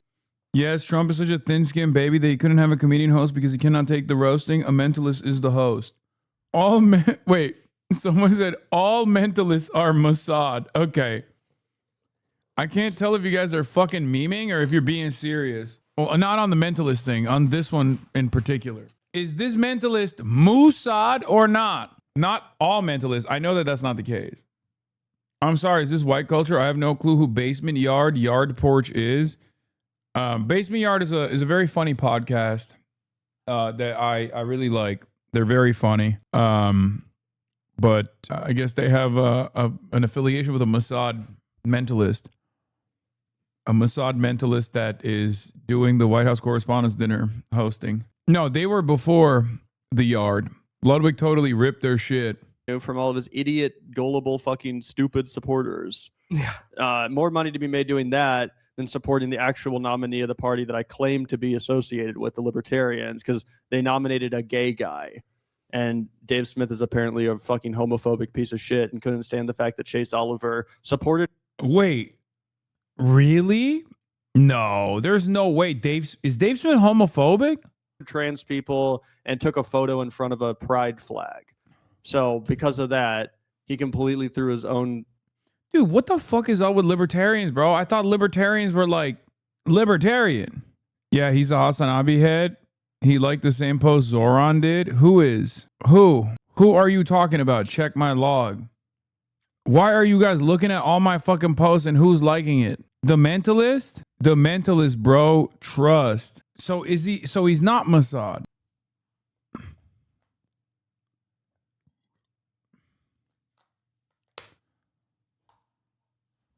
It's fucking annoying that in America, libertarians are not even libertarian. Like if you are against unrestricted travel, you're not a libertarian. You're just a Republican. If you're pro-police, you're not a libertarian. You're just a Republican. Not even joking. He is Mossad. He was born in Israel. I'll look him up. Wait, what? Bro, him being born in Israel is different than him being Mossad. Okay, what are you talking about? He is Mossad, and I imagine Israel will imply a warning at Trump to Trump at dinner. Libertarian only likes freedoms like having sex with kids, crypto, and freedom of consequences, doing hate speech. Basically, repugnance with another paint. No, man. Like there's a bunch of people that are at Cato that I actually have respect for. What's his name? David Beer. I think he's one of them. Like, he does the congressional hearings all the time. Like, there's a bunch of people at Cato that are anti-cop, that are some of the best advocates for immigrants in the country. I don't agree with them on other stuff. Obviously, they're fucking libertarians. They want to like undermine every federal agency. I obviously disagree with that shit. But Oz Perlman, can a mentalist trick Trump? Oz Perlman would try in a room full of journalists. Why did you guys say this guy is Mossad? Is it because he's Israeli? Is that what it is? Is he even Israeli? I feel like you guys are doing the thing that people say, like, oh, liberals will be like, oh, these guys are Jew haters. You know? It's cringe. Don't do that.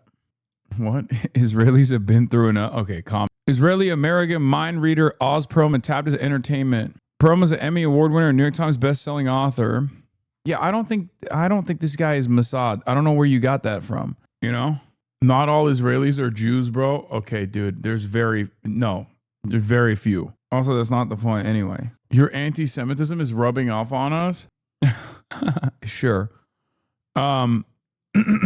He moved to America at 3 years old. Chat's being fucking weird. Oh, you guys are being annoying, dude. Why are you like this?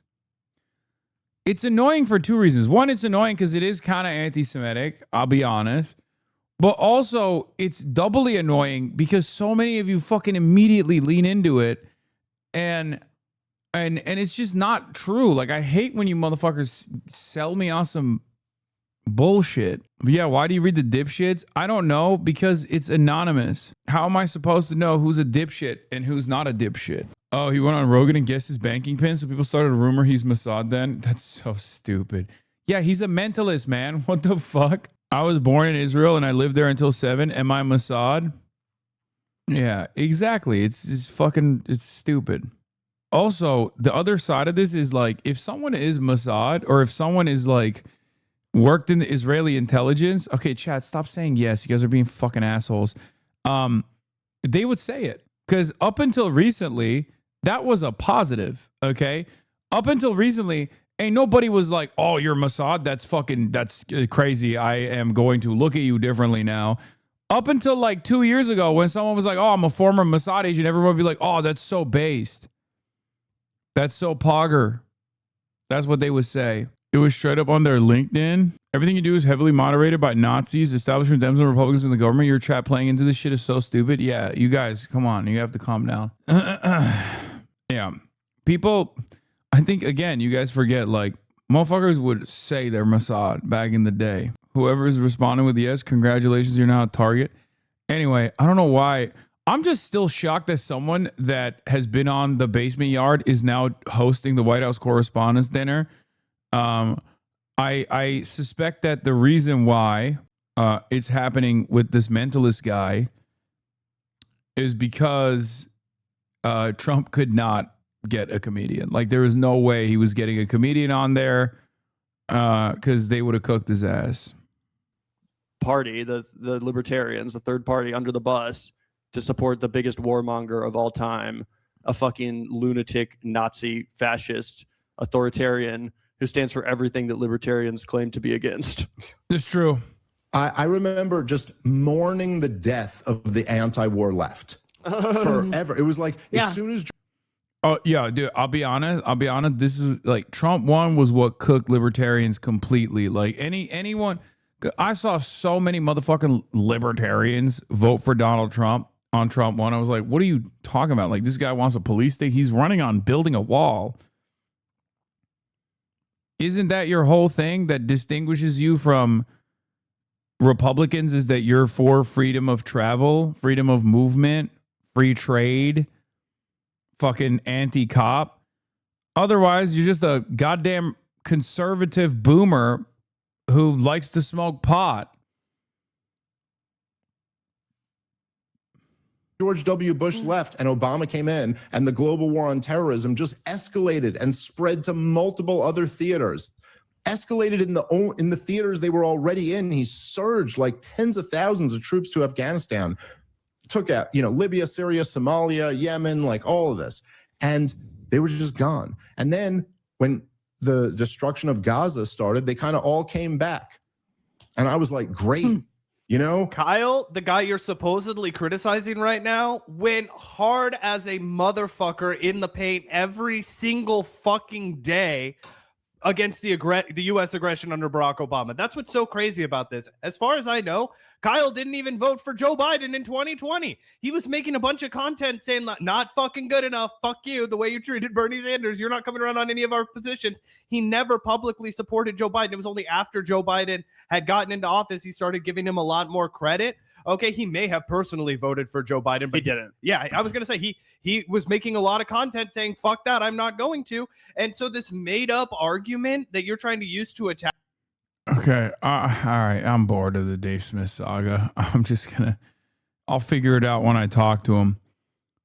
All right, let's get to Mr. Beast is what Mark's warned us about. This guy made this video, got 4 million views 2 months ago or a month ago, and I hadn't seen it until this very moment. We're going to take a look at this video now. 7. A bearded philosopher named Karl Marx sits in the dim light of the British Museum, scribbling the foundational texts of Das Kapital. He is writing about a terrifying future where every human interaction is reduced to a cold transaction, a world where even kindness is a commodity bought and sold for a profit. He had no idea that over 150 years later, he would describe the career of Jimmy Donaldson, Mr. Beast, with... The libertarian flag is named after Christopher Gadsden, who built the largest slave port in the U.S. Yeah, libertarians don't mind slavery. There are plenty of libertarians who have unironically argued in favor of slavery, argued in favor of the marketplace of babies. I think it was Rothbard, right?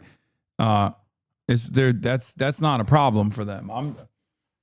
Yeah. Libertarians believe that it doesn't violate the non-aggression principle if you volunteer yourself to slavery. Now, of course, obviously, chattel slavery, there was no volunteering taking place, but it was Rothbard.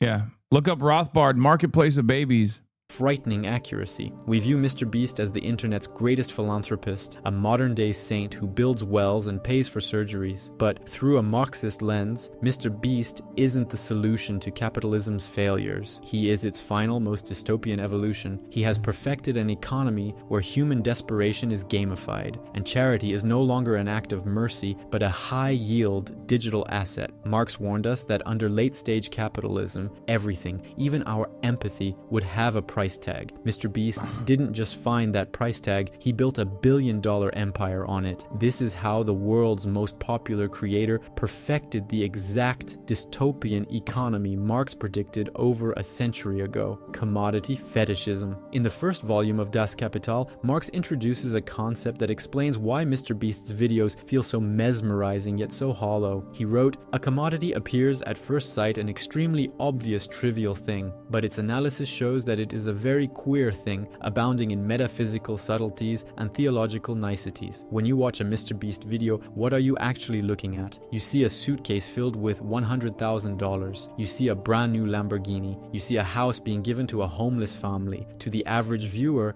these are just good deeds. But to Marx, these are commodities in their most fetishized form. In a Mr. Beast production, money is never just a medium of exchange, it is a prop. It is a visual effect designed to trigger a biological response. Marx argued that commodity fetishism occurs when the social relationships between people are masked by the exchange of objects. Think about it. When Jimmy hands a random person $50,000 for staying in a circle, we aren't seeing a social connection. We are seeing a person's value reduced entirely to the cash in their hand. We don't see the systemic poverty that makes that $50,000 a life-altering miracle. We only see the magic of the money itself. The money becomes a godlike entity that solves all problems, hiding the ugly reality of the labor and desperation desperation that created the need for the money in the first place. Mr. Beast is not giving away money in the traditional sense. He is converting human struggle into a high-yield digital asset. Marx warned that in a capitalist society, all that is holy is profaned. The sacred act of charity has been stripped of its human soul and redesigned to satisfy. Yeah, bro, people be like, Karl Marx had no answer for this.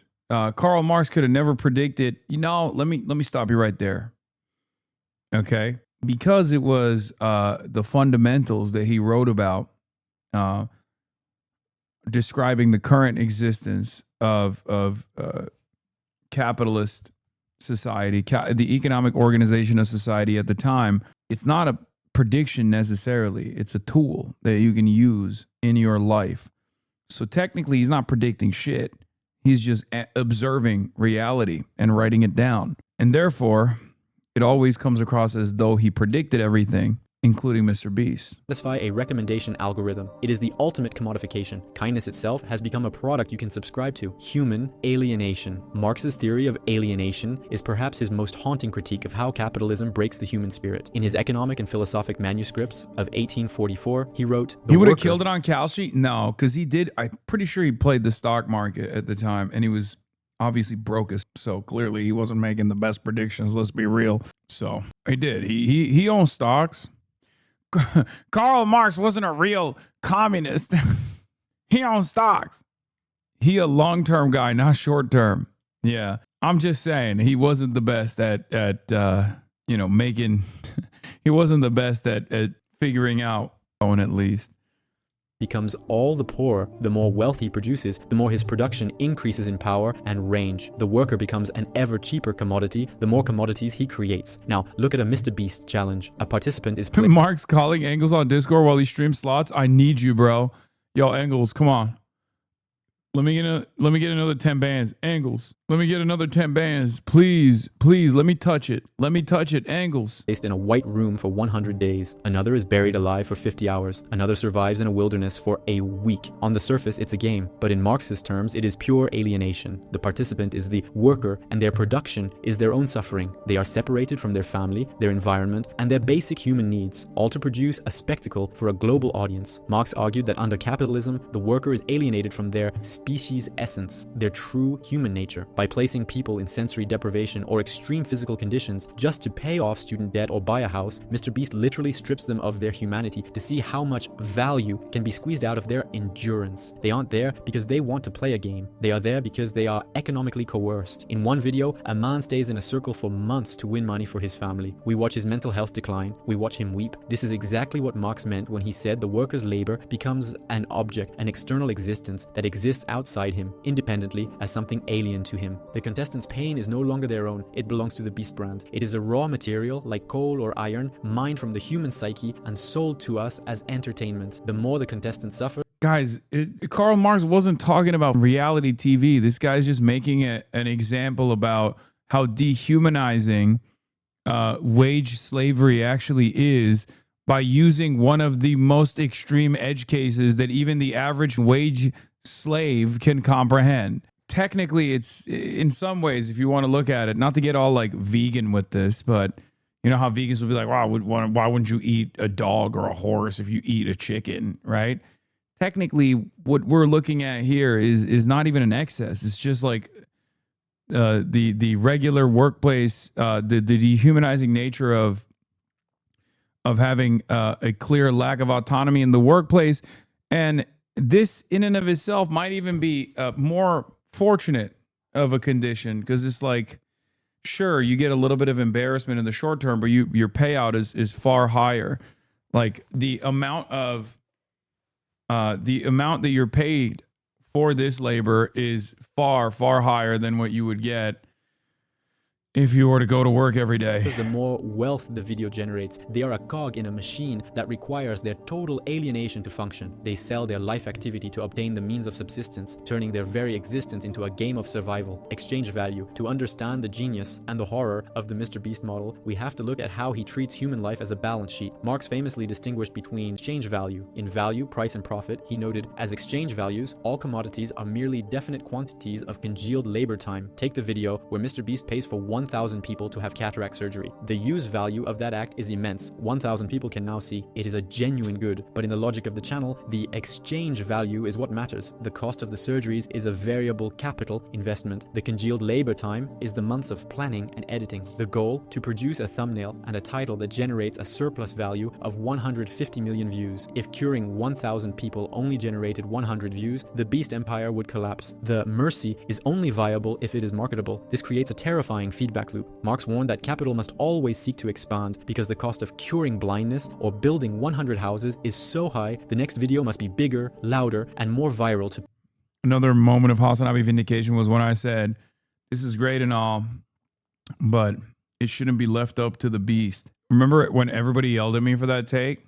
And then the beast himself came out and beasted on him and was like, no, that's my take too. Pay for the last one. This is the commodified charity loop. It is a self-sustaining microeconomy where the viewer's attention directly funds the next spectacle of wealth distribution. You, the viewer, are the consumer of this charity. Your attention labor is what gives the video value, which the brand then harvests to buy more good deeds. It turns the audience into passive participants in a digital coliseum. We aren't being inspired to help. We are being conditioned to watch. Marx believed that the market eventually turns everything into a quantity. In the Mr. Beast universe, there is no quality of mercy. There is only the quantity of people helped versus the cost per click. It is a cold, calculated breakdown of the human heart into a spreadsheet. Capital accumulation. Marx's most famous command for the capitalist was accumulate, accumulate. That is Moses and the prophets. He understood that capital is not a thing, but a process. It has to move. It has to grow. If it stops, it dies. Jimmy Donaldson often says in interviews that he has $0 in his bank account because he reinvests every penny back into his videos. Mr. Beast ends every single month with $0 in his bank account. I mean, at the end of the day, I could spend less per videos if I want to. I'm just focused on making the best videos possible, period. I don't care about making money. I don't care about time. I don't care about anything. I just want to make the best videos on the planet. But at any point, if I was like, oh, I need to stop losing money, I'd, don't spend $1 million on the next video. Just spend $100,000. You know what I mean? Many see this as the ultimate proof of his selflessness, but to a Marxist, this is the most aggressive form of capital accumulation imaginable. Jimmy is not a person. He is the personification of consume his wealth and instead dumping it back into production. He is accelerating the growth of his beast empire at a rate that traditional charities could never dream of. Marx described the MCM cycle. Money is converted into a commodity, which is then sold for more money. Mr. Beast has perfected the MSM cycle. Money is converted into a spectacle. Yeah, I mean, he has turned himself into a corporation, a brand, right? Like, it's funny when people look at that and go, oh, wow, how selfless. But like, that's literally, Uber. It's the Uber strategy. No, it's not even a CEO saying they have a $1 salary. It is unironically the same strategy for market consolidation. Companies that want to be first to market with a new design or a new disruptive technology that actively try to grow as fast as possible and do away with any sort of immediate profit with the hopes that they can monopolize an entire sector ahead of everybody else. That is, the Uber mentality. Which is then sold for more money. Because he reinvests 100%, he is able to build a monopoly of attention. He creates a barrier to entry so high that no other creator can compete. This is the microeconomic engine your client asked about. By operating at a break-even point on individual videos, he is actually building a massive, high-yield digital asset, the brand itself. This brand can then launch Feastables, Mr. Beast Burger, and massive merchandising lines. The charity is the marketing department for a global conglomerate. Marx warned that as capital accumulates, it centralizes. We see this today. One man now controls the charity narrative for the entire internet. He has become a private state, providing the services like water, housing, and healthcare that the actual state has failed to provide. He is the benevolent dictator of the digital age, exactly the kind of prince of industry Marx feared would replace traditional society. The Reserve Army. Finally, we have to look at the people who aren't in the videos. Marx spoke of the Industrial Reserve Army, a mass of desperate, unemployed people who exist on the fringes of society. He wrote, "The Industrial Reserve Army, during the periods of stagnation, weighs down the active labor army. During the periods of overproduction and paroxysm, it holds its pretensions in check. In every Mr. Beast challenge, there are 100, 1,000, or even 10,000 people. But for every person in that video, there are millions more in the comments begging for a chance. Jimmy, please help me pay my mom's medical bills. Like, Jimmy, I'm about to lose my house. This is the reserve army of the beast economy. They are the millions of desperate souls who make the contestants replaceable. Marxism teaches us that the system needs this desperation to function. If everyone had a house, if everyone had healthcare, if everyone had their debt paid off, Mr. Beast's content would be boring. There would be no stakes. The spectacle relies on the existence of a massive suffering underclass. The reserve army is what gives the video its tension. Mr. Beast is not a bad person. In fact, by all accounts, he's a very nice one. But that's the point. Marx wasn't interested in whether the capitalist was nice. He was interested in what the system forced them to do. We aren't watching a man fix the world. We are watching a man prove that the world is broken beyond repair. And the scariest part, we can't stop watching. We are the ones providing the living labor of our attention, keeping the vampire alive. It's pretty solid. The title genuinely lured me in like a child seeking candy from a van. The fact that this is an unscrollable title is actually a good thing. We need to hear this. I don't know what that means. That video made me sad, man. Can we do chat Vice again? No. Because in 6 minutes, the motherfucking White House Correspondents' Dinner is gonna begin.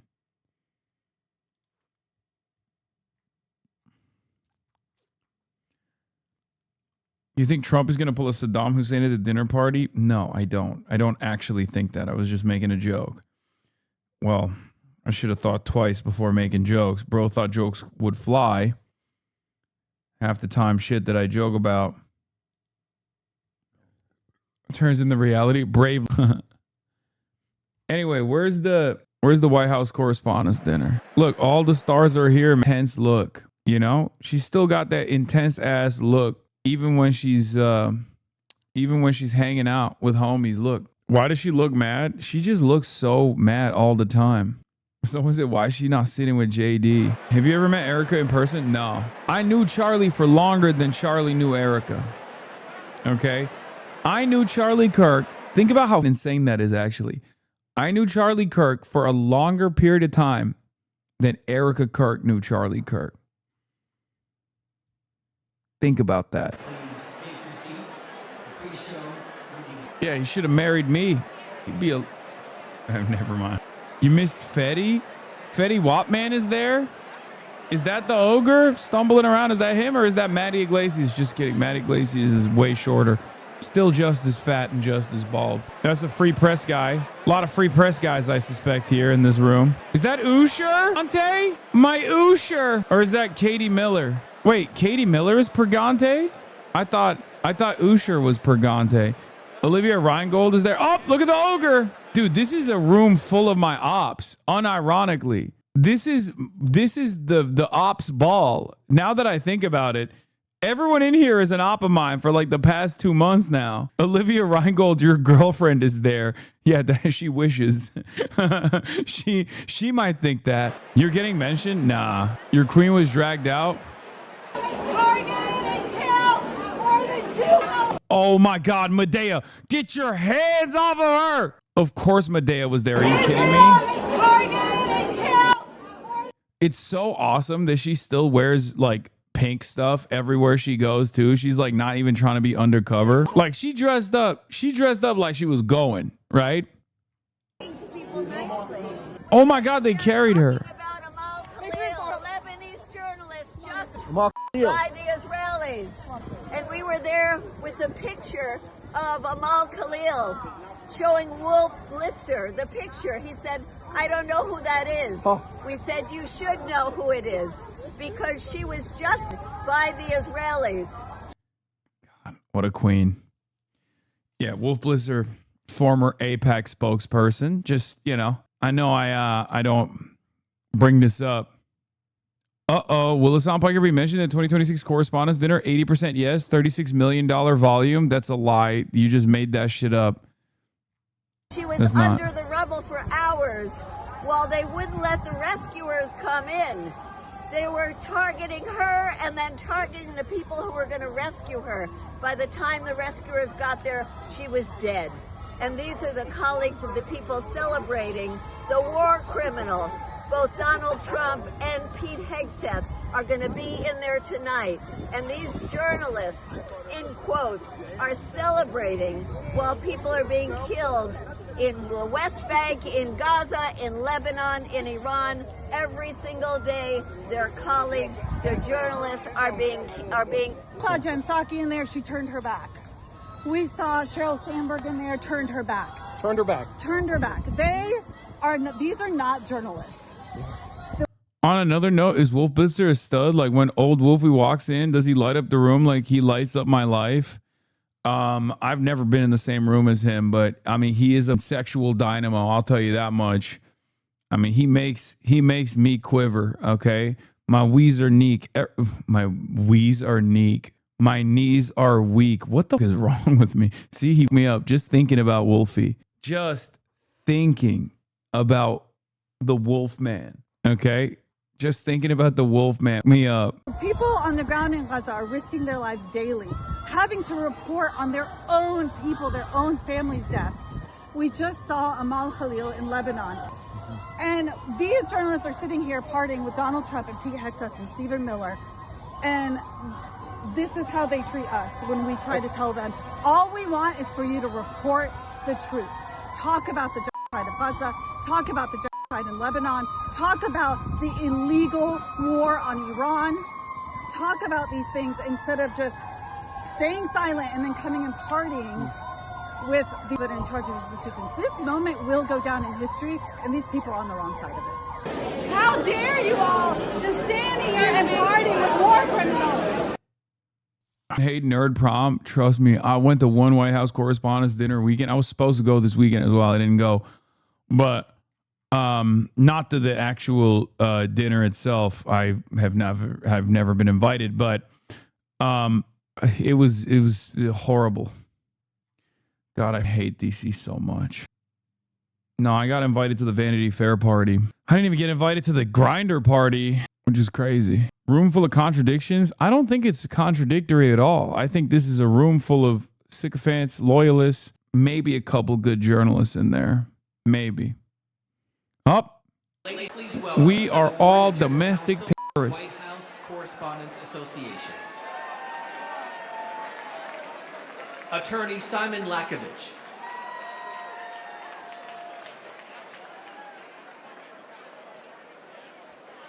Sarah Cook of CBS News.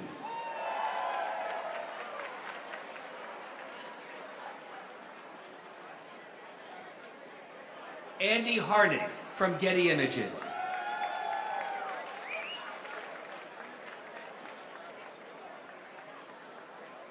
Mark Lima of CBS News.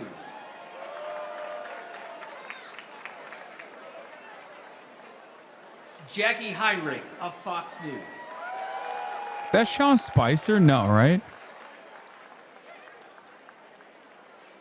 Chat, shut the fuck up about the host being from Israel, okay? He was just born in Israel. Jesus Christ, y'all are unbearable, dude. Oh my God. The White House press I secretary. feel, dude, if you keep this shit up, I'm gonna do anti-Semitism seminars on a daily fucking basis because you need it, okay? Oh my God. Oh my God. From ABC News. Oh my God. Y'all are unbelievably annoying. Jesus Christ, Trevor dude. Honeycutt from Reuters. Courtney Supermanin from Bloomberg News. Y'all need anti-Semitism sensitivity training. From Time Magazine, Brian Bennett.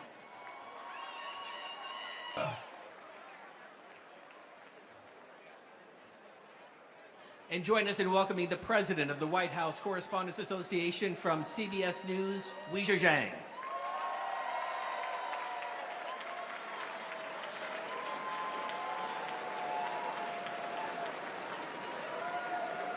The headliner for this evening, mentalist Oz Perlman.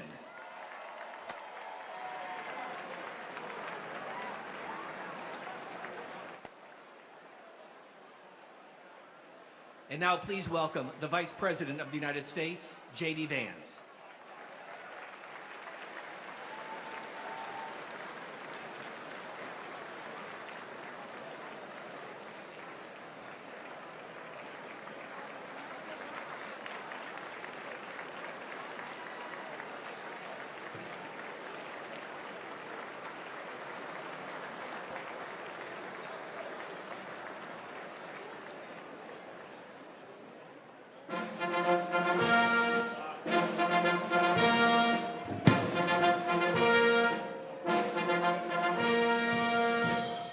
Ladies and gentlemen, the 45th and 47th President of the United States, Donald J. Trump, and First Lady Melania Trump.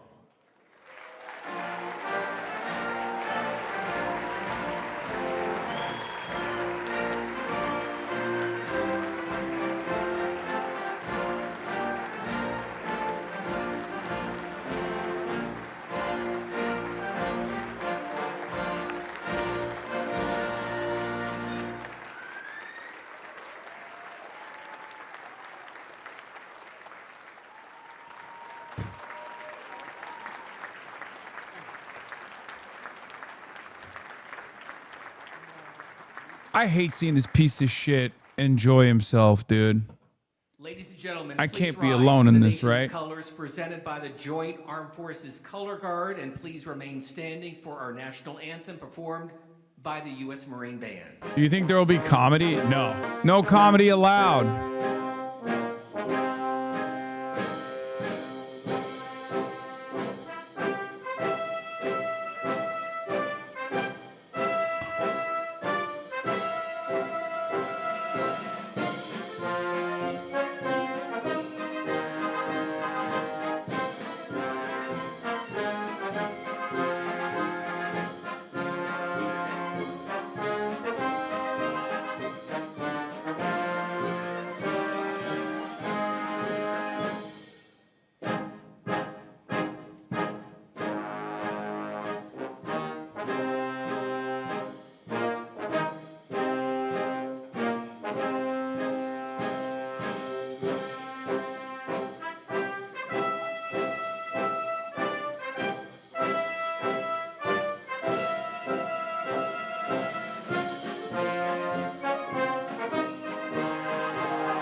He looks like shit. He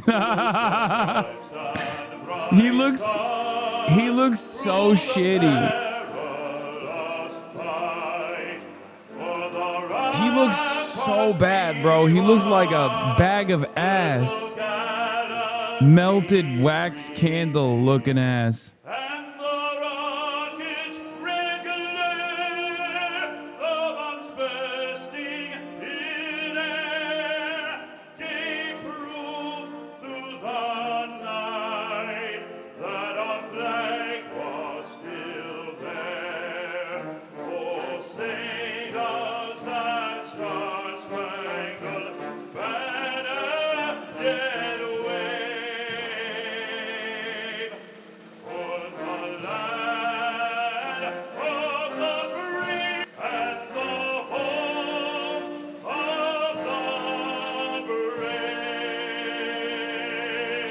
Bro, y'all are talking about this motherfucker's gonna go to sleep. I'm about to go to sleep, motherfucker. Come on, fast forward, fast forward. Okay, hold on. Here, watch this, watch this, watch this, watch this. And now, ladies and gentlemen, please welcome the President of the White House Correspondents Association from CBS News. Okay, there it is. I fast forwarded. I got bored. I was like, come on, pick up the pace. You know what I'm saying? Welcome. Welcome to the 2026 White House Correspondents' Dinner. Thank you to the President's own Marine Corps Band, led by Drum Major Master Gunnery Sergeant Stephen Williams and vocalist Master Damn, I got a time Gunnery machine. I Sergeant do have a Kevin time machine, Vinier. yes.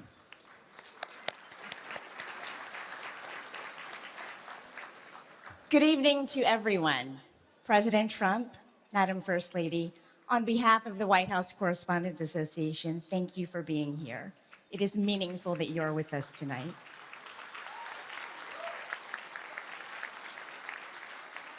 And White House Press Secretary Caroline Leavitt, thank you for everything you and your team does to work with us every day, whether you like it or not. I'm biased, but covering the White House is the best assignment in all of journalism. We have the privilege of covering the biggest story in the world every single day. The speed is exhilarating, demanding, and it offers a critical public service. Strong journalism benefits the entire country. Tonight, we will celebrate the exceptional work you have done and toast a group of promising students who want to follow your lead. Of course, at the heart of both of those things is the importance of the First Amendment. I want to take a moment to recognize some important people who helped me tackle this job and who helped make this night possible. First, to the members of the White House Correspondents Association. Can you turn up the thank you. fascist audio? Sure. Thank you for this opportunity to lead. It is an honor and a privilege. Thank you to my advisor in this role, Kelly O'Donnell of NBC News. And to the other past WHCA presidents who have helped me navigate challenges. To my CBS News bosses, Tom Sobrowski, Barry Weiss, Mark Lima, thank you. Thank you for your leadership and support. To the relentless CBS News team, especially the White House unit, I am grateful to call you not just colleagues, but friends. And thanks to the mentors and other friends who have kept me balanced this year and always. And of course, to my family. In a world full of chaos, you are my calm, and I love you. We have a big night ahead, and we're gonna get started now. So enjoy your dinner, and we'll be back. Thank you.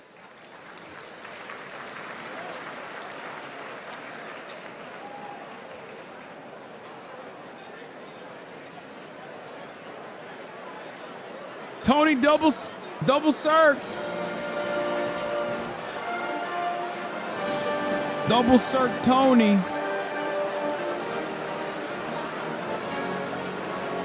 The commencement speech was better than that. It sucked ass. My commencement speech?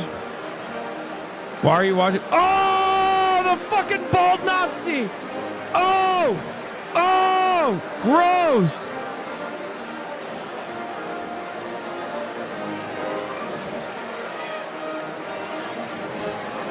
That wasn't Fetterman, chat. That was the other bald Nazi.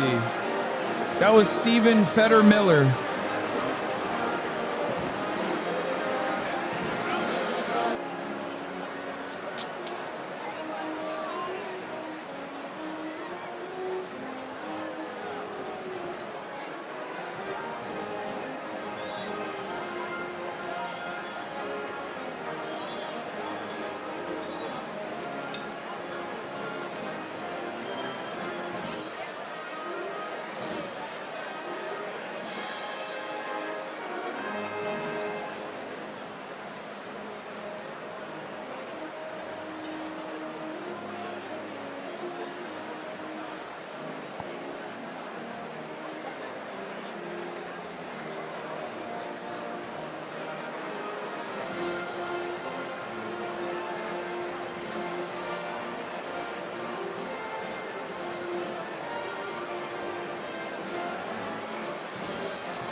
Stop biting your nails? No, I will never. Are we watching the burning of the free press? Yes. When are they gonna start talking? I don't care about this fucking ban, bro. Do you think they have McDonald's for Trump? I hope not. I hope he doesn't enjoy a single moment of this event. Are we just watching these bozos eat? Great question. I thought that there would be more action here. When the fuck does, when do they start talking? When do they start yapping? That's what I want. I want more yapping. Okay? The fuck is this shit? Hey, yo. How the tables turn? Okay, shut up. Is there a poly market bet on whether he's going to sleep or not? No, because that would be 100% guaranteed. Of course he's going to sleep. Why would you bet on a 100% guarantee? Mark Levin running an interview about you at the moment? Wait, Mark Levin is not at the White House Correspondents' Dinner, and he's instead on Fox News chirping? We're proud of being Americans. We're not a perfect country, but we're getting better all the time. And in America, you have opportunity. in these other countries? You think you have an opportunity in Iran? I mean, you don't have an opportunity. Nobody has an opportunity in Iran or Cuba or any of these. Two of my baldest ops are arguing with one another over who wants to kill me first. Florida taxpayers in this country give money to Yale. They have a $44 billion endowment. And they take our tax dollars and they don't pay taxes. Yeah, no. I'll tell you what, these colleges and universities are doing more damage than good these days, particularly in the soft sciences, behavioral science, political science, social science. It's one thing if they're working in labs to try and find inventions and cures for cancer and so forth. It's quite another when these are hotbeds birthing revolutions and anti-Americanism throughout the country. We'll be right back.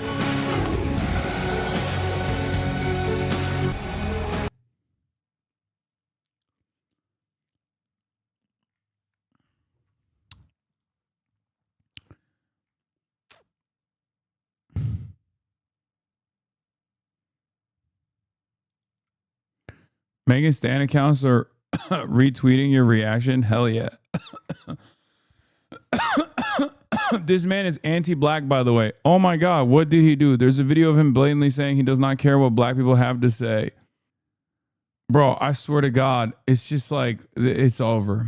We're so fucking, we're in a crisis of stupids, okay? There's nothing we can do about it. Oh shit, this one popped off. Okay. Oh my God, need that greatest hits of debunking website immediately? Yeah. Lol, you got so lucky. The night Mark Levin talks about you, Trump can't see it. Oh my God, you're right. Oh my God, remember when I said Mark Levin is definitely going to fucking talk about me on a show?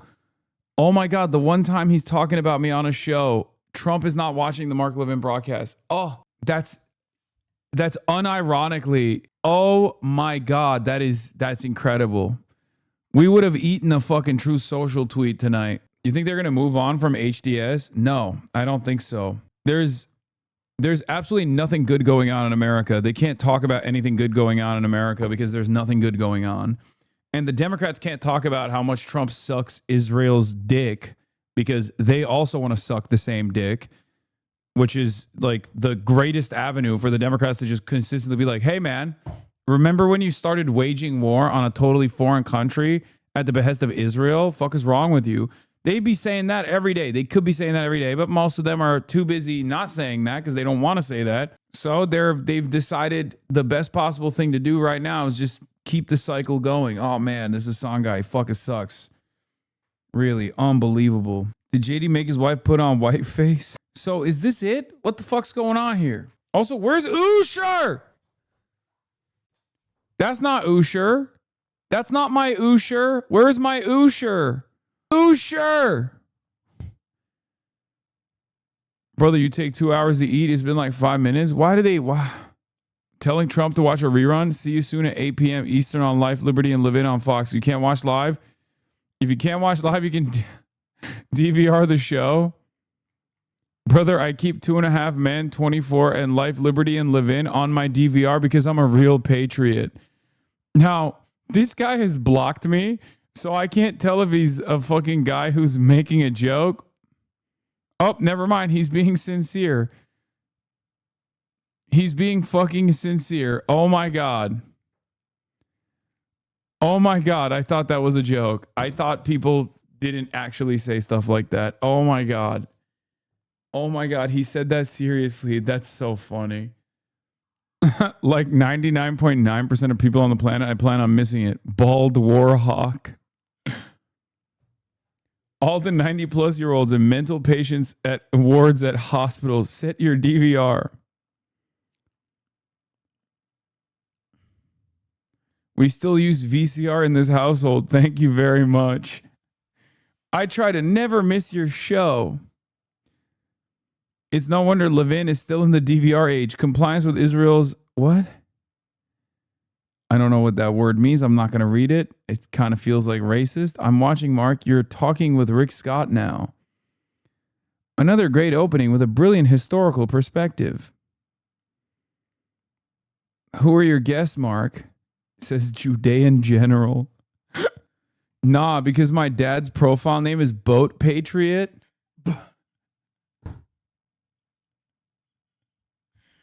Boat Patriot? Hell yeah, dude. Monkey shines is just shenanigans. Oh, yeah, that's one of those terms where I was like, I thought it's like, it's such an old person saying that I thought, 50-50 chance is racist as fuck that I haven't heard before.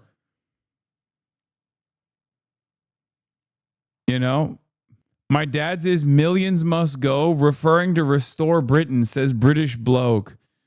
Dude, what the fuck? I'm so happy that my parents are not on social media. That's crazy.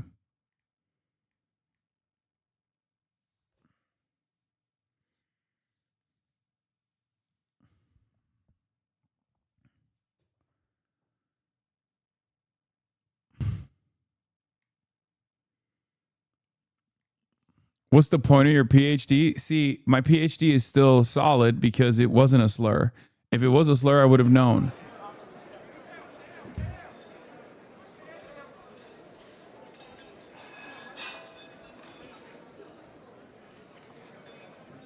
It means acting up. Playful trick. Disturbing history. Daddy Rice, a popular white... Oh, no. Go back to the stream now. Wait, what the fuck? What the fuck is happening? Wait.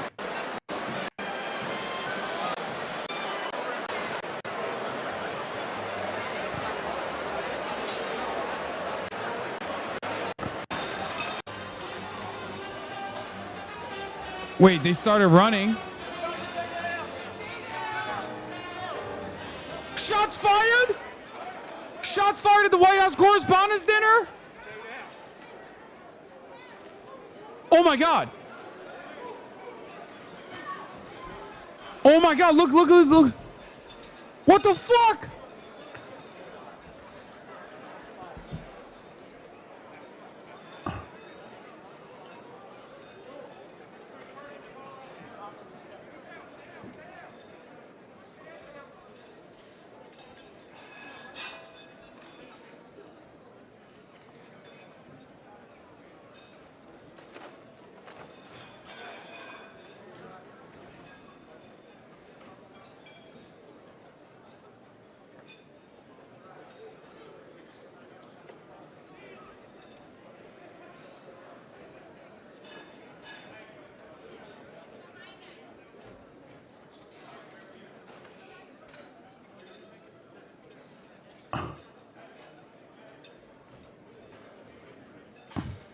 What happened?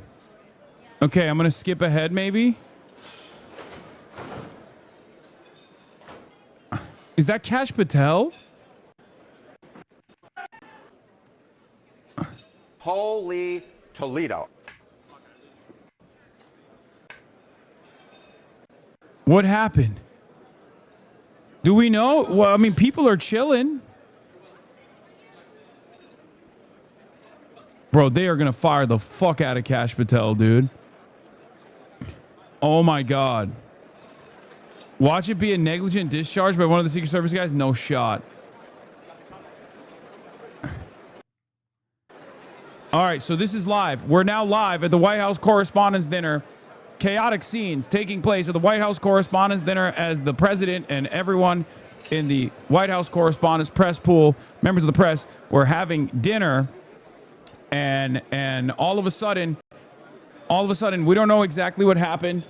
We have no idea what took place, but there was like people panicked, moving around. President ducked under the table. Secret Service was present on site. Loud sounds heard inside. Trump was taken out of the room.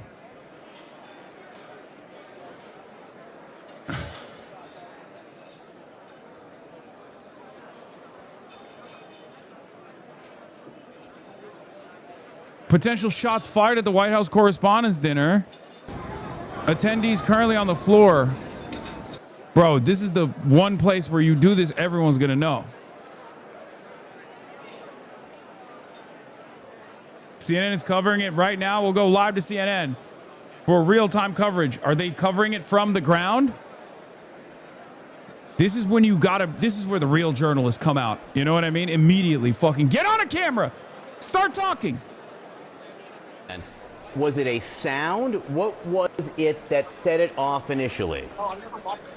You know, I heard a loud sound, and at first I thought it was a plate. Come on, Brian! I thought it was a plate of dinner meals falling to the ground. My first thought, John, was one of the poor waiters who were trying to navigate this room had dropped all of the meals, you know, and it was, you know, a loud noise. But I have no idea. I was, you know, pretty far away. Can you talk? But people, in a matter of 3 to 4 seconds, Sean, fell to the ground under these tables as the Secret Service ran. All right, let's watch. We already watched that. Let's watch this moment once again. Oh, that sounds like gunshots. 100p. That sounds like gunshots, potentially. I don't know, but...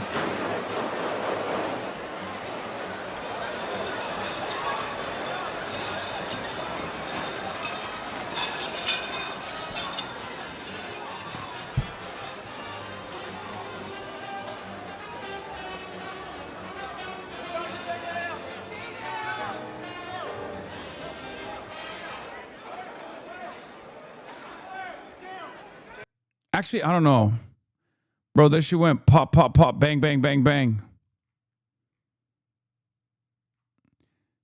Gunshots, remember, sound very differently outdoors as opposed to indoors, but I mean, I don't know. It kind of sounds like it could be.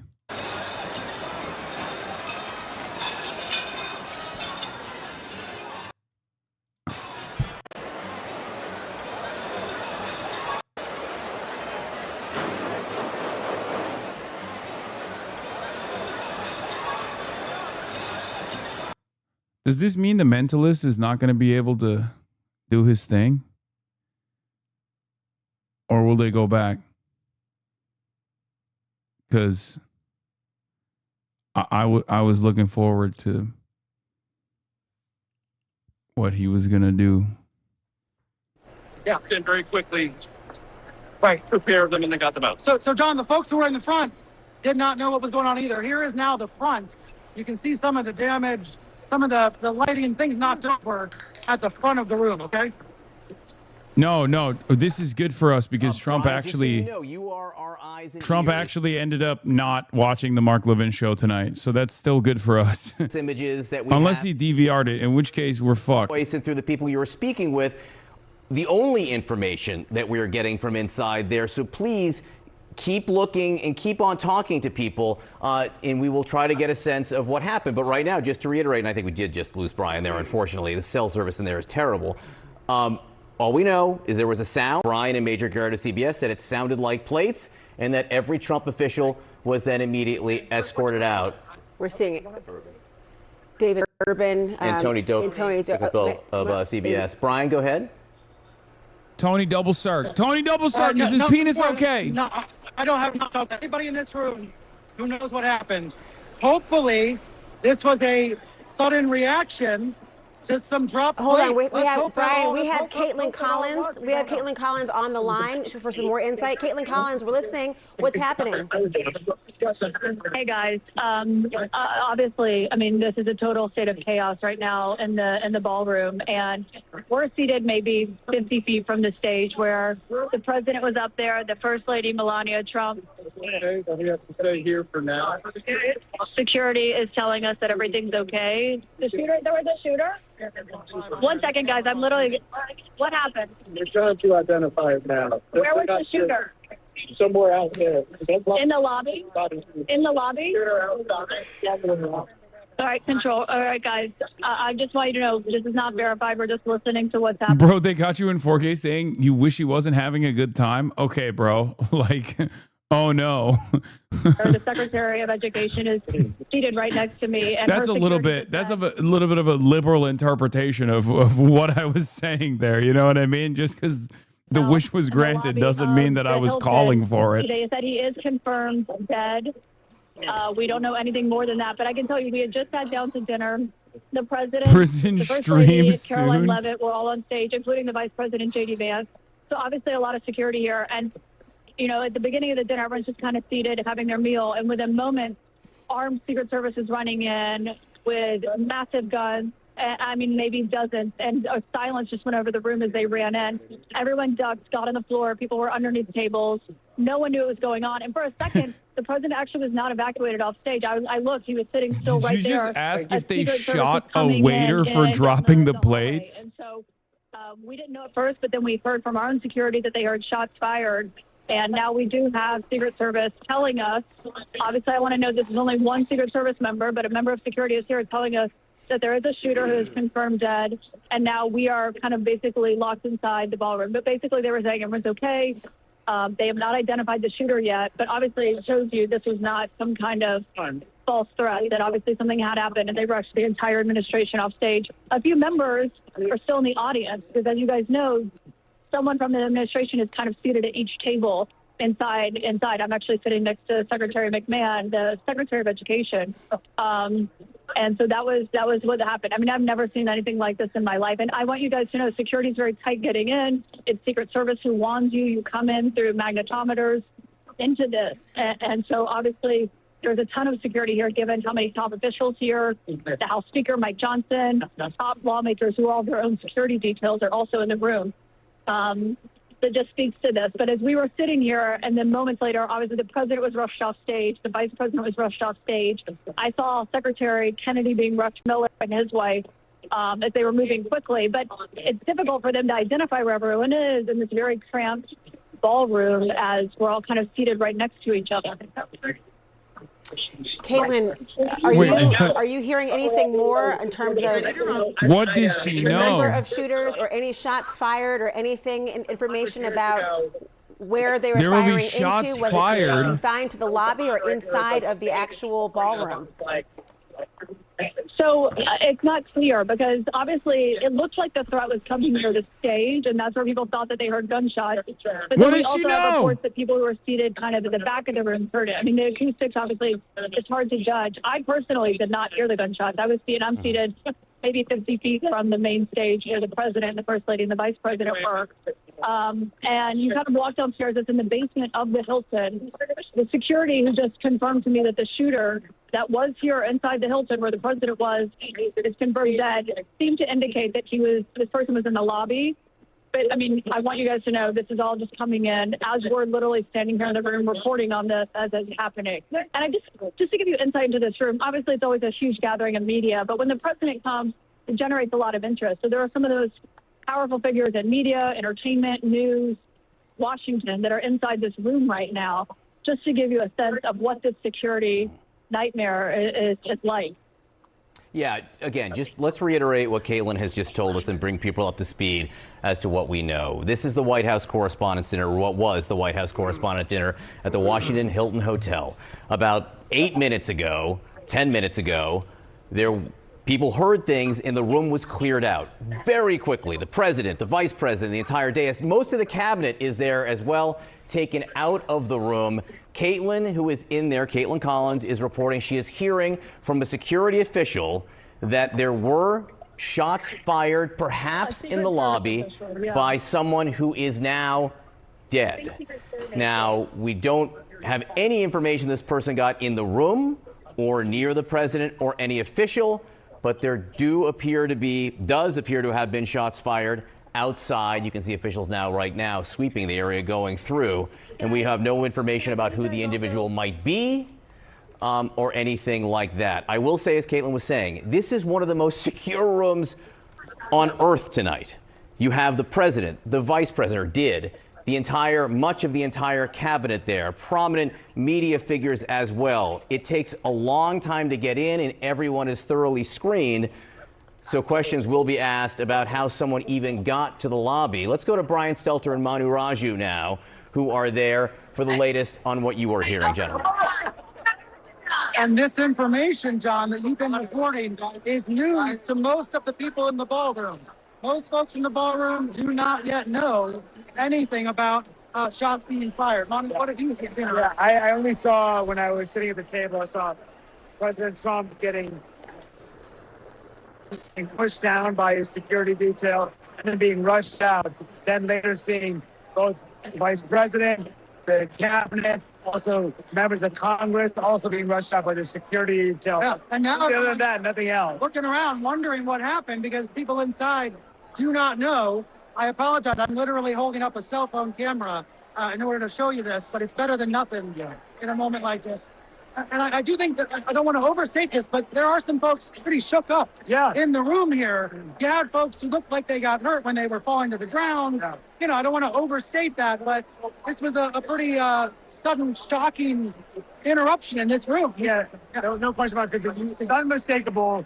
It sounded like gunshots that we heard from not inside the room, but nearby. Okay. And that was enough to cause so many people to immediately, they know what they heard, jump to the ground, try to protect themselves. But we saw how the security reacted very, very seriously, immediately to the situation. That's right. John? It is stunning to think about where we are right now. This evening that began as a question of why now? Why is the President of the United States speaking and attending what is his first White House Correspondents' Dinner as the President of the United States? He is attending many of his cabinet members there. His obviously next in line, the Vice President of the United States, the First Lady is there, the Defense Secretary. Also, you have DNI. You have so many people in the administration, also many of whom were on that stage.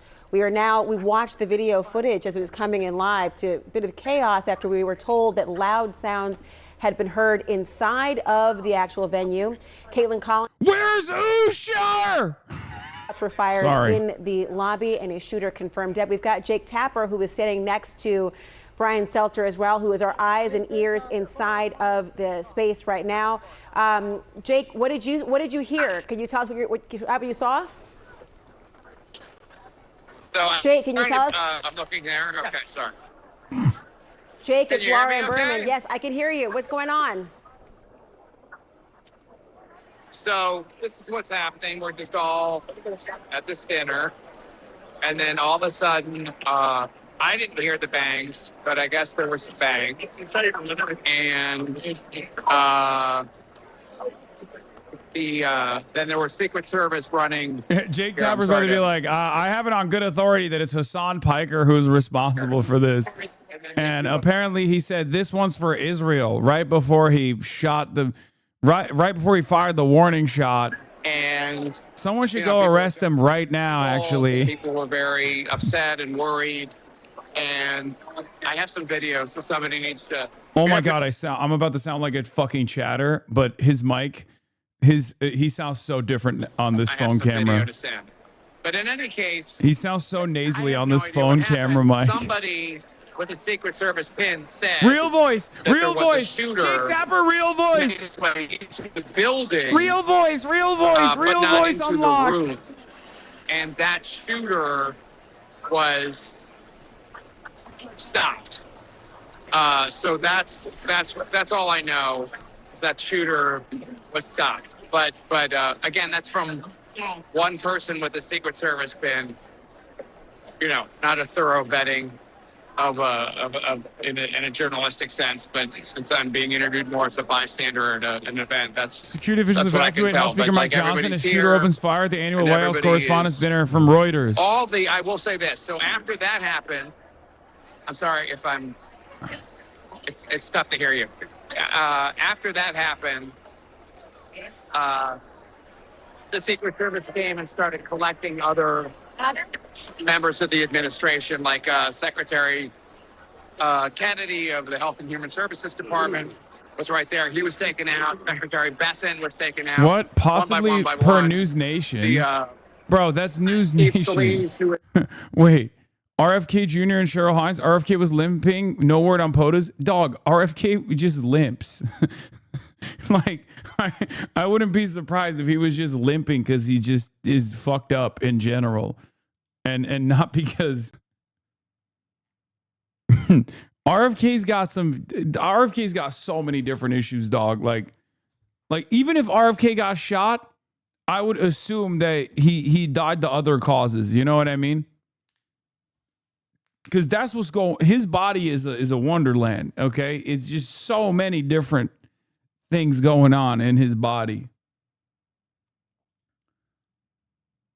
she was on the line. First of all, Greta, what we're seeing on the scene right now they're is evacuating. that all the attendees are filing out. Is that correct?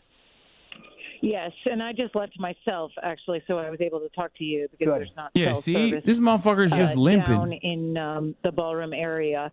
So I left the building. I'm standing outside. There is a large police presence outside. The attendees are filing out, and it's unclear what's going to happen next. The lobby of the Hilton is where the action happened before the ballroom. I'm not sure if it was unclear what was happening in the ballroom itself. It sort of We might hear something funny from these reporters, by the way, because as a chatter pointed out, they're a little buzzed. Okay, like Jake Tappy was sounding a little buzzed there. Oh my God, Olivia Reingold.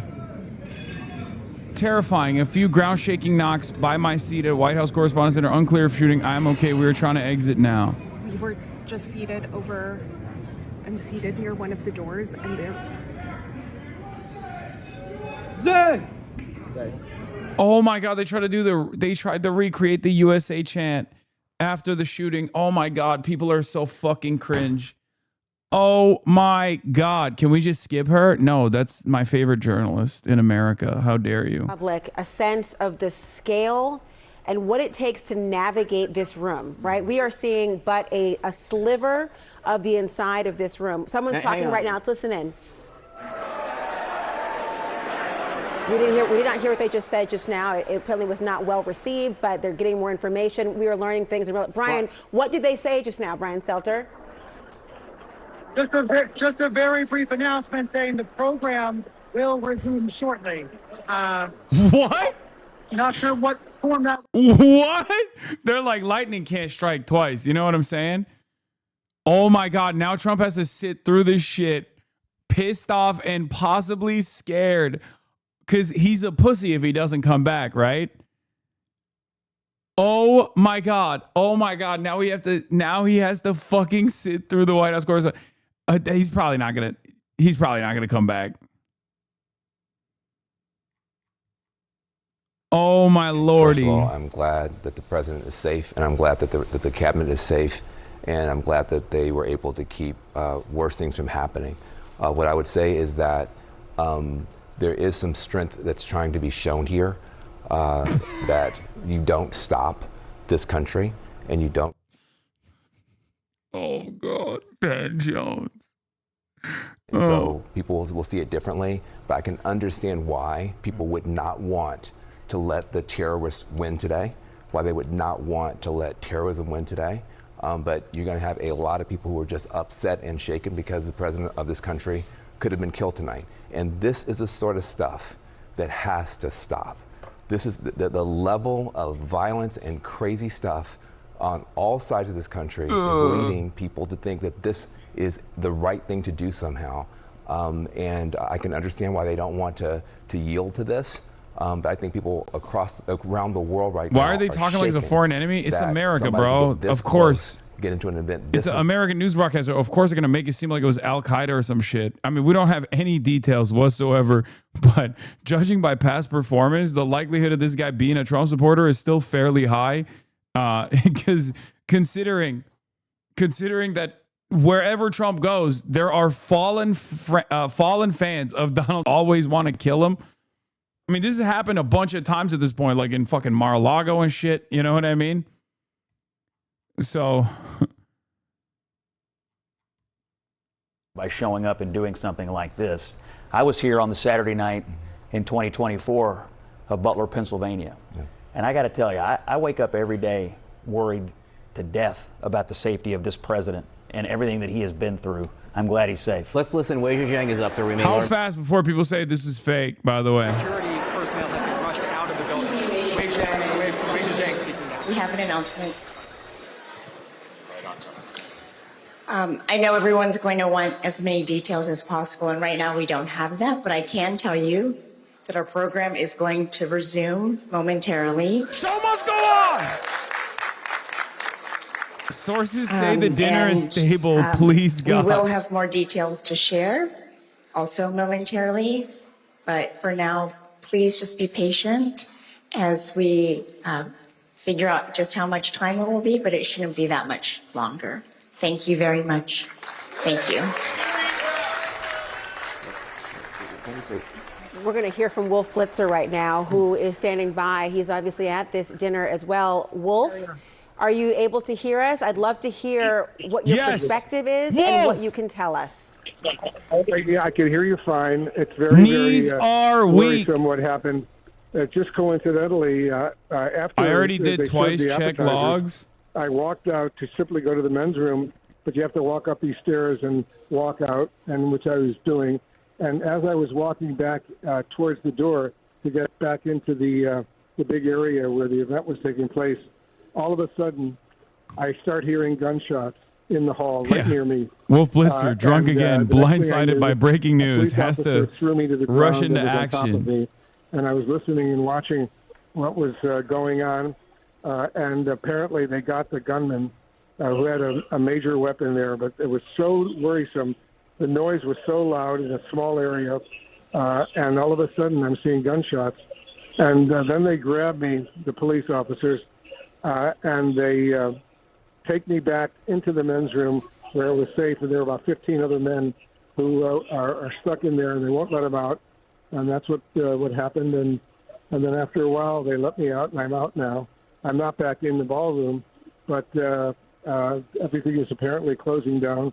Very scary incident. All of a sudden, a guy with a weapon, and it was a very, very serious weapon, he starts shooting, and I happened to have been a few feet away from him as he was shooting. And, of course, the first thing that went through my mind is he trying to shoot me. And I don't think he was trying to shoot me, but I was very close to him as the gunshots were fired. And it was very, very scary, but I'm okay now. Wolf, it's John Berman. Thank God you are okay. And thank you for calling to tell us you are okay and sharing this information. This is the first we're hearing of any of this. So I'm going to ask you to go over it again in great detail because you are the first witness that we have who has seen anything quite like this. So please, on a different floor than the dinner itself? And you did see a person. When you walk out, out of the dinner, and to go up, you have to climb a few stairs, not an escalator or an elevator. You just climb a few stairs to go out into the lobby area outside of the ballroom, where the dining area was going on. We had just finished appetizers, sitting down, and I walked away to go out to the men's room, but you have to go up one flight of stairs. So I was up one flight of stairs above the area where the dining was going on. And as I was coming out of the men's room to walk back in, all of a sudden I hear these loud, very scary gunshots right near me. And the next thing I knew, a police officer was on top of me, threw me to the ground, and I was waiting. And the next thing, a bunch of other police officers came and told everybody who was near me, you guys are all going into the men's room. And the mentalist is just that good. I was afraid there were other potential gunshots that could be fired from other people. And so the next thing I knew, I'm in the men's room with about 15 other men. We're just waiting to leave, and eventually they let us walk out, and I'm out now. But they're not letting me go back into the dining area where the event was taking place. And I just assume let Wolfie back in. For now. No. Too scary with a gunshot incident like this. And I had no idea, as I was hearing the gunshots, who this shooter was aiming at, or if he was just trying to scare everybody. I didn't know what he was doing. But it was and it was pretty frightening. And when the police officers took me away, one of my shoes fell off, and now I have that shoe back. But it was just a terrible, scary, frightening moment for me. And I'm glad it looks like it's over right now. But I think that out of presumption of caution, they're just telling everybody to leave right now. Well, Wolf, hang on. First of all, they just said the event will continue. I don't know if they'll stick to that, but the announcement inside the room, and I know you're not there, was the event will continue. But let me just ask you, and if you can wait, just listen. Did you see a gunman? Can you describe the person and the weapon and what that person was doing? My man is shoeless, bro. Let him live. I didn't see all the details, but I did see the gunman on the ground after he started shooting. Police officers were threw him to the ground, but he was still shooting, and I could hear the shots going off. It was very frightening. I was on the ground too because a police officer was on top of me trying to protect me in case one of the bullets could get near me, which it didn't. But I can't describe the gunman. I have no idea what, if any, motive this individual may have had. But the sense I got is that the police who were there, and there were a lot of police there, took care of him relatively quickly. And the incident looks like it's over, but it was a very frightening incident. And out of an abundance of caution, I'm sure they're taking other precautions right now. I see not only a lot of imagine police I call officers near Trump me right now, but a lot of military be personnel like, yo, as what's well, good? How are you just feeling? standing, and they're all armed and ready to go if anything else happens right now. But it looks like that one incident is over, at least for now. Well, thank goodness this is Laura. You're safe. We'll make sure that your family also knows that you are safe, given what is taking place tonight. I want to go. Please stand by. We want to hear more from you. We have Brianna Keeler, who also is on the phone. She also has new information. Brianna, we've just heard that the president is safe, a shooter in custody at the Correspondents' Dinner. Our own Wolf Blitzer in the lobby when the shots were fired, and he was tackled to the ground by the officers. Yes, to I protect have his Wolf number. Blitzer and I others have the who were president's in phone the number. area. Shut the Well, fuck what up. Can you I do. tell us? I just spoke with someone I know who had been heading out of the ballroom to walk upstairs to go to that sort of lobby concourse area where the restrooms are. And on the wall by those stairs is glass. And as he just started to ascend the stairs, all of the glass started to shatter and rain down sort of from above as he was walking up from the bullet. So he heard multiple gunshots as he was about to ascend into the area where this was all happening. And he couldn't see because he was actually below, but obviously he could see all of the glass coming down, and that person came back inside to the ballroom. But when we were inside of the ballroom, we couldn't necessarily hear that. The reaction of the Secret Service was really what startled everyone, and they just ducked for cover. But he had seen this, a lot of glass shattering, and that's actually an exit of the ballroom that we are not being permitted to go out right now and get some air from. There's other exits where they're permitting people to get a little bit of air from, and that's a door that is no longer open. Brianna, we had been giving people as much of a play-by-play as we could. We knew that there was an announcement from inside of the dinner that they were intending possibly to continue the programming. We also saw a mass exodus of people leaving that ballroom, and Secret Service also coming. Is Olivia Reingold going to be able to watch the White House Correspondents' Dinner, or is she not allowed back in? This is what I need to know. CNN, get to it. In terms of where they are now after having left the ballroom? We don't at this point, but we did just get an announcement from the White House Correspondents Association President Wei Zhejiang, who said that the program. Oh, shit. Bro, that was crazy. The president's plaque off the podium, and there's been some movement on stage. There's been no movement, I'll say, at the dinner tables. There have been some of the wait staff that has come out and removed the salad course. I don't know if that means they're going to continue serving with the course, but if they're doing that, it's maybe a sign that they plan to continue with the dinner. And we're just watching what happens here. Not the salad. Karen Bohan, listening to all of this, I mean, what would you be doing as a journalist right now if you were caught in that room, or would you have gone to the bureau, gone out of the room? So I would have stayed in the room because, you know, in the room is where you're going to get probably more facts and find out what happened. God, I fucking, you know, this one is of the things that a lot of journalists are this doing. is the funniest I'm sure, place where talking something to like people this who could have might been in happened. other parts. Okay, because every single person is in the media. So, and every single person is going to constantly talk about this.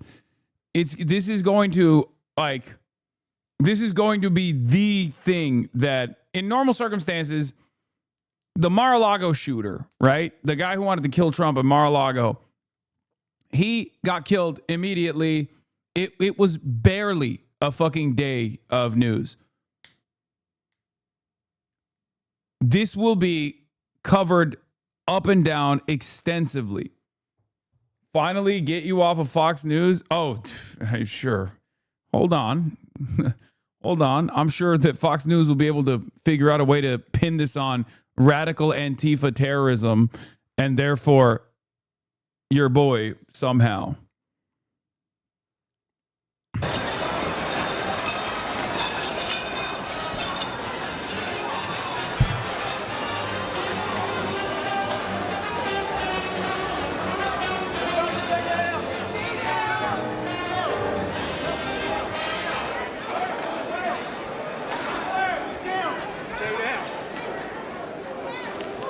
And that's what happened about 45 minutes ago. Now back to the live ballroom. Let's see what's happening up there. Nope, people are still talking on the phone. Nothing is moved yet. John McCardle, any update for us? After a horrible, tragic event like this happened, does it make you want to reconsider supporting terrorism? Obviously, don't want to leave. What is this It's just question? kind of the nature of reporters who want to see what happens, and it's a lot of checking phones, checking in with family members, people asking if they're okay. Dog, you asked that question so weirdly. But like I said, there's also people popping some of the bottles of wine that hadn't been opened yet. Connor said, why would they invite Iran to the press dinner? Oh, man. All right, we need more. We need more information. Yeah, I mean, technically nothing happened. From what we understand so far, one guy, I think, judging by the shots, there were 5 shots. There was 1 shot, and then there were 4 shots immediately after. So I think one guy fired the first shot, and then boom, boom, boom, boom, boom, it's over. What I don't understand is how the fuck some random could have gotten anywhere near the event space with a weapon. They already blaming you? No, they're not, bro. Calm down. How the fuck would anybody with a weapon get anywhere near? Tweeted it? Wait, what? Is this a good time to mention that Democrats knew darling Hasan Piker said he wanted the blood of his political opponents to run in the streets and recently justified the murder of an innocent father because he ran it? Bro, that is crazy. That is crazy. No, you weren't wrong. This motherfucker literally heard the president. There's a motherfucker who heard in the news that there was a shooting that took place at an event that the president was at, and he did not wait. Immediately, he was like, time to make this about Hasan. All Dems are Pol Pot. Maybe wait until we confirm this isn't just another cracker. This one's worse. Reminder, Hasan Piker publicly advocated for President Trump's assassination. Perhaps one of his lunatic followers decided to give it a shot. Bro, what the fuck? Bro, brother, are you fucking serious? What the hell, dude?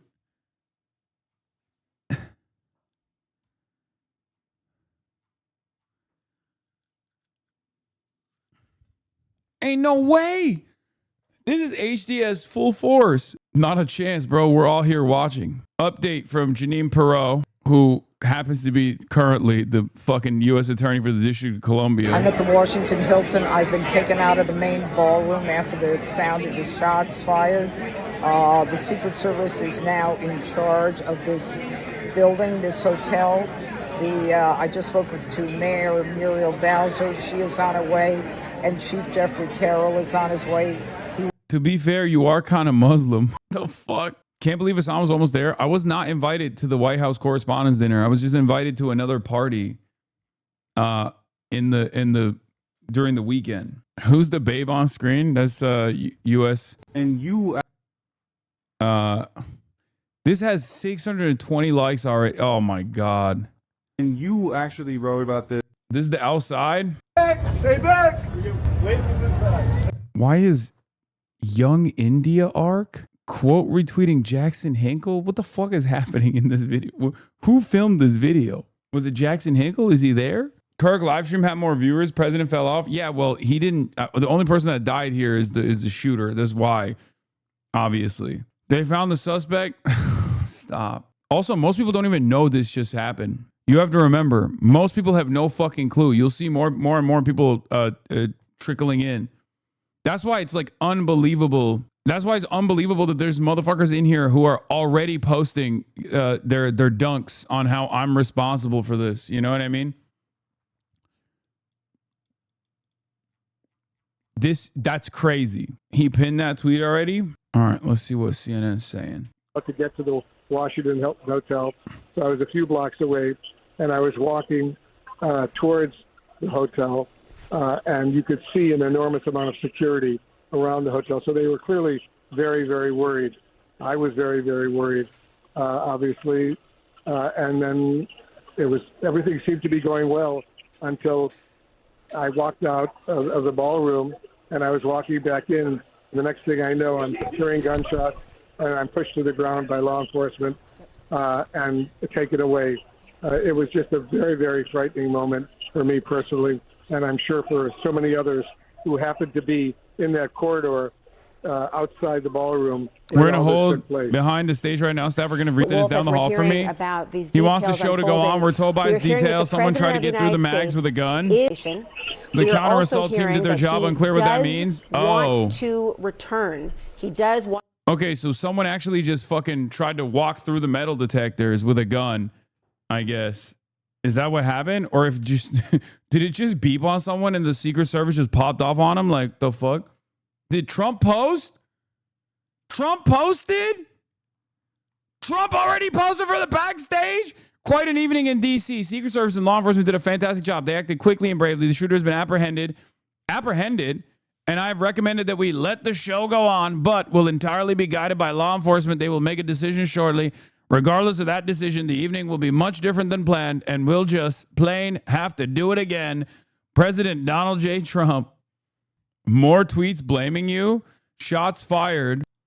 Extreme influencers like Hasan Piker and Candace Owens, both of our names, preaching as Piker did the other day in the New York Times social murder, trying to depict the most freedom-loving country on earth. Enough is enough. I guess this is it, right? That's it. It's just like, no matter what happens going forward, they're going to be like, remember Hasan Piker? Remember chatters when you were like, oh, I guess they'll stop talking about you now. And I was like, no, they'll probably keep talking for some strange reason. They'll find a way.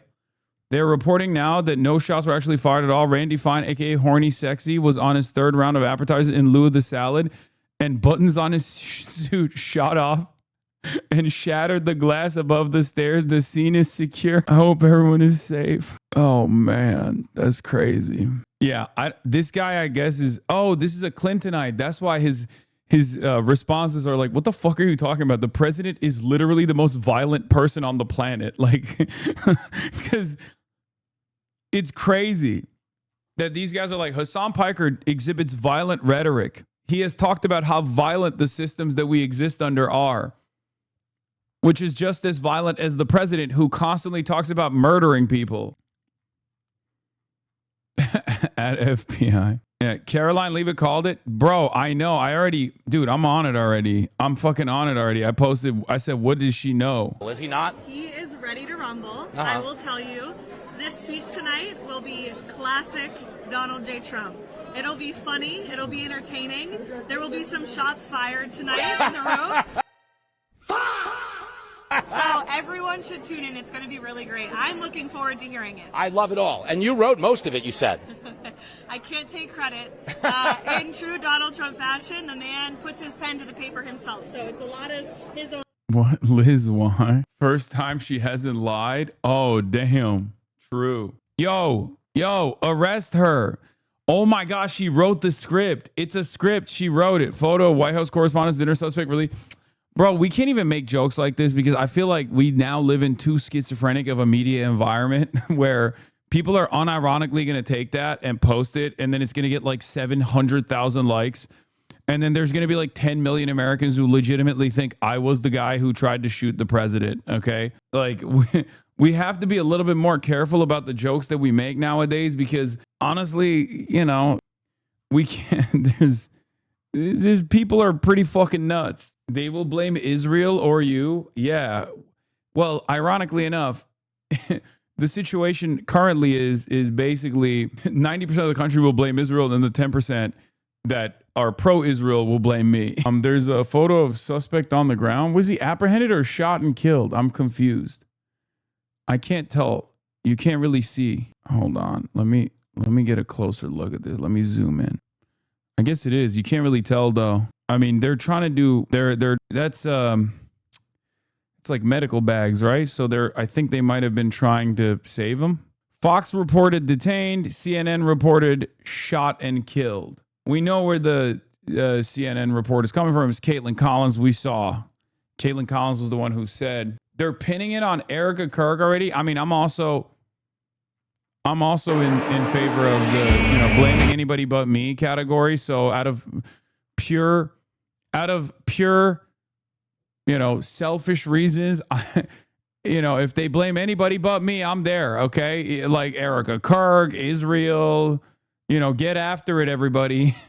You know what I mean? Erica Kirk looks at something on his phone and her reaction is unmistakable. What did he show her?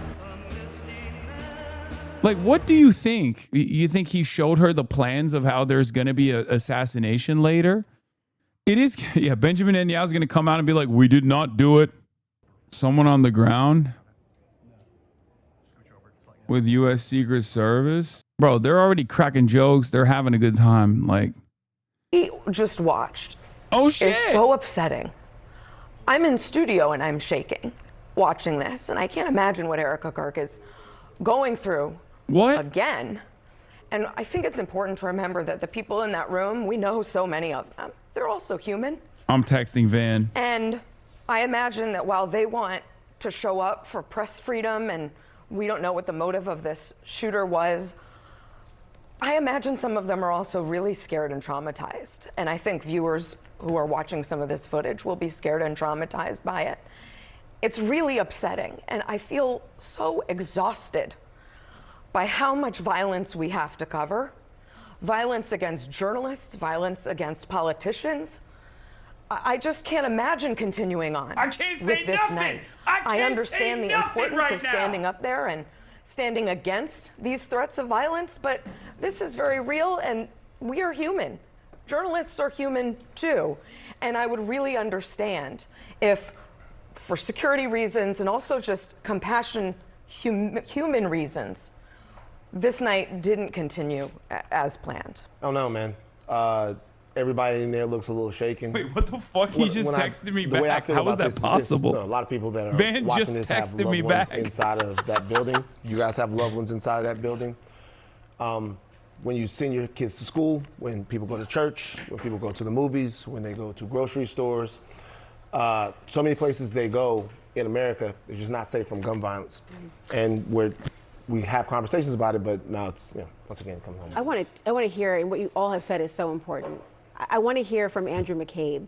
I really want to understand, based on your experience in law enforcement with the FBI, we have seen many an agent in that room. We know Secret Service is there. We know the sheer volume of security that would be present with the President of the United States. It's not pre-recorded. He's live right now. In that room. He's texting Andy me. McCabe, describe for us not only your reaction to tonight, but the security presence that would have been in this room, and what do you think is happening right now to try to assess whether there's an ongoing danger and what has happened? Yeah, sure, Laura. So before anything happened out of the ordinary, the law enforcement approach to this thinks of it as almost on the level of a national security special event. I'm not going to tell you what I told him to say on camera, but he said, tell the chat you're trying to get me cooked. So I have no doubt. I tried to dare him to say something on camera. Yeah, not Van Jones, chatters Van Lathan. He's on the screen. Had representatives on site tonight. That said, after a gunman shows up, and according to Wolf's comments earlier and other reporting, it sounds like that person might have actually gotten through the security perimeter. We don't know that for a fact yet, but that's what some folks have said. That takes your entire plan, all that coordination, and throws it kind of out the window. Surprise is the enemy to law enforcement planning. The people behind the security of this event, they want to know everything. They want to know who's there, who's in the room, who's outside the room, what time they come in, what time they go out. And they've just been surprised in the absolutely worst possible way. So it is inconceivable to me that any law enforcement person would advise them to continue with the program this evening. I'm sure that's a disappointment to a lot of people who are there, but there is no way you could possibly recommend anything other than say thank you very much and sorry for your trouble and send all these people home. Andy, stand by for 1 second. We want to go to Zach Cohen, who is inside the room right now with some new information. CNN, Zach Cohen, what are you learning? Yeah, it's a scary scene out here, honestly. But I will say that we subscribe to independent media, Piker Broadcasting Service, by the way. Piker Broadcasting Service is ad-free always. There will never be ads on the Piker Broadcasting Service. It's for you, the people, by you, the people. You can contribute to independent media at PBS, People's Broadcasting Service, Piker Broadcasting Service, for $6 or for free with a Twitch Prime. Okay? Tell him to say you were not the shooter live on air. Do it, pussy. No. That's not what I was telling him to say.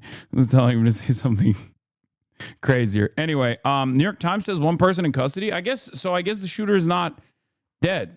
I guess that was wrong. Fucking brace. I'm at the White House Correspondents' Dinner first. I'd like to thank law enforcement for their swift response in preventing a tragedy. Second, almost everything you're reading about this incident on X is false. There were multiple shooters and possible casualties. A ton of people are also really sick. Several members of the press corps were taken away in ambulances prior to the disturbance. Yeah. Oh no, he's doing it. He's gonna do it again. He did this last time with. Remember when he fucking made up stuff about? It was another like big media moment with Burning Man. A couple years ago, when Brace decided to start tweeting about Burning Man as though he was there, and he made it seem like there was a zombie outbreak, and then people literally fucking believed him. Or was it Ebola? Ebola at Burning Man, a classic Brace moment. Okay, United States Secret Service shooting incident.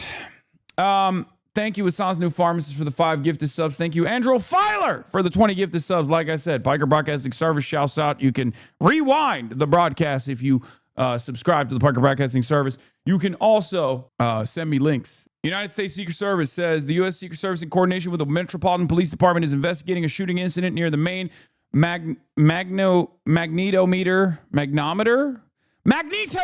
screening area at the White House Correspondents' Dinner. President and the First Lady are safe. All protectees. One individual is in custody. The condition of those involved is not yet known, and law enforcement is actively assessing the situation. Wait, is it a duo? You think it was a duo? They caught one, they apprehended one, and then shot the other? Why are they talking about it like this? Jennifer Jacobs says the suspect is in custody from the White House Correspondents Association dinner shooting. At least one shot fired. One USSSSSS officer taken to the hospital to be checked out, but is okay. Dinner about to resume. Magnetometer. Fun fact about the location, bro. This is the same hotel outside of which John Hinckley Jr. tried to assassinate President Ronald Reagan in 1981. Ayo. What? Brother.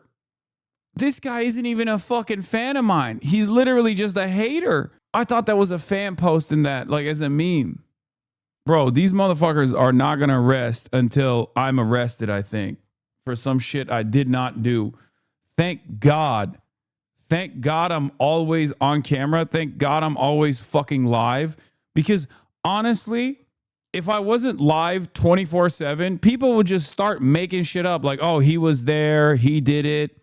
You should kill him just to be safe. That type of shit. Bro, I told you to get your name cleared for shooting in the air. Yeah, I already covered this. This motherfucker immediately was like, yo, it's you. I am living inside of these people's brains. Using this, try and blame me. The president uses the most violent rhetoric ever known. Perhaps that's why it's usually his own supporters trying to shoot at him. I'm saying We don't even have details of what happened yet. These motherfuckers are already using this opportunity to try and blame me. The president used the most violent rhetoric ever known to man. Perhaps that's why it's usually his own supporters trying to shoot at him. Don't draw attention to them. Dog, this is fucking 22 minutes in and it already has 3,000. It's 22 minutes in and it already has 3,000 likes. It's over. Yeah. This has 13,000 likes. Like it's already set. New Trump post. Pete Hegseth, looking stricken, was cutting a path through the mobbed hallways of the Hilton just now, descending deeper into the bowels of the hotel, even as the White House press pool. Oh my God. People are replying to Hannity blaming you. You needed to immediately refute any accusation before they even make the threat like Netanyahu did 2 minutes after Charlie got kirked. Yeah, that worked really well for Netanyahu. Law enforcement has requested that we leave the premises consistent with protocol, which we will do immediately. I will be giving a press conference in 30 minutes from the White House press briefing room. First Lady plus the Vice President and all cabinet members are in perfect condition. We will be speaking to you in half an hour. I have spoken with all the representatives in charge of the event, and we will be rescheduling within 30 days. President Donald J. Trump. You didn't post the tweet, Unc? It's true. I did not post the tweet. The other one is even more viral. I'm posting it. I did. Don't post? Why? Why? It's better to ignore? Bro, it has 13,000 likes already. What are you talking about? Better to ignore. Find me. Several tables over. I will hide you. Update. New York Times. Sean McCreesh reports Cash's girlfriend was hiding in a bathroom with another man holding her hand. Shut the fuck up. Are you serious? We are relieved that the president and those attending the White House Correspondents' Dinner are safe and deeply grateful to Secret Service. Wait a minute. Why is AIPAC tweeting this? Wait, is Cash getting fired or cucked? Sean McCreesh is my goat, by the way. That's the one who asked that banger question to Donald Trump. If you remember, I met him at the Vanity Fair party. I'm one of the small number of journalists traveling with the White House press pool tonight. We were in a hall just outside the ballroom when the commotion first rang out. Several things happened in quick succession. Tuxedoed agents pulled out guns and began running towards the ballroom. White-jacketed caterers screamed and bolted for stairwells. Pandemonium reigned as top cabinet officials were evacuated. Robert Kennedy Jr. and his wife, Cheryl Hines, came out and were ushered into an elevator. Then Janine Pirro emerged. The FBI director, Kash Patel, came tearing across the hallway with two men in tow. His girlfriend was hiding in a room with another man who was holding her hand. Oh! Kash Patel is both fired and cucked at the same night, bro. Ooh, sure. Ain't no way. Ain't no fucking way. Reporters are about to be taken back into the ballroom. The show will go on, apparently. Where's Usher? Oh, no. That's fucked up, bro. That is fucked up. He's fired and cucked at the same time, dude. Yeah, McCreesh, that is nasty, dude. God damn, that is nastiness. That is some nasty business. Hey, that's good.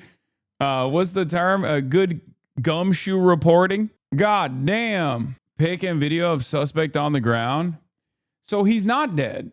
We saw that. Whoa, what the fuck? Oh, yeah, he's not. They just stripped him. Change your title. So no dinner. That means gaming is back on the docket, right? Man, what the fuck are you talking about, dude?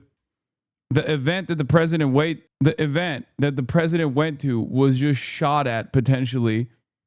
Obviously, I have to cover that. Shooter apprehended. I'm just going to say shooter stopped, because that's correct. Trump's wheeze. Hey, dude. Don't let my tweet change who you are. Prezzo, maybe don't do that. Man, I got enough shit on me right now, dude. I can't believe Kash Patel got cucked. That's crazy. That's the craziest event of the night. Van is talking. Oh, what's he saying?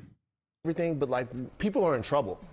And the despair is running over. And who's going to talk about that? Who's going to address that? One thing I'll be curious, especially you're talking about this happening even at this event. I'll be curious to understand not only the target, but I want to know the state of the suspect. Yeah. Because that is going to be one of the most important sources of information of what has happened tonight. And especially we read from the Secret Service talking about, as you noted, they're investigating a shooting incident near the main magnetometer screening area. Was it effective? Was this person intercepted in this way? Which of course would be a very important detail to understand. And let's not forget as well that as you mentioned, Scott, and we've talked about some of the people at the beginning of this dinner who were present in the room. Yeah. Erica Kirk, the widow of Charlie Kirk. You have people who are civilians who may or may not have had their own experiences with gun violence in this country. And as we know, Steve gun Scalise. violence, Steve Scalise also there, a victim of gun violence as well. And there are others who we are not naming in the moment as well. And just to think about the prevalence of gun violence more broadly. I will note, the president on his way to the White House now for a press conference shortly. The entire press corps is in this room right now. They're not going to make it there. I imagine that the people asking the questions, to the extent that there will be questions, will be the White House pool, which is a limited, very small group of reporters who will be able to travel with the president and ask him questions there. But this is... Yeah. It's so surreal. It is so surreal that the president, everyone who covers him, all there for this. They're all leaving now, the members of the press leaving. But what we do know for sure at this point is that there is a suspect in custody. Our boy Sean is in the press pool, so he will ask some interesting questions, I assume. And those involved, potentially their for the New condition York not yet Times. known. Those involved, their condition not yet known. But the president's okay. The cabinet's okay. We have not seen or heard any ambulances taking anyone from inside that event. So we think everyone in the event is okay, and they certainly look okay. And the pictures that we are seeing now, I have to say, I'm sure they're all just relieved, frankly, that it's gone on the way it has. We have Wolf Blitzer with us, and Wolf has been crucial in understanding the course of this event because, Wolf, you were really the first witness to tell us what happened, that there did appear to be a shooter. As if this Fucking individual Wolf had gone Blitzer, through man. somehow Another drunk the Wolf magic tunnels. I don't know Blitzer, if he did or certified didn't. classic. I don't know if he was just in there waiting or whatever, but it was clearly in a secure area where we assumed everybody had gone through metal detectors and was cleared to go in to the ballroom. And all of a sudden, I'm walking right near the shooter, and all of a sudden I start hearing gunshots. And the next thing I knew, I will say one thing. Like, this is another instance where everyone is going to be like polite, and it's going to take like a week of yelling at people to be like, "Oh, the president could have almost been shot and killed. How dare you?" Some people are going to crack jokes. Not me. I would never do that. Okay. And then eventually it's going to turn into another Kirkification moment for like average people won't give a fuck about it. Most people are just watching the game. They don't give a shit. And for me personally and for everyone to see this unfold as quickly as it did, and I must say I give law enforcement a lot of credit because they moved very quickly, risking their own lives in the process. There's a shooter with gunshots, and they took this guy down, and the process they took me down too. They took me down to save me, which was good because I didn't know where this guy was aiming. But the gunshots were so loud, so frightening, that it scared all of us, and we had no idea what was going on. He fell getting rushed off stage? My gut was that out of an abundance of caution, because the shooter was inside the secure area, they should definitely have canceled the event for tonight and told everyone to go home as quickly as possible. I'm now in the lobby of the Washington Hilton Hotel, and you see hundreds of people coming up the escalator, going to the lobby, getting ready to go home. If there are cars waiting, or if they're walking, or whatever they're doing, taking an Uber, but they're all leaving, and it was just a very, very frightening, scary moment indeed. And thank God, everybody inside was okay, and I don't know if anyone was injured at all. But, you just said you're not going to make light of the situation? Come on, man. An old man falling like that? That's funny. Like, I'm sorry. It's the president. He fell. Like, do you really think I can't laugh at that? I'm a human being. And thrown to the ground, and presumably his weapon taken away. But it was just a very. And Wolf, I'm sorry. Did you see the type of weapon, or alone? If there were others there, so they just took everybody and they tried to save us and make sure that we were secure. Which I was grateful for at the time. We know that the motorcade is leaving as well. In the lobby, you see hundreds of the guests, of the people who were in the ballroom, just coming up the escalator and trying to leave as quickly as they can, which is clear. Imagine if Germany wasn't such a fucking asshole about it. These guys would be currently ripping P90s instead. That's right. They use the MP7s, which, a lot of people think is the best possible weapon due to Call of Duty, popularizing it. But initially it was supposed to be the P90 that was supposed to be like the NATO weapon. But Germany was like, nope, absolutely not. HK made the MP7 instead, and the P90 was cooked. Yes, MP7 was inferior in every test ever conducted compared to the P90. It's true. That guy's a badge? Yeah, no shit, dude. This is not the shooter. This is the Secret Service. Hilton, an historic site, I might add, for people who recall in 1981, an assassination attempt of President Ronald Reagan.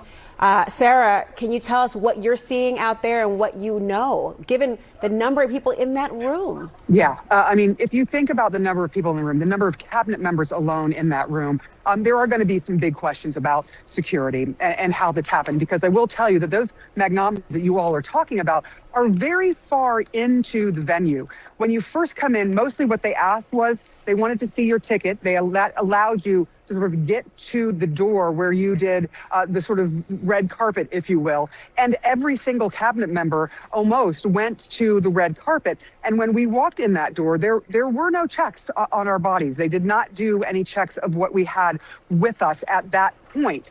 And so that may have been where the shooter entered or how the shooter entered, although we don't yet know that. But it takes a while, and you know this well, John. It takes a while before you get to those magnometers, before they start checking your person, before they start checking your purses, for example. So there will be a lot of questions about security here. What we did see is some real deep, disturbed emotions in that room, one of whom was Erica Kirk. As I was walking out of the venue trying to figure out what happened and what we could find out as a reporter, as we're walking out, Bro, Erica Kirk wasn't there when Charlie Kirk got shot. They're making it seem like she has like post-traumatic stress sort of from being shot in the direction of Charlie Kirk or something. Imagine her distress as she's sitting there hearing the same thing that we all heard, which was gunshots, and knowing what happened to her husband, and being Drew's in that calling scenario. for your arrest. He's Australian. She looked visibly terrified as she was being escorted out, and then we saw her again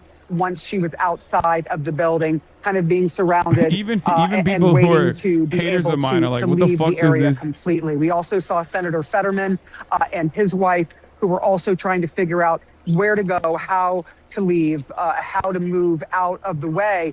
There was chaos. There were moments where people weren't sure what they were supposed to do, stay inside the ballroom or leave. But we are seeing quite an apparatus out here. We did see ambulances, but they were not in the kind of scenario that you have all seen when there is someone who needs to be taken to the hospital. They were sort of sitting and waiting with their lights going. And then we saw quite a few police vehicles coming and going throughout this particular area. And then a while ago, we saw them put up the crime scene tape here, which has moved out further than it was initially. Just down here, I'm on Columbus in California. Just down here where you see all of those lights, that is where the Hilton is. That is where this occurred. But I think someone mentioned this, and I don't know if it was Van Jones or who mentioned that there's this sickness. And you saw the result of the sickness with gun violence. You saw the result of that in this room while people are saying— left? Here, do you want to give a comment to the stream? We were watching you. They can't hear you, though. If you want, I can put the microphone on the phone if you want.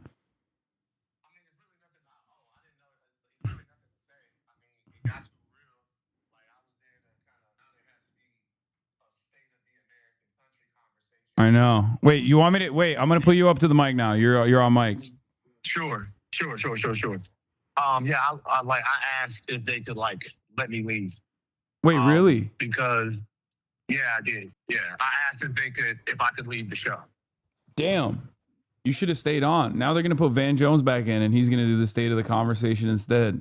Yeah, but to be honest with you, there's no Hasan. It's like, what are we going what's the discussion? I know. This happens so frequently. That's what's so crazy about it. Like there was a guy, I don't know if you remember this. There was a guy who went to Mar-a-Lago with a gun. It was a former Trump fan. He went to Mar-a-Lago with a gun and he got shot and killed because he wanted to assassinate the president. It happens so frequently at this point, and it's so crazy that this is every time it happens, we just set the clock back. We reset it. that is not the forum to have this discussion, because the forum to have, not to me at least, all I'm gonna do is look like a raging lunatic up there, because this conversation, yeah, I care about the fact that people felt unsafe in that place tonight. They were trying to celebrate the industry, but you know, people feel unsafe in churches. They feel unsafe in schools. They feel unsafe protesting in Minnesota. Like, it's just, I don't feel like coming off all sanctimonious and all of that. The conversation Also, if you say that, they're gonna say, "Oh, you're undermining this like actually severe situation," as opposed to all those other instances where like real people are also feeling threatened and sometimes getting shot, because those are little people, those are ordinary people. This is an extraordinary situation. I mean, maybe. I mean, they actually might like it, but honestly, it's probably. And you know, I fuck with everybody up at CNN and they're good to me, but honestly, it's probably, I don't know, man. It's just like, this is the reality of the space that we're in right now. Yeah. So overtly grotesque that I kind of don't want to do it on TV, honestly, bro. I feel you. There's people on the timeline like they got a boss call blaming me for it right now. There's like mad people being like, they're saying that I'm the Democrats' new darling, and I want death and destruction, and I'm like the one who is inciting all this violence. And it's like, bro, I'm a Twitch streamer. You talking about just in general? Yeah, they're saying, they're like, oh, Hasan is the reason for this, which is crazy, because it's like, if I'm capable of inciting violence with my language, what the fuck is the president inciting? The same president that they're defending. Here's the deal, though. The symptom of a really sophisticated virus is that everyone thinks it's coming from someplace that it's not coming from. Like the symptom of a really sophisticated, a really truly entrenched disease or pathogen is that it tricks you and it makes you desperate to blame other parts of the body. Like, oh, we think it's here, we think it's there, we think it's here, we think it's there. We don't have any intellectual cohesion on what the source of it is. So we go through all of this stuff until we're knocked back on our ass and we hope that we luck up on a solution. The real solution to this is that our political and social fabric has just been decimated under the influence of this fucking guy. And we can keep, it's not like America was ever, I'm a black man from the South. I'm gonna stop like being hyper verbose after this. It's not like America was ever a super safe place for me, but the reality of what this country is now is this, that's not the right forum for me to get my shit off on it. Yeah, I feel you. Happy in a couple of weeks. Yeah, that's just not the right forum for me to get my shit on it. That's for them. Are you coming back to LA, or are you going to be in New York? I'm going to be in New York next week. I'll be in New York next week. I think I'm going to do Abby next week. They don't care that I left the show. Like, I asked, they were not about them, but like, yeah, I'll be in New York next week to do Abby. Yeah.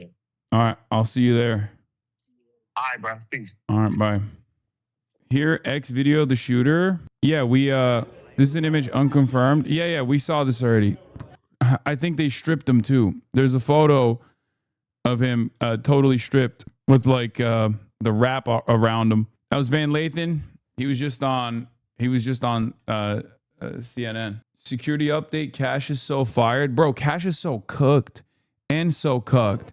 Something I noticed even before coming into the White House Correspondents Association dinner was that the security was only outside the ballroom, inside, not outside the building. So the entrance of the building did not have security machine only guards. You only went through the screening before the ballroom. Oh my God. I mean, I guess that might be normal. I'm kind of shocked. I'm actually kind of shocked at how anyone could get that close. Can you please call Brace Belden? He's not there, chat. Fox correspondent claims to have attempted shooter at the White House Correspondents' Dinner is 31-year-old Cole Thomas Allen from Torrance, California, and he's in custody. Oh, shit. Brace is currently being strip searched. Not normal. I worked at a venue during an event that Trump attended. Why did that New York Times reporter randomly drop the T on Cash's girlfriend? That's so fucking funny. Excuse me. That's real reporting, okay? It happened. He saw it. He had to write it down. Sometimes you see things and you don't even think. Good reporters, they sometimes observe and they write it down immediately. They type it out and they don't even know what that would lead to, okay? It's a butterfly effect.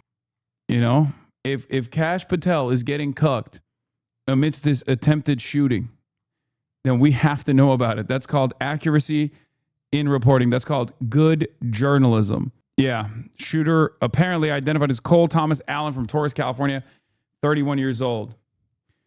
Not looking good because, as you know, most people will just immediately do profiles. And even though 90% of the time is a Trump supporter, all it matters is the one time where it's not, for them to immediately clamp on anyone and everyone. But then again, we don't know yet. We don't know. We'll wait. What I will say, though, 100% confirmed, Kash Patel's girlfriend was holding the hand of another man while this incident was taking place. We do know that. That's a real thing that happened. That is confirmed. It's in the paper of record, the gray lady. I just want you to know that's out there, okay?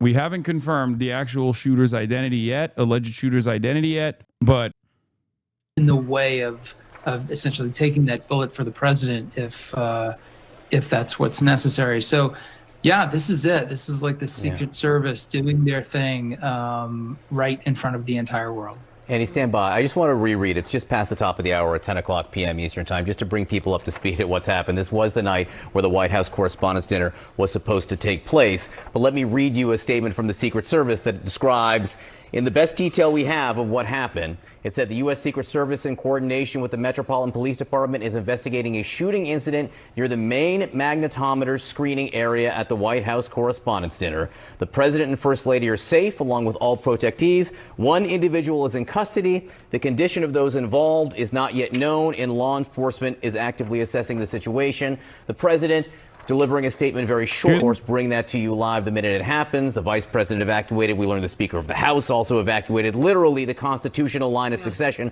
was all there, and they are all okay. We are here watching this unfold. I guess going forward, whenever like any violent incident takes place or attempted violent incident takes place, every Republican is going to be like, we should kill Hasan Piker, I guess that's what it is, right? Like every single one of them.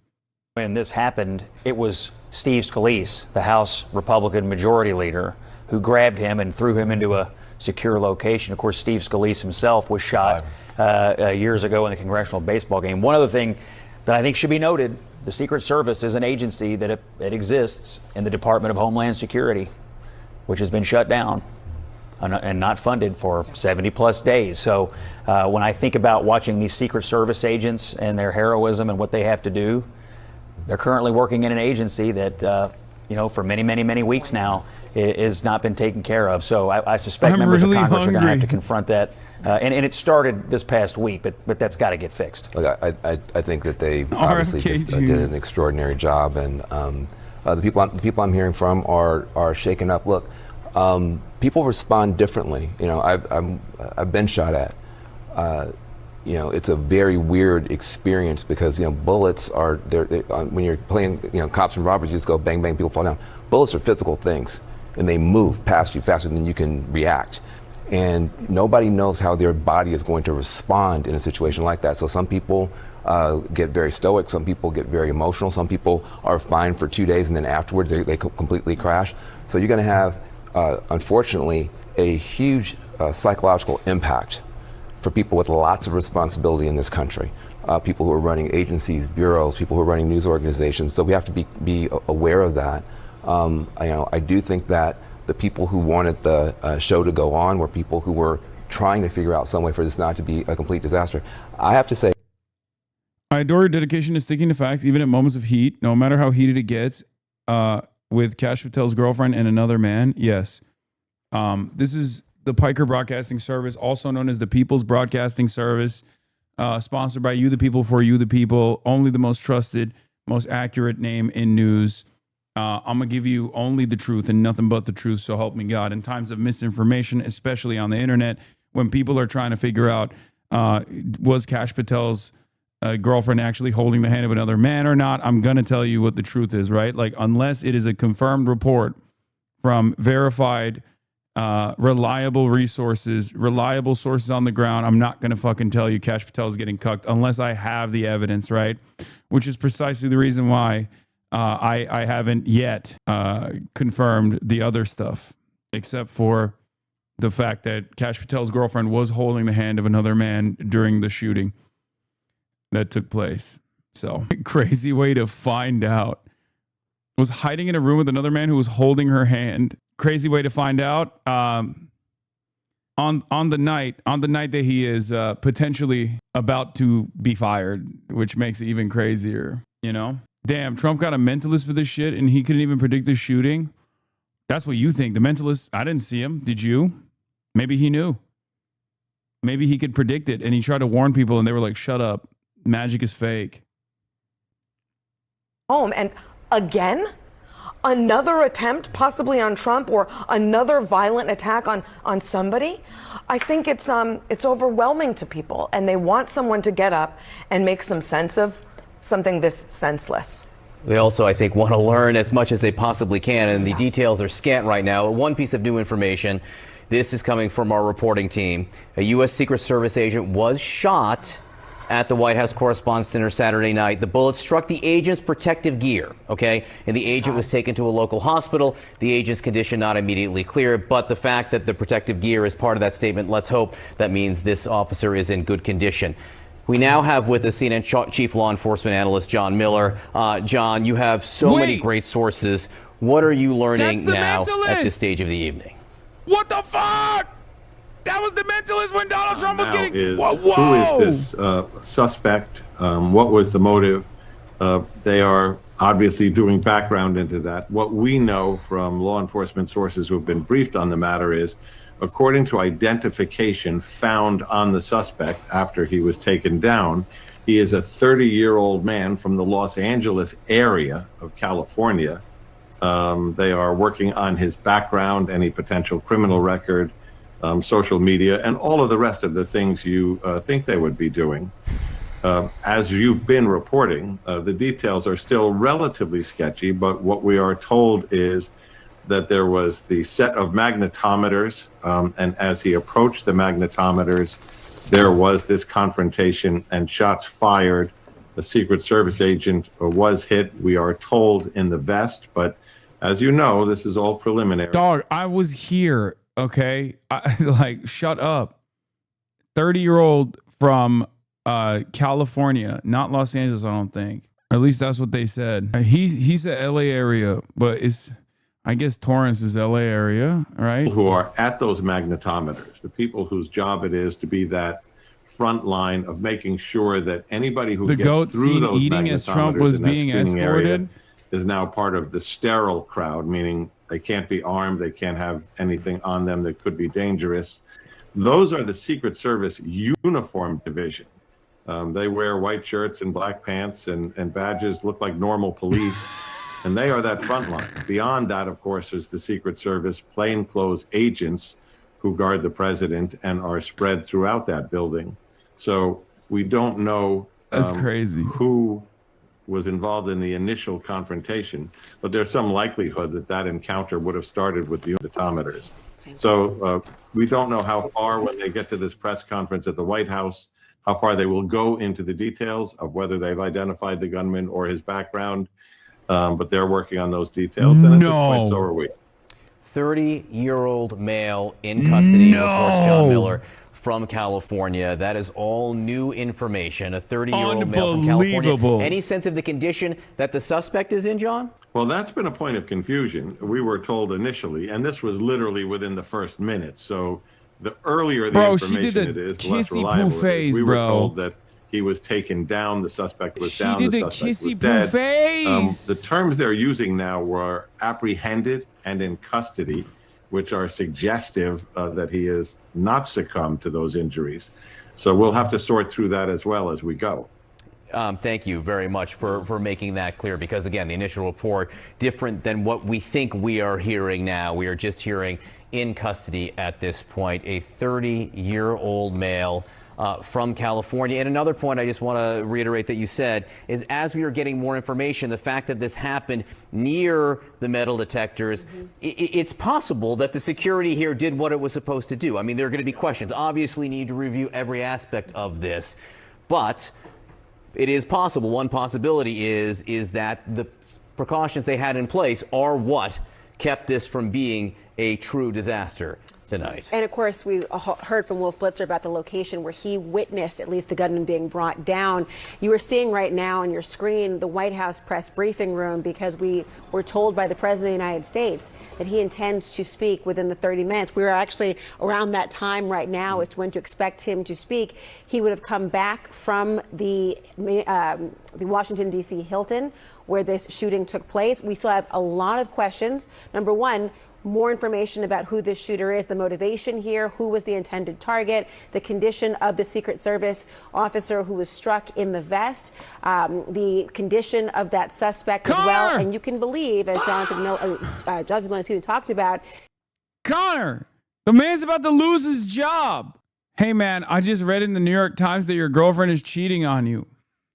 Connor, he's about to lose his job and his girlfriend at the same night. Oh, by the way, C-SPAN, Robert Skvarlis is watching C-SPAN right now. The callers think the assassination attempt was stage law. I'm a Midwestern normal mother, and they had a mentalist there for the first time because the president doesn't take jokes well. I don't want to be a conspiracy theorist, but it doesn't feel right. This is also part of the reason why, like these guys will be like, Hasan is doing violent rhetoric. I'm like, bro, you really need to see what the average person thinks. Like, I told you, like, it's gonna be instant. Like, instantly, people are just gonna be like, yeah, no, that's not real. That's fake. It's a good number of people, I think, at this point, sincerely believe that this shooting, this one was staged. Okay, the fight one, like a solid number of people. Also, an even larger number of people fucking hate the president. So, I'm not a fan of violence, as you guys know. Famously, people lie and say I am, but I'm not. I don't like chaos. I don't like instability. I'm a homebody, right? But like a lot of these people don't understand how normal people feel about shit,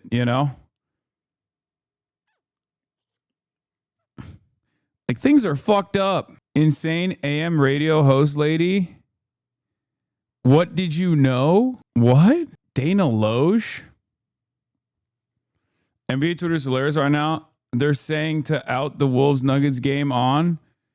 What? Because no one cares about this bullshit Lamau? Yeah, always the ones with the fucking Bible verse in their bio that say unhinged shit like this. Meghan McCain being normal. I don't want to hear one more fucking criticism of Trump's new ballroom at the White House. What?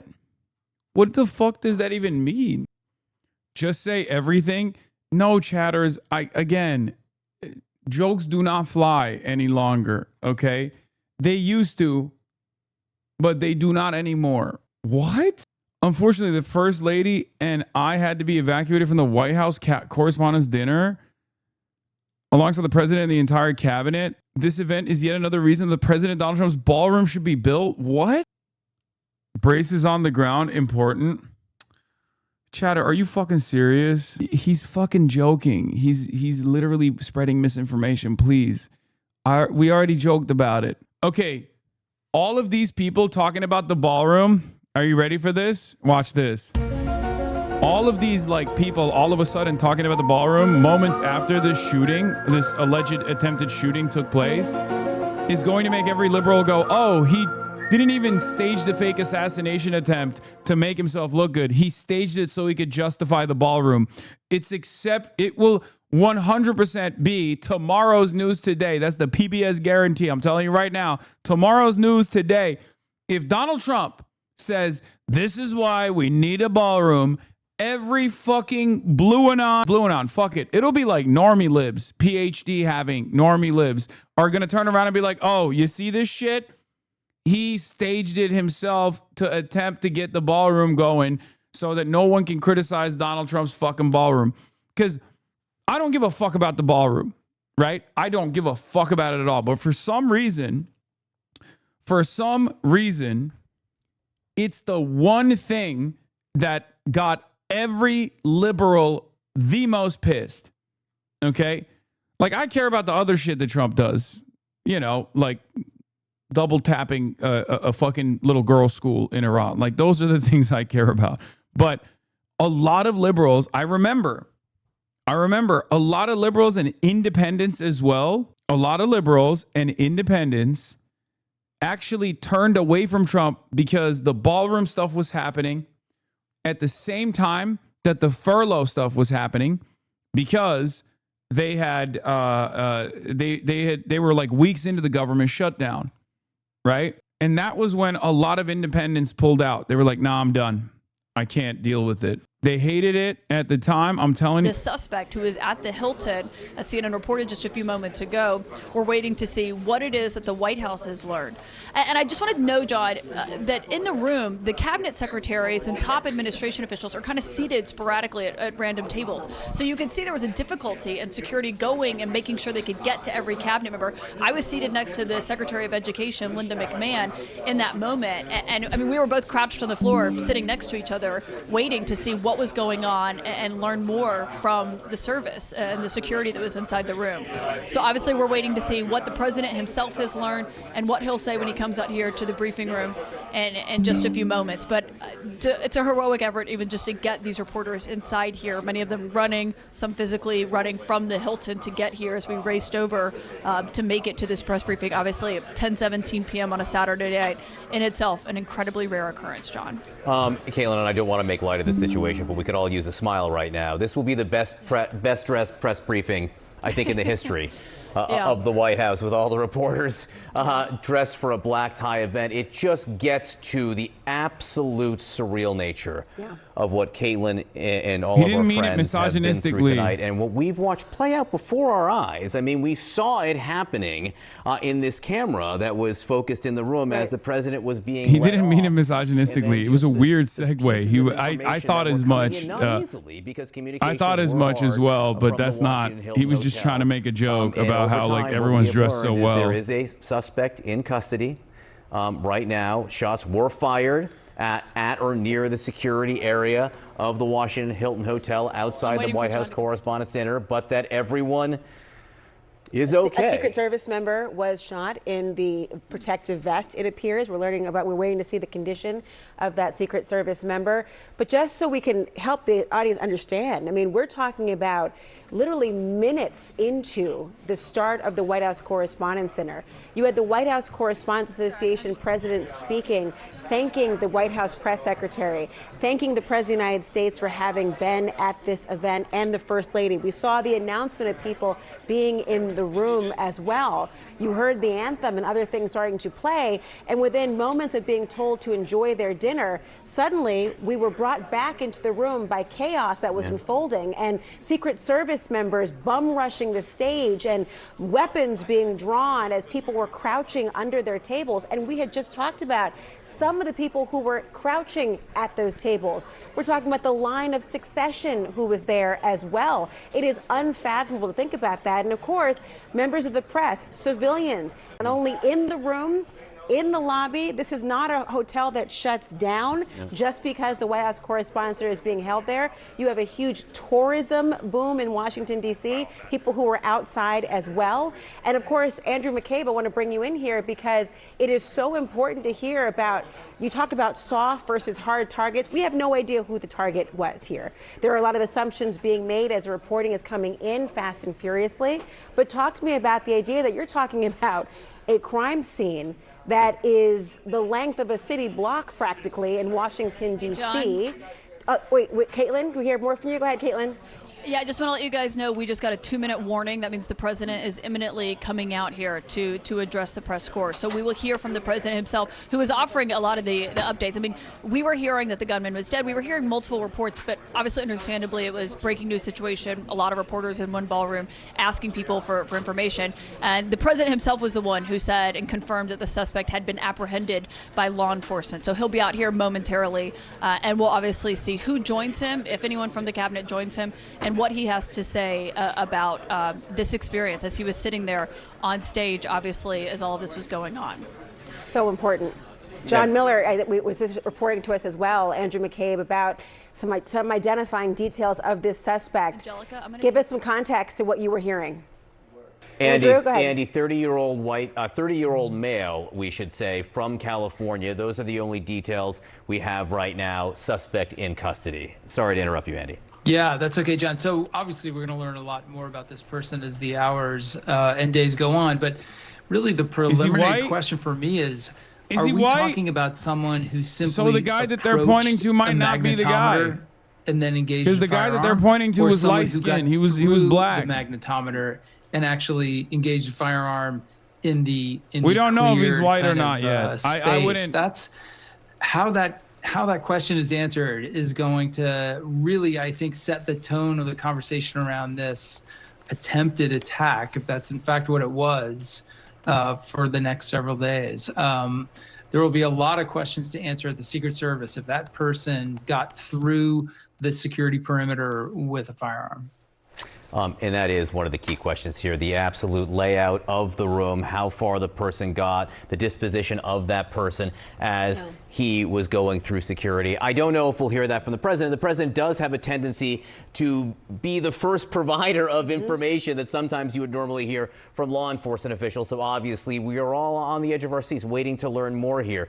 Caitlin was describing the situation as all the reporters who cover all the major events in Washington were in the Washington Hilton, and now many of them have tried to get to that room you're looking at right now where this briefing is about to take place.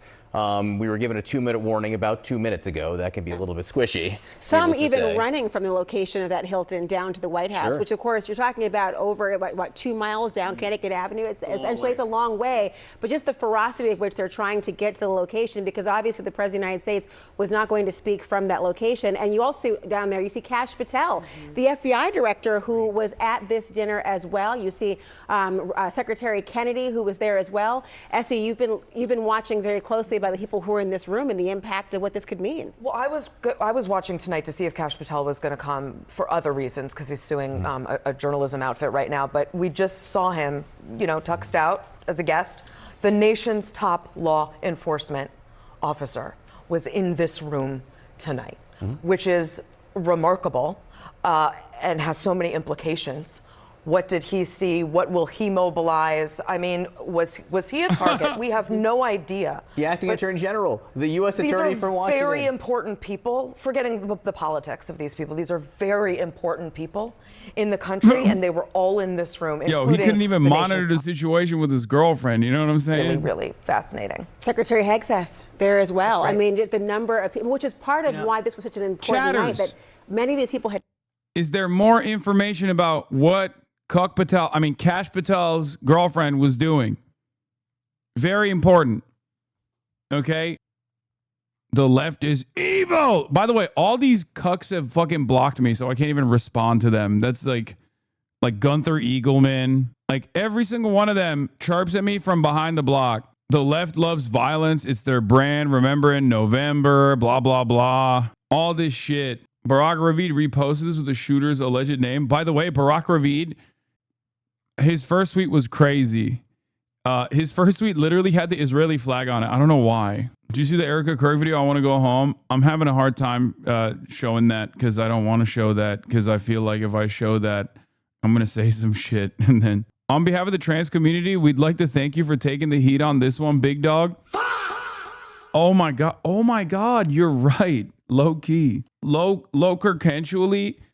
Yeah, they went, instead of blaming Antifa and trans, they blamed me instead this time. So there you go. Hey, listen, there it is. There it is, Your fave Israeli LARPer tweeted about you too. What is happening, bro? It's a network. They all got activated at the same time. I feel like we're watching it happen in real time. Isn't that crazy? How is this the new talking point for the entire right? Bots for sure. It's not. Are they all in the same group chat or some shit? And Brian, just so you know, and I don't even know that you know this. There's a lot I don't know. We saw what was happening on the screen. Oh my God, he posted which was hard him. To tell. Yeah. And then we didn't know anything.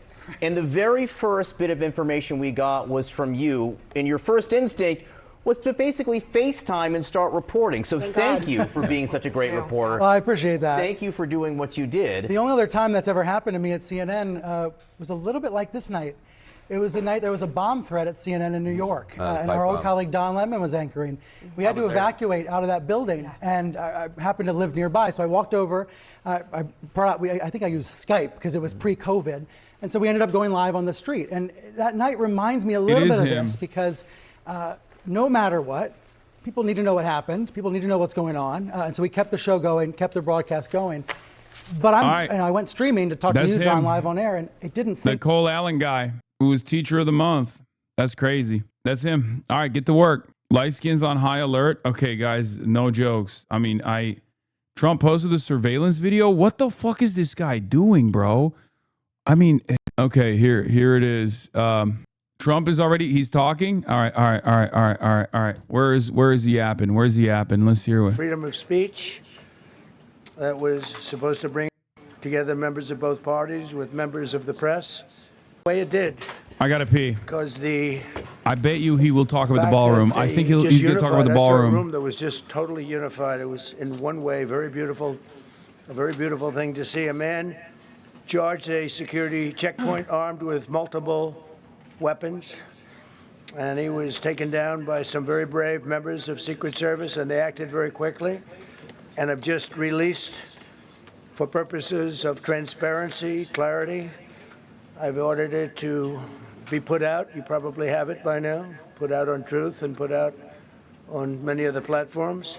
A tape showing the violence of this thug that attacked our Constitution, and also showing how quickly Secret Service and law enforcement acted on our country's behalf. Really did a great job. One officer was shot, but saved by the fact that he was wearing obviously a very good bulletproof vest. He was shot from very close distance with a very powerful gun, and the vest did the job. I just spoke to the officer, and he's doing great. He's in great shape. He has very high spirits, and we told him we love him and respect him, and he's a very proud guy. He's very proud of what he does, Secret Service agent. And we looked at all of the conditions that took place tonight, and I will say, you know, it's not a particularly secure building, and I didn't want to say this, but this is why we have to have all of the attributes of what we're planning at the White House. It's actually a larger room, and it's much more secure. It's drone-proof, it's bulletproof glass. We need the ballroom. That's why Secret Service, that's why the military are demanding it. They've wanted the ballroom for 150 years for lots of different reasons, but today's a little bit different because today we need levels of security that probably nobody's ever seen before. But everyone owes a tremendous debt of gratitude to the courage of law enforcement, the law enforcement, and working with the D.C. police, and we just spoke with the mayor.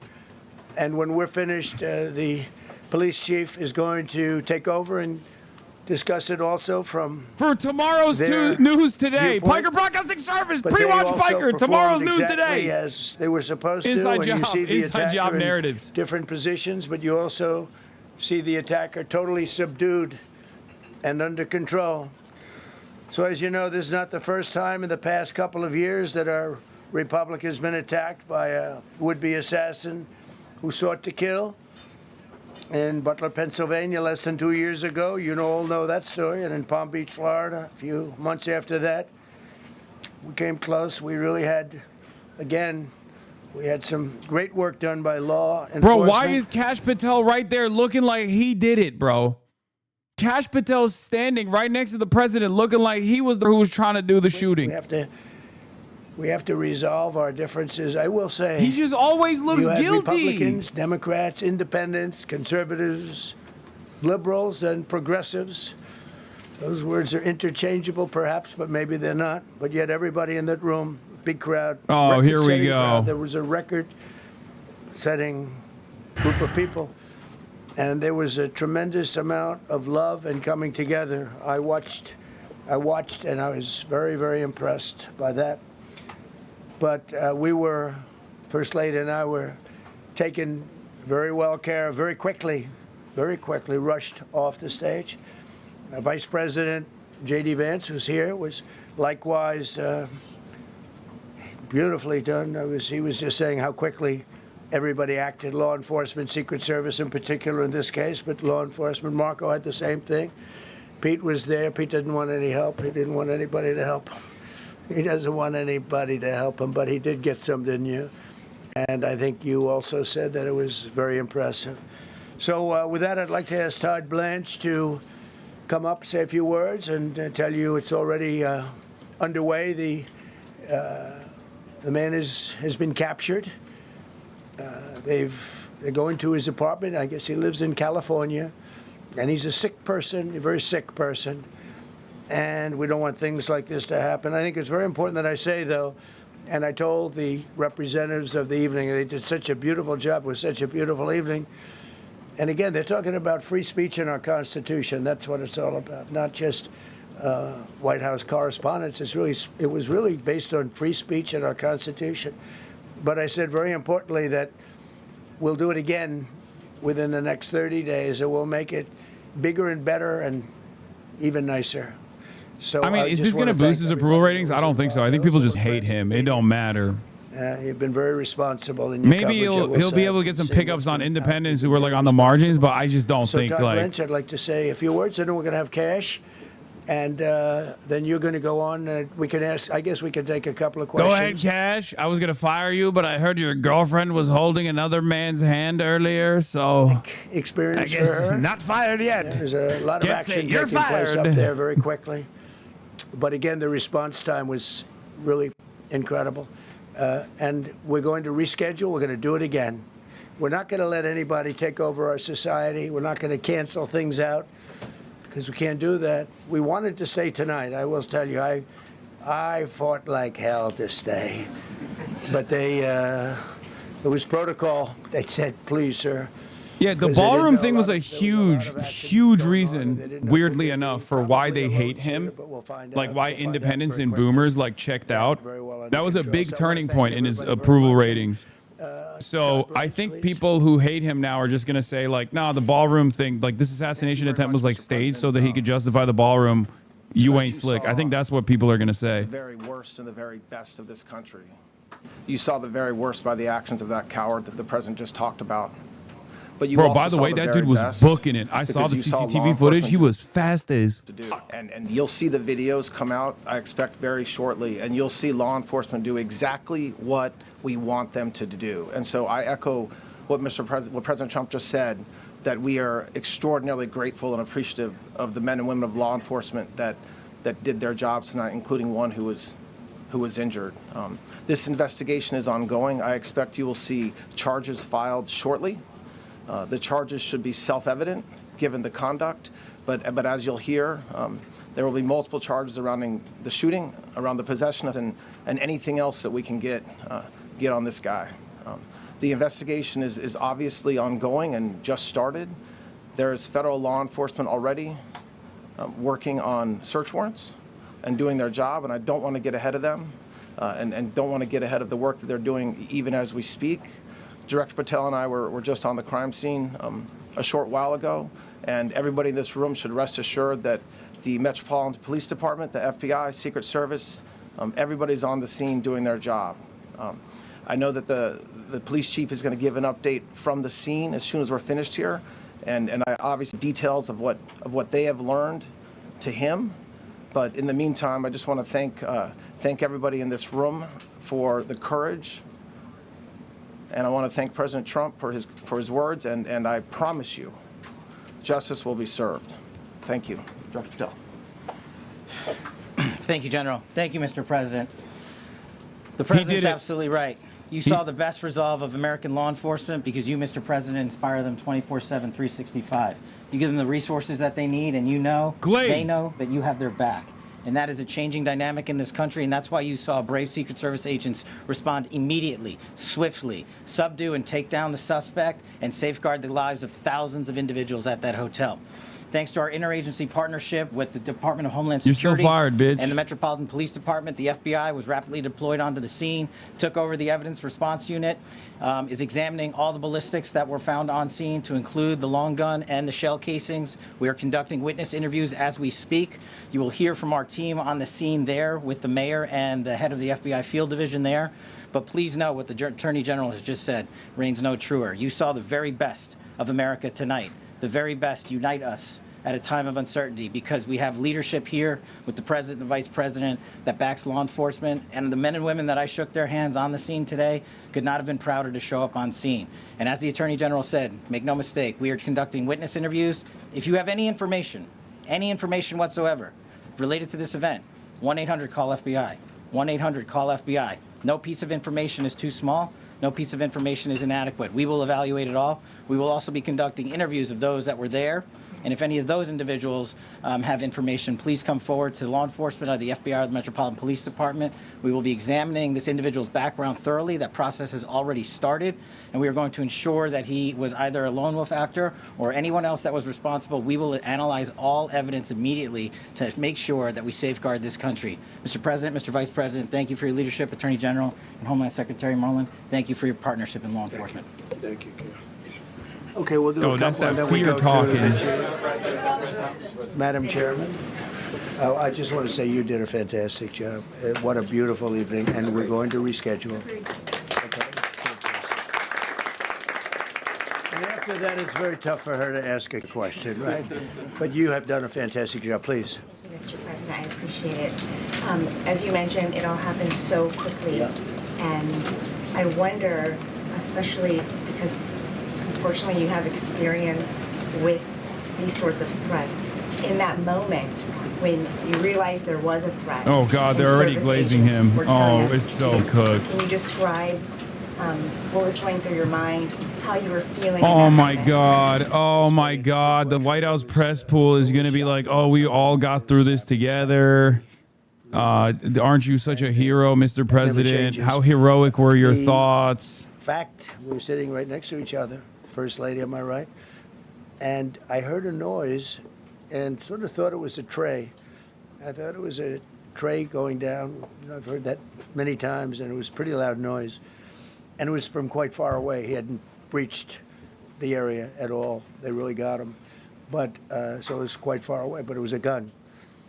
And some people really understood that perspective, other people didn't. I was watching to see what was happening. Probably should have gone down even faster. Melania was very cognizant, I think, of what happened. I think she knew immediately what happened. She was saying, that's a bad noise. And we were whisked away along with other people, but we were really whisked away. And again, the performance of the Secret Service and the police, all of the law enforcement, I thought was really good. So it was very quick. There wasn't a lot of time to be thinking, because it was a matter of seconds before we were out the door and gone into an area. We very much, and you wanted to too, we very much wanted to continue it, because I don't like to let these sick people, these thugs, these horrible, horrible people, change the fabric of our life, change the course of what we do. So we held out. You were there. We held out right till the end, but they didn't want to take a chance, and I understand there was protocol. But we're going to be doing one hopefully within the next 30 days or sooner, and I am ready, willing, and able. And I was all set to really rip it.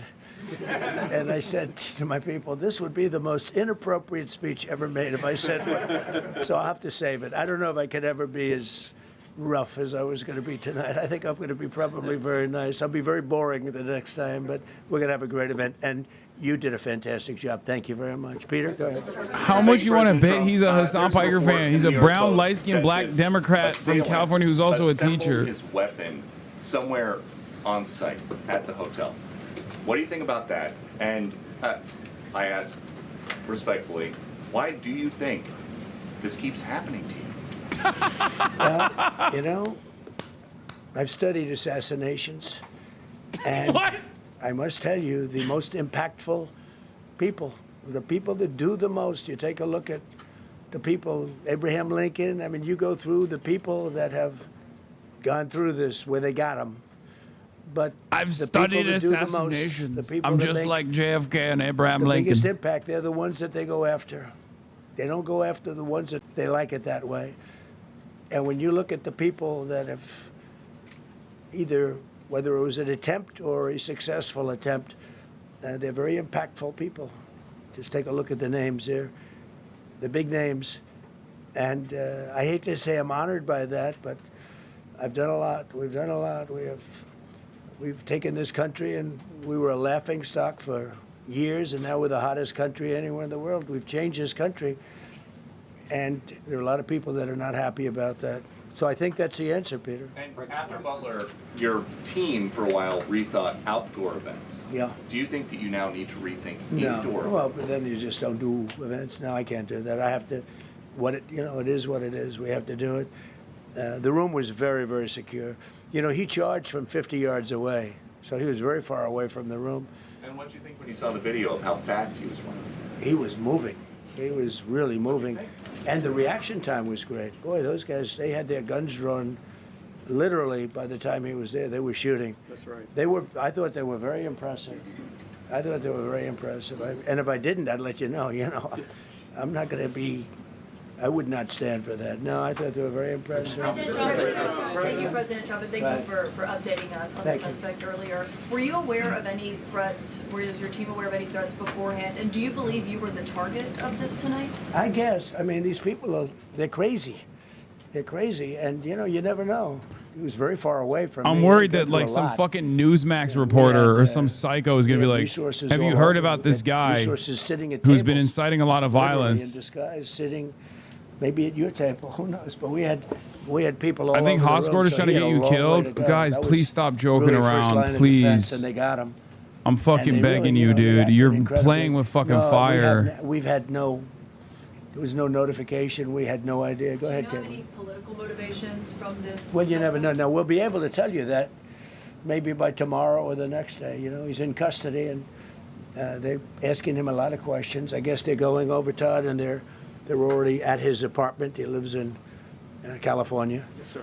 And they're over there, so they'll be able to tell you. Thank you, Caitlin. President Trump, did the suspect say anything, or was he wearing anything that would allege some type of motive here? No, I mean, he was a guy who looked pretty evil when he was down. They had him down. He was fighting hard. He was, in my opinion, a sick person. Who would do that but a sick person? But I think you're going to find everything about him. No reason to talk about it now. But tomorrow at this time, long before this time, you're going to know a lot of things about him. They seem to think he was a lone wolf, and I feel that too. Are you concerned about U.S. Secret Service protection ability? We saw several of the detailees take minutes to be escorted out of the room. No, they acted very quickly. No, I was very impressed by Secret Service. I mean, I'm the one, and Mark Wayne, you would agree with that, I think. Absolutely. I'm the one that would complain. You don't have to complain for me. I would be complaining. I'd be up here right now saying they didn't do their job. Oh, believe me, because, it's my life. And I want to live because I want to make this country great. That's why I want to live.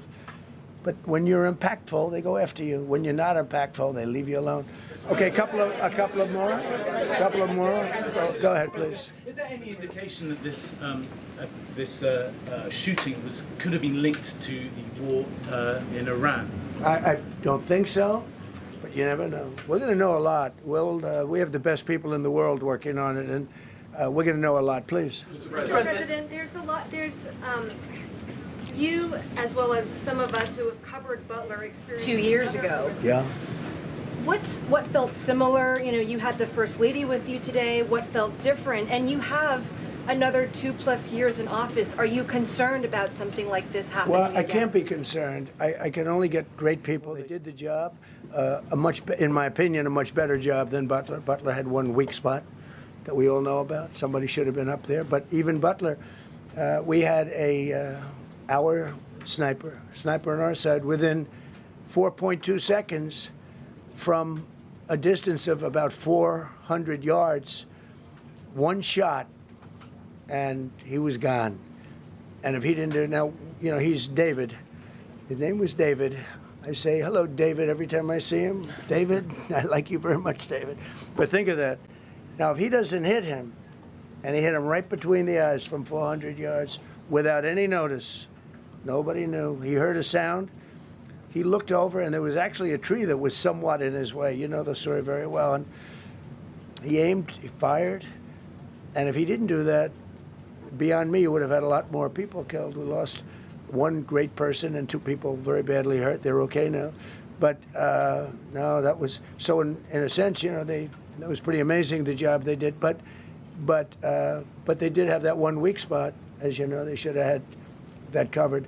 Tonight they had everything covered very quickly, and he was fast. He was running full blast, and they got him before they got any further. I was very far away. You know, he hadn't anywhere close to breach the doors of the ballroom. The ballroom was sealed, and everybody in there. That's why once those doors opened, they didn't want to do tonight. If the doors weren't opened, we could have probably done it tonight. But I think we're much better off rescheduling. Yeah, please. Mr. President, for you and perhaps law enforcement as well, what is the level of confidence that this was a lone actor? And has the suspect made any statements to police while in custody? Yeah, I think it's just it's not my profession. We have great professionals up here and outside that have been working with us. My impression is he was a lone wolf, whack job. These are crazy people.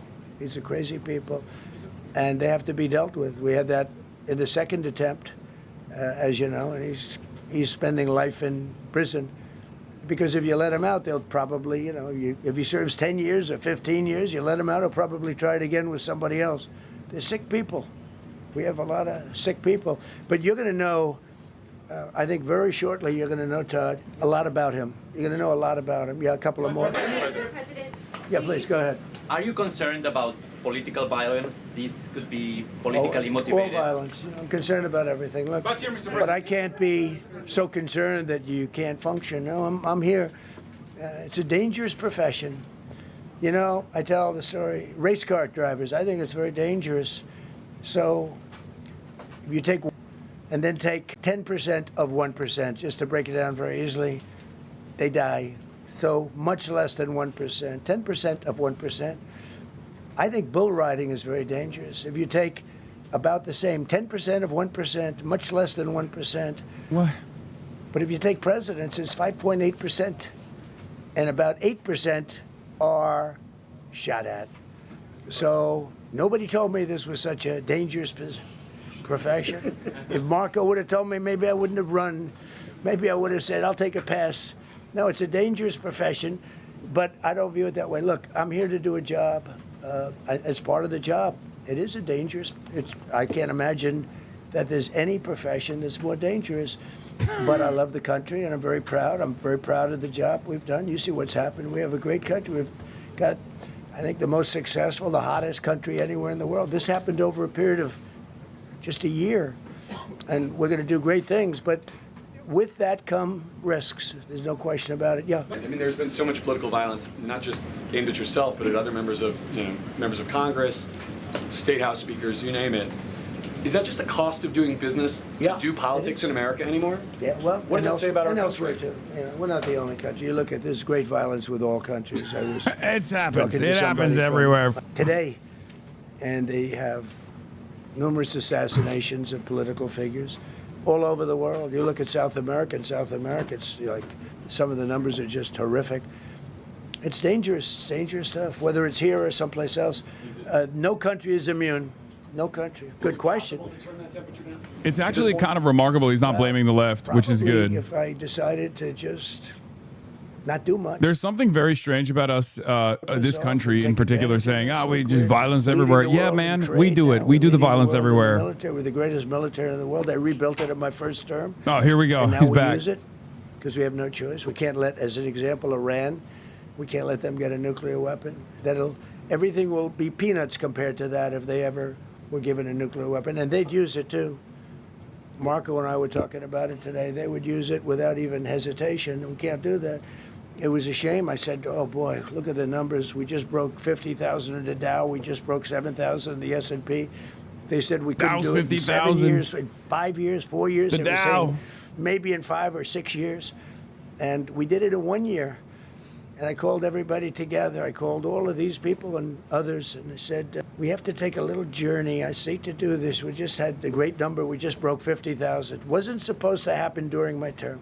Wasn't reachable.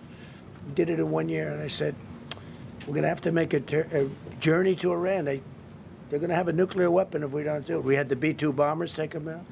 I terminated in the first term the Obama agreement, the Iran nuclear agreement, which was a disaster. That was a road to a nuclear weapon. They would have used it. They would have used it 100%. you know, when you do things like that, you become a target. If I wasn't doing that, I guess I'd be a lot less of a target. But I'm honored to be. Okay, one more question. Go ahead. Yeah, go ahead. Thank you, President Trump.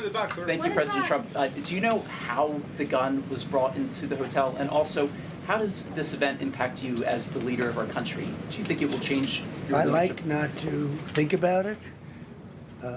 I lead a pretty normal life, considering, you know, it's a dangerous life. I think I handle it as well as it can be handled. I think a lot of other people, you know, you read stories where they become basket cases. To be honest with you, I'm not a basket case. I really take it as it is.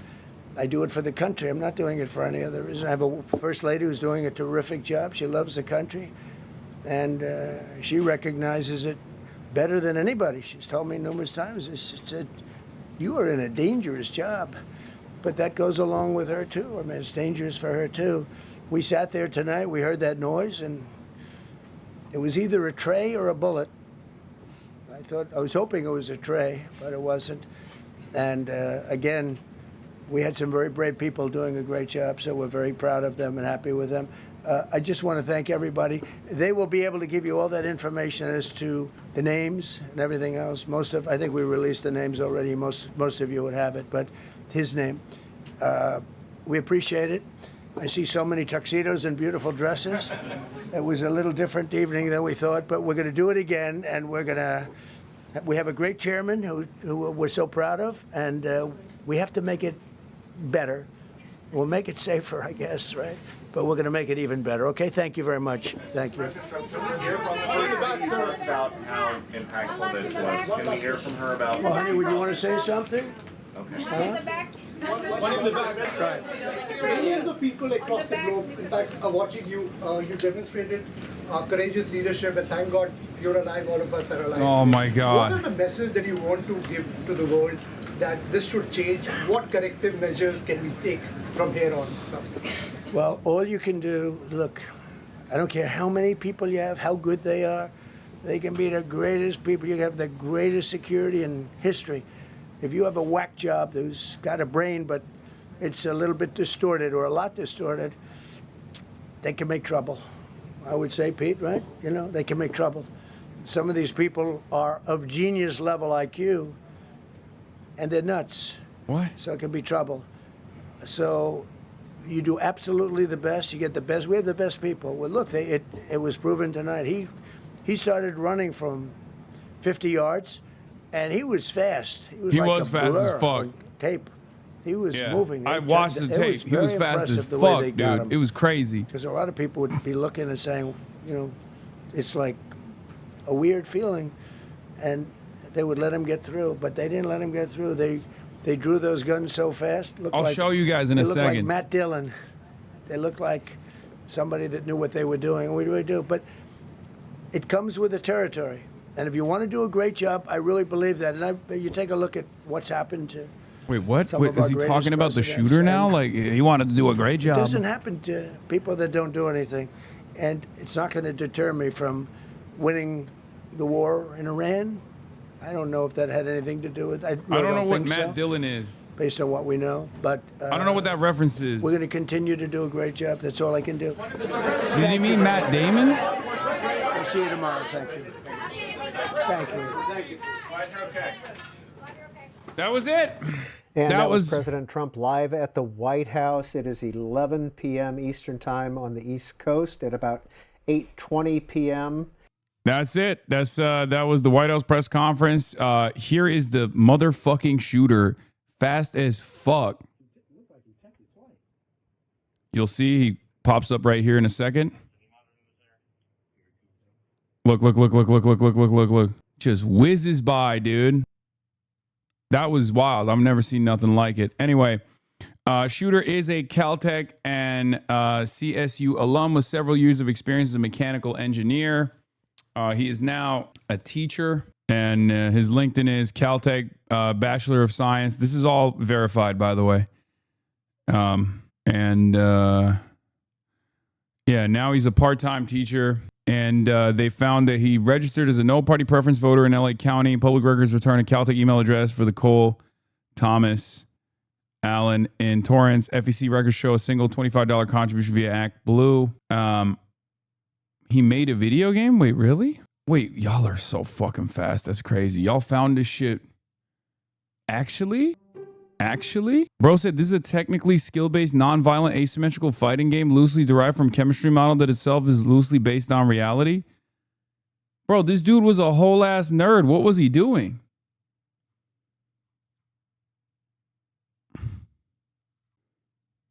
Are you sure? Yes, it's listed on his LinkedIn. Bro, I'm going to be honest with you. This is a unique profile for a shooter. Okay? This is, in many ways, a recession indicator. Okay? You got a guy who's a part-time teacher with degrees, who has a unique set of interests. I mean, this is not your regular Butler, Pennsylvania freak with no social media footprint, you know? Very strange situation.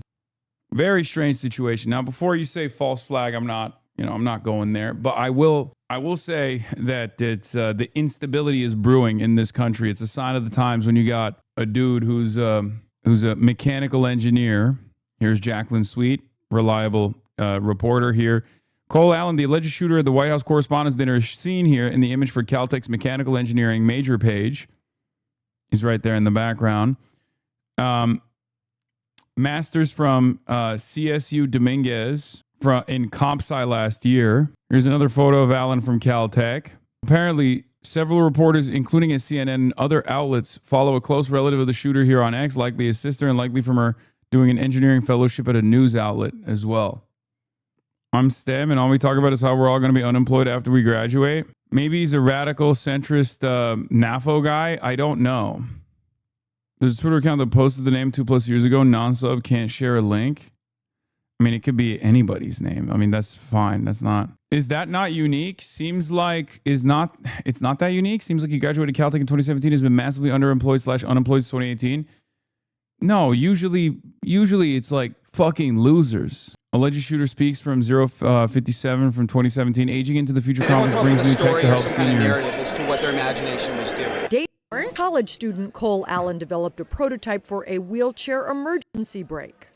The wheelchair brakes tend to lock the wheels, but don't actually lock the chair to the ground. The idea with this... Okay, never mind. He might be actually one of the centrist, extreme centrist guys. I'm not gonna lie. Could be the case. He sounds like it a little bit.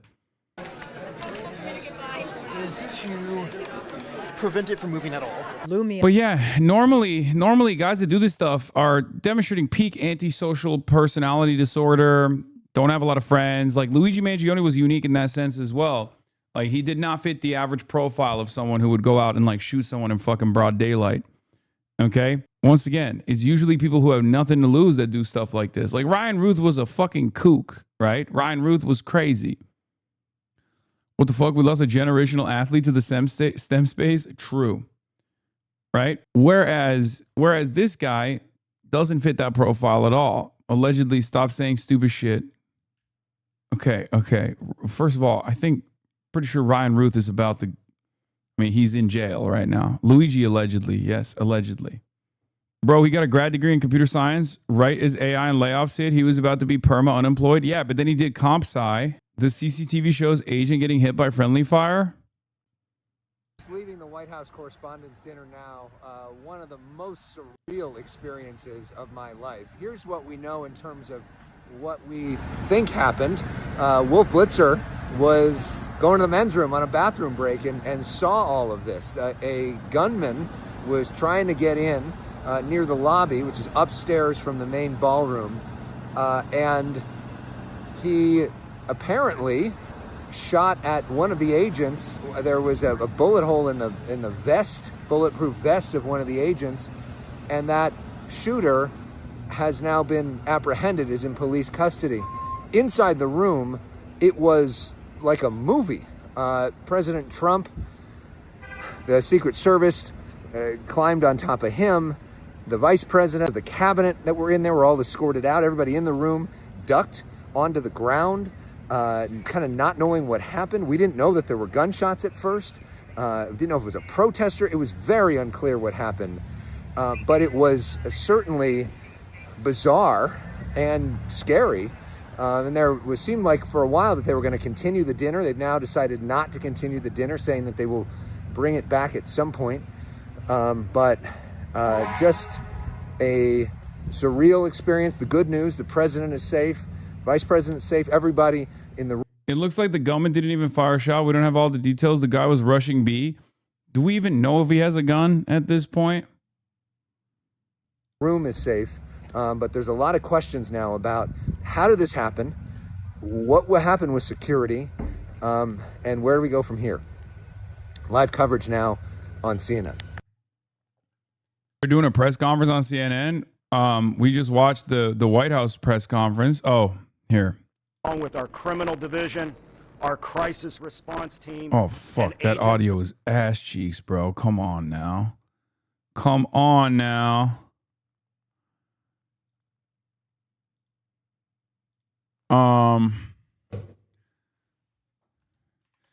Yeah, I'm the new transgender, by the way, just so you understand. You know how, like, back in the day, they used to say everybody transgender whenever a shooting took place? Shooter's transgender is me now. I'm the new trans panic. Public should also rest assured that there will be no stone unturned during this investigation. The FBI currently has our Joint Terrorism Task Force here on scene, along with our criminal division, our crisis response team, and agents from across No, it wasn't a the cishet country white Republican. We don't know his sexuality, in this investigation. but he's a light-skinned black man from California who may or may not have been a liberal. 1-800-CALL-FBI. Thank you. Director Curran. Thank you. My name is Sean Curran. I'm the Director of the Secret Service. Tonight, we saw exactly what our brave men and women do each and every day to protect our protectees. It's not easy, and I will tell you that they performed admirably. We got to see what they do, and that individual, when he charged a checkpoint, was apprehended. It shows that our multi-layered protection works, and I'm grateful to our partners that help assist us with building these sites and protecting these sites. Very fortunate that this officer is alive, is being observed, and I'm grateful that the president reached out to this officer and spoke with him earlier. I ask everybody to pray for him and all of our officers and agents that were involved. And I will tell you, we will continue with the mission. Thank you. Thank you. Judge Pirro. I'm Janine Pirro. I'm the United States Attorney. Right now, the defendant is being charged with 2 counts, 924C, using a firearm during a crime of violence, and a second crime under 111, which is assault on a federal officer using a dangerous weapon. Now, as you all know, there was an individual, a uniformed Secret Service officer, who was shot. Unfortunately, he is doing all right and he will be fine. Bro, was it friendly fire or did this dude shoot the officer? Does he even have a firearm? On doing as much harm and as much damage as he could. And thankfully, because of the checkpoint right outside the ballroom, where thousands of people were situated to hear the President of the United States. Because that checkpoint worked, there was no one who was injured when it was clear where this defendant was going. Bro, Now, he shot the officer. What the fuck you saying? As a Chatter, I don't know if you saw the. someone who was in the ballroom. You didn't see the CCTV footage? He booked it. I mean, he booked it and then they started opening on him. But he didn't actually. There were shots fired, shots heard, and a whole room went silent. They keep saying he had a firearm, but there was no firearm in the CCTV. Then again, the footage was so blurry. I don't know. I'm sure we'll find out soon enough. Shooter had a shotgun, handgun, and knife. Shooter was not shot. USS Secret Service was shot in the chest, but it hit his vest. And they do it with courage and with dignity. Thank God for our partners. The FBI, the Secret Service, the Metropolitan Police, all of them tonight acted so quickly that they prevented what could have been a horrific event where we were all sitting there in one room. The defendant will be arraigned on Monday in federal district court. But make no mistake, there will be many more charges based upon the information that we are learning in this very fluid situation. I don't understand why they didn't. They didn't put a attempted murder, like assault with a deadly weapon, charge on it. But I don't know if it's like a DC thing. Like some of these jurisdictions have like different designations for the same kind of crime, so I don't understand it. But we know he was running in the direction of the ballroom that the president was in, as well as other cabinet members. So what his specific motivation was, we can't say at this point. However, as we continue to investigate that, we'll continue to work towards that. Chief, when you say Next question here. there seems to have been a lack of authorization to come to this event. Was this a failure on the Secret Service? I mean, what we have here is a multi-layered approach. The director spoke about it. We have officers on the outside from the Metropolitan Police Department along with the escort. The inside portion of any presidential site is handled by the Secret Service and law enforcement partners. This is a multi-layered approach. The point of this checkpoint is to intercept individuals that were there, and what we see in this case is when he reached that checkpoint, Secret Service agents and law enforcement engaged immediately. They were able to bring him into custody and prevent anyone from being harmed. Okay. All right, so we had New York Times also confirming it, CNN is confirming it, a shotgun, handgun, and knives. That's crazy, by the way. Again, CCTV footage, he was booking it. I don't know how the fuck he was able to run with that much gear on him. Sure, Mark. So as you can imagine, this is very early in the investigation. Things we're digging into is his background, vehicles. Those are all things that the FBI, the Metropolitan Police Department, and the Secret Service are working together jointly to determine, is there anything else that's available? So I would imagine as we continue to go through this investigation, there will be additional search warrants and things of that nature as the investigation progresses. Is the suspect known to law enforcement? At this point, he was not known to the Metropolitan Police Department, I can tell you that. Right here. There are multiple other parties and events happening associated with this weekend tonight. Is there any reason to believe that there will be security concerns at those events? Are there preparations being made locally to protect those attendees? Yeah, absolutely not. So we have no indication. This is an isolated incident with one individual is the information that we do have. However, we do have additional officers across the city that are giving special attention. We do know there were some after parties and events that are planned that we will be providing coverage for those events. Yep, right here. The president said that this is not a particularly secure building. Do you agree with that assessment? I'm not exactly 100% familiar with this building. I do know in this incident tonight, I know there was a security plan that was developed by the Secret Service that the Metropolitan Police Department assisted with, and I know that security plan did work this evening. Right here. Thank you so much. Do you know specifically the target of this attack? And can you speak to, there was reporting about the suspect assembling a long weapon and get into the ballroom? Yes, as we said before, we do know the president was inside the ballroom. We know there was cabinet members and many Who gives guests a in fuck there. what Laura Who Loomer's specifically he was saying? targeting at this point, that's part of the investigation. We do know that he was armed with a shotgun when he ran through that checkpoint, so that would look like a long weapon in video. All right, right here, right here, right here. To clarify, earlier you said there was an exchange of gunfire. Did the suspect fire any shots? And did the uniformed officer, do you know yet which weapon he was shot with? Yeah, obviously we're only a couple hours into this incident, so we don't have that level of information. The FBI's evidence response team is here. They're processing the scene. So as the investigation develops, all that information will be figured out with the ballistics. The ATF is also on scene here with us. So the suspect did or did not fire a shot? Sure. So again, it's very preliminary information. We do believe he did. However, as the investigation determines, we'll pull the shell casings. We'll be able to get more information as we review more evidence. We're very early in the investigation. All right, we can take a couple more right here, and one more over here. Thank you so much. So the president said that he wants there to be another event within 30 days.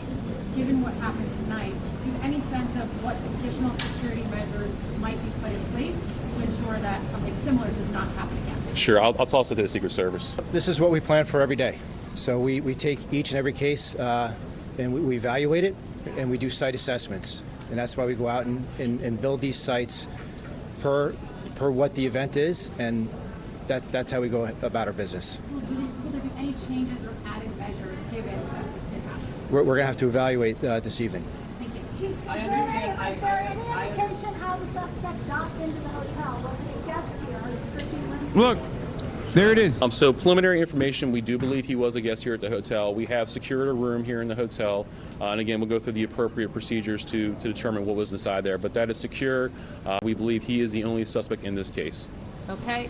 To jump on that question, I understand the multi-approach to security, but to walk in with a weapon of that caliber and get all the way to the ballroom, which is on the lower level, seems to be quite an extraordinary feat. how does that happen? Sure. So again, I mean, we're very early in the investigation, so we'll have to determine, we'll go through video across the hotel to figure out how the gun got in, how it got down here. Those things will come through the investigation. At this point, we don't have that level of detail. Okay, last one. Yes, video appears to show the president falling down when he's being escorted out. Is he here at all during his evacuation? No, we don't have any information that he was injured. President was falling down. Could you clarify how he was detained if he was not shot? Could you clarify how he was detained? Sure. So law enforcement in right here in this very area, they actually tackled him to the ground and handcuffed him. Oh, it was Dan Scavino Not who this did time. the fucking USA we will chant. release his Of name course. once we have all the information. Again, we're still running a lot of things down. One note from the ballroom tonight. Dan Scavino tried to start a USA In the chant hospital, after the threat, so and we have absolutely the no one Uniform wanted to hear it, Division even Secret Trump Service, folks. officer who's being Terrible. evaluated at the hospital who took a round to the vest, and the suspect is being Fucking evaluated, idiot. but he was not struck by gunfire. Are you looking at any terrorism charges? Well, as the chief just indicated, we're very early in this investigation, but make no mistake, if there is anything like that, we will find it and we will file it. Thank you. Thank you. Thank you. Really compelling today. We are hearing a lot of information. We heard from the acting chief of police in Washington, D.C., the U.S. attorney in Washington, D.C., the mayor, as well as Secret Service's director. Hearing a lot of information. We know that the suspect was not shot, but is in the hospital being evaluated. We also know the President of the United States contacted the Secret Service agent who was in fact struck and asked for the nation to pray. The person is in good spirits. We also learned a little bit more about whether they believe this person acted alone, saying there was no reason to believe that anyone else was involved. As the president articulated earlier, a lone wolf is what they believe happened here. A number of counts has been already identified by the U.S. attorney. That will change, that will evolve as more information becomes known. She has initially raised 2, both including acts of violence, both felony offenses. And they both have said that the checkpoint seemed to have worked, that this person from the video that we saw, and saw it a little bit more, the video of the person sprinting through the area, they believe that that area acted as an effective checkpoint and actually was able to be a deterrent from more happening. But we do want to go to John Miller. Hang on one second. Okay. Let me just, because there are a couple of really important details here. He was armed with a shotgun, a handgun, and multiple knives. Yes. And as he ran through the checkpoint, engaged members of law enforcement, intercepted the individual, and exchanged gunfire, which indicates that both law enforcement and the individual did fire. And then one last piece of information that we learned right at the very end, they think the individual was registered as a guest at the Washington Hilton Hotel where this event was taking place. I didn't mean to interrupt. So John Miller, with us now. I mean, everything you articulated, John, is important. John Miller, let's talk more about this, because this part of the investigation, particularly intriguing that this person is a guest of the hotel. Remember, this Hilton is not shut down during the course of this event. It is an annual event.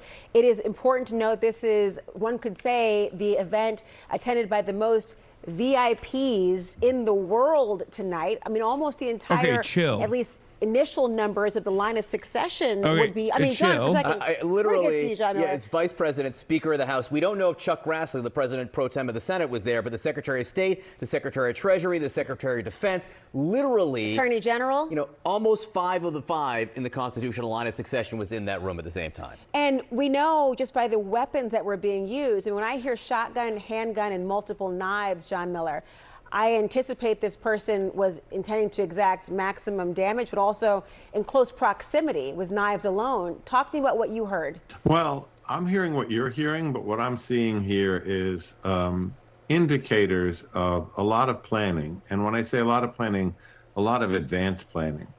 First of all, the Washington Hilton is a massive hotel. And the reason they have that event there is because it has the biggest ballroom in Washington that can accommodate the most people. That said, getting a room at the Washington Hotel on the night of the White House Correspondents' Dinner is nearly impossible unless you book that far in advance, despite the fact that it's a large hotel. So we could deduce from that it is likely that he thought of this for some time in order to line up a hotel room in a hotel that is always fully booked for this evening. You can also deduce from that the fact that he had a shotgun, a handgun, and multiple knives. that This is beyond before people figured out the renting reviews. room, Let's take a look at what it does looks like renting the now. room mean?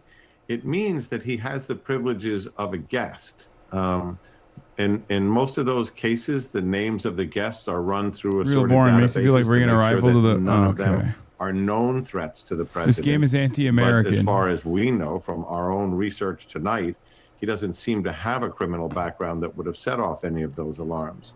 Cost But by twice. being a guest in the hotel, Cost as much as newest he'd be Trump's able to enter Assassin's the worth. hotel, Online and show local most security great people his achievements. key, I'm staying here, and so on, which gives him some access. By getting there, and we don't know how far ahead of time he registered, it might give him a chance to get Hasan those weapons Piker into the did building this. and up to the room. But that many weapons on one person seems to indicate possibly that he would use the shotgun until it was exhausted of ammunition, toss that aside, transition to the handgun. When that was exhausted, toss that aside. It's the game and that the then shoot, go for not the knives. shoot. Yeah, alleged The shooter. idea of carrying a layered set of weapons, large, smaller, and then smaller, seems to indicate he was in it for some kind of protracted fight as long as he could go. Now, we're adding a lot of thinking to rational thinking to what may be an irrational act, but it answers the questions, or attempts to answer the questions: why all of these weapons? Why be a guest in the hotel? And when you see him do that charge, this is like a football play. He is trying to run as fast as he can by those layers of security, likely to get to those doors of that ballroom. Now, that didn't work for him. Within a split couple of seconds, he was tackled. The chief did say exchanged gunfire, but it's still so early. Whether he got... All right, let's get to the fucking conspiracy theories, okay? Hold on. There's more. Let me close these off. I can't believe we were looking at fucking monkey shine as a statement right before this happened. Feels like a lifetime ago. Yeah. So Republicans are, doing their very best to try to find, a person to blame instead of transgender Antifa. I'm the new transgender Antifa. So, yeah, you're welcome, trans people. I'll take this one. I'll take the blame on this one instead. But this part of the story is actually interesting because not only did I also make a reference about Caroline Leavitt using maybe some unfortunate words. Okay. I said, what did she know? I will tell you, this What did you know, says Will Chamberlain. tonight will be classic Donald J. Trump. It'll be funny. It'll be entertaining. There will be some shots fired tonight in the room. So every That's weird. That's weird. Okay. She says there will be some shots fired tonight. By the way, official narrative is set in 69,000 likes. Anyway, but it doesn't end there. Fox's Aisha Hasney has some words about Caroline Leavitt as well. Let's take a look. Caroline Leavitt, the press secretary's husband. He was one of our guests. He was seated right next to me, and right as the dinner was starting, the national anthem happened, and then he kind of leaned over and said, I watched you on TV. You do a great job. You need to be very safe. And he was just very serious when he said that to me. And he kind of looked around the room and he said, there are some... What? Sounds like we lost Aisha's phone there. And this happens by... What? That's crazy. Fox's Aisha Hasney, Caroline Leavitt's husband, leaned over to me and told me right as the White House Correspondents' Dinner was starting, you need to be very safe. He was very serious when he said that to me. And he kind of looked around the room and said, there are some. And then the call dropped. And then it's happened an hour and a half ago. They're saying she still has yet to be back on the broadcast. By the way, especially when you have so many people attempting to utilize the same cell service at the same time. I did want to add this. While we had a moment, I was just reading. I want to just quickly... Very interesting. Very interesting. Very, very, very interesting stuff. I'm just saying. Very strange. Like I said, these two things together, kind of a strange situation. Tie that up to ballroom false flag, maybe. I don't know. This is why we need the ballroom. We have to have all of the attributes of what we're planning at the White House. It's actually a larger room and it's much more secure. It's got It's drone-proof, it's bulletproof glass. We need the ballroom. That's why Secret Service, that's why the military are demanding it. They've wanted the ballroom for 150 years. Also, shooting at the White House Correspondents' Dinner, and all these cultists instantly start talking about Trump's ballroom. Here's Governor Jeff Landry. Unfortunately, the First Lady and I had to be evacuated from the White House Correspondents' Dinner alongside the President and the entire cabinet. This event is yet another reason that President Donald Trump's ballroom should be built. Libs of TikTok. This is why we need Trump's ballroom. Meghan McCain. I don't want to hear one more fucking criticism of Trump's new ballroom at the White House. What is going on, man? It's very odd how fast these people all just snapped into action. Half of the talking points were talk about the ballroom. The other half of the talking points were try to blame this on Hasan Piker. Very strange behavior, very strange stuff. I'm just saying, question everything. You know? Question everything. Can we call this the incident, the ballroom blitz? Yeah, the ballroom blitz, babe. Elon's ex already explained it. There's a voice chat out there. I mean, yeah, I know. There's like a group message out there where they do get their talking points. I know that. What's also funny about this, here's another one of these moments. Aaron Rupar has covered Donald Trump every single day, literally every single day, 7 days a week, 24/7, except for when he was in Butler, Pennsylvania. When he wasn't in Butler, Pennsylvania, when Donald Trump was in Butler, Pennsylvania. I was hoping to catch some of the Trump rally, but he's half an hour late and counting. And I'm going to Earth, Wind, and Fire in Chicago with my mom, so I think I'm going to have a punt on live coverage. Have a lovely Saturday. The second time Aaron Rupar has decided not to cover a Trump incident was when he was at an NBA playoff game tonight, and will not be covering Trump's post-government press conference, which I'm sure will be deeply unsettling and weird. Congrats, America. What does he know? What does liberal Aaron Rupar know? I'm just saying, this dude is always there. He's always covering. What is this? Cole Allen? Bro, that doesn't mean anything. You guys are so stupid. This is a common ass name, dude. What the fuck? Come on. At least make this shit stick, you know? Yeah, Trump posted this. I know, I saw. But yeah, this is the game that he made. And of course, very quickly, the community discussion is turned into insane shit. Hasan, the shooter is my old neighbor's son. Police and reporters were just at my house. Wait, what the fuck? Really? Dude, what does that mean? I don't even know what that means anymore. The shooter had a father? Spill the tea, Chatter. Did you meet him? Chatter, what do you know? This is insane to post. Fight. I mean, yeah, they're trying to... Bro, I'm telling you, Blue and On is not fucking with this shit. Look, this is the vibes. I swear to God, this is the vibes. I already called it. I'm already front running with this one, okay? I'm not... The question I have is, where's Usher? Okay, that's what I want to know. That's what I want to know. I fucking... It's 9 hours and 30 minutes, folks, okay? I've had a long-ass day. My brain is kind of doo-doo at this point. Subscribe to the People's Broadcasting Service, PBS, Piker Broadcasting Service. This is usually when when my brain starts being doo-doo. What is this? This is not me? Lamont? E-Rob? It's crazy. In this video, you can see the Millers, Fettermans, Hexeds, and RFK reacting to it. Wait, what? No, you can't. This is just the CCTV. Cash in the chair before everything went down with his girlfriend in the shooting. Oh, you mean like before everything went down with the shooting and also the things that went down with his girlfriend. Those are two separate incidents. That's right. I forgot. How could I forget?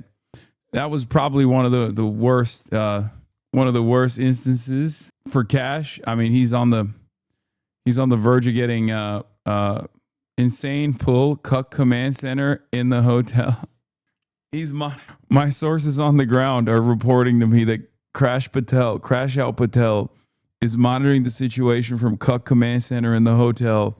His girlfriend is still holding the hand of another suspect, a male suspect, the male style individual. Mighty suspicious. Trump has skipped every correspondence dinner across presidencies except this one, and all of a sudden there's a shooter in the lobby. Okay. Yeah, Blue and On is not taking this. I'm telling you. Cash tonight. We getting fired anyway, Ernie. Fuck it. Anyway, all right. I think that might be it for me, folks. I'm fucking tired. I'm tired as hell. Gaming? No gaming? Brother, it has been 10 hours. Almost 10 hours. What's wrong with you? Almost 10 hours, Chatter. What the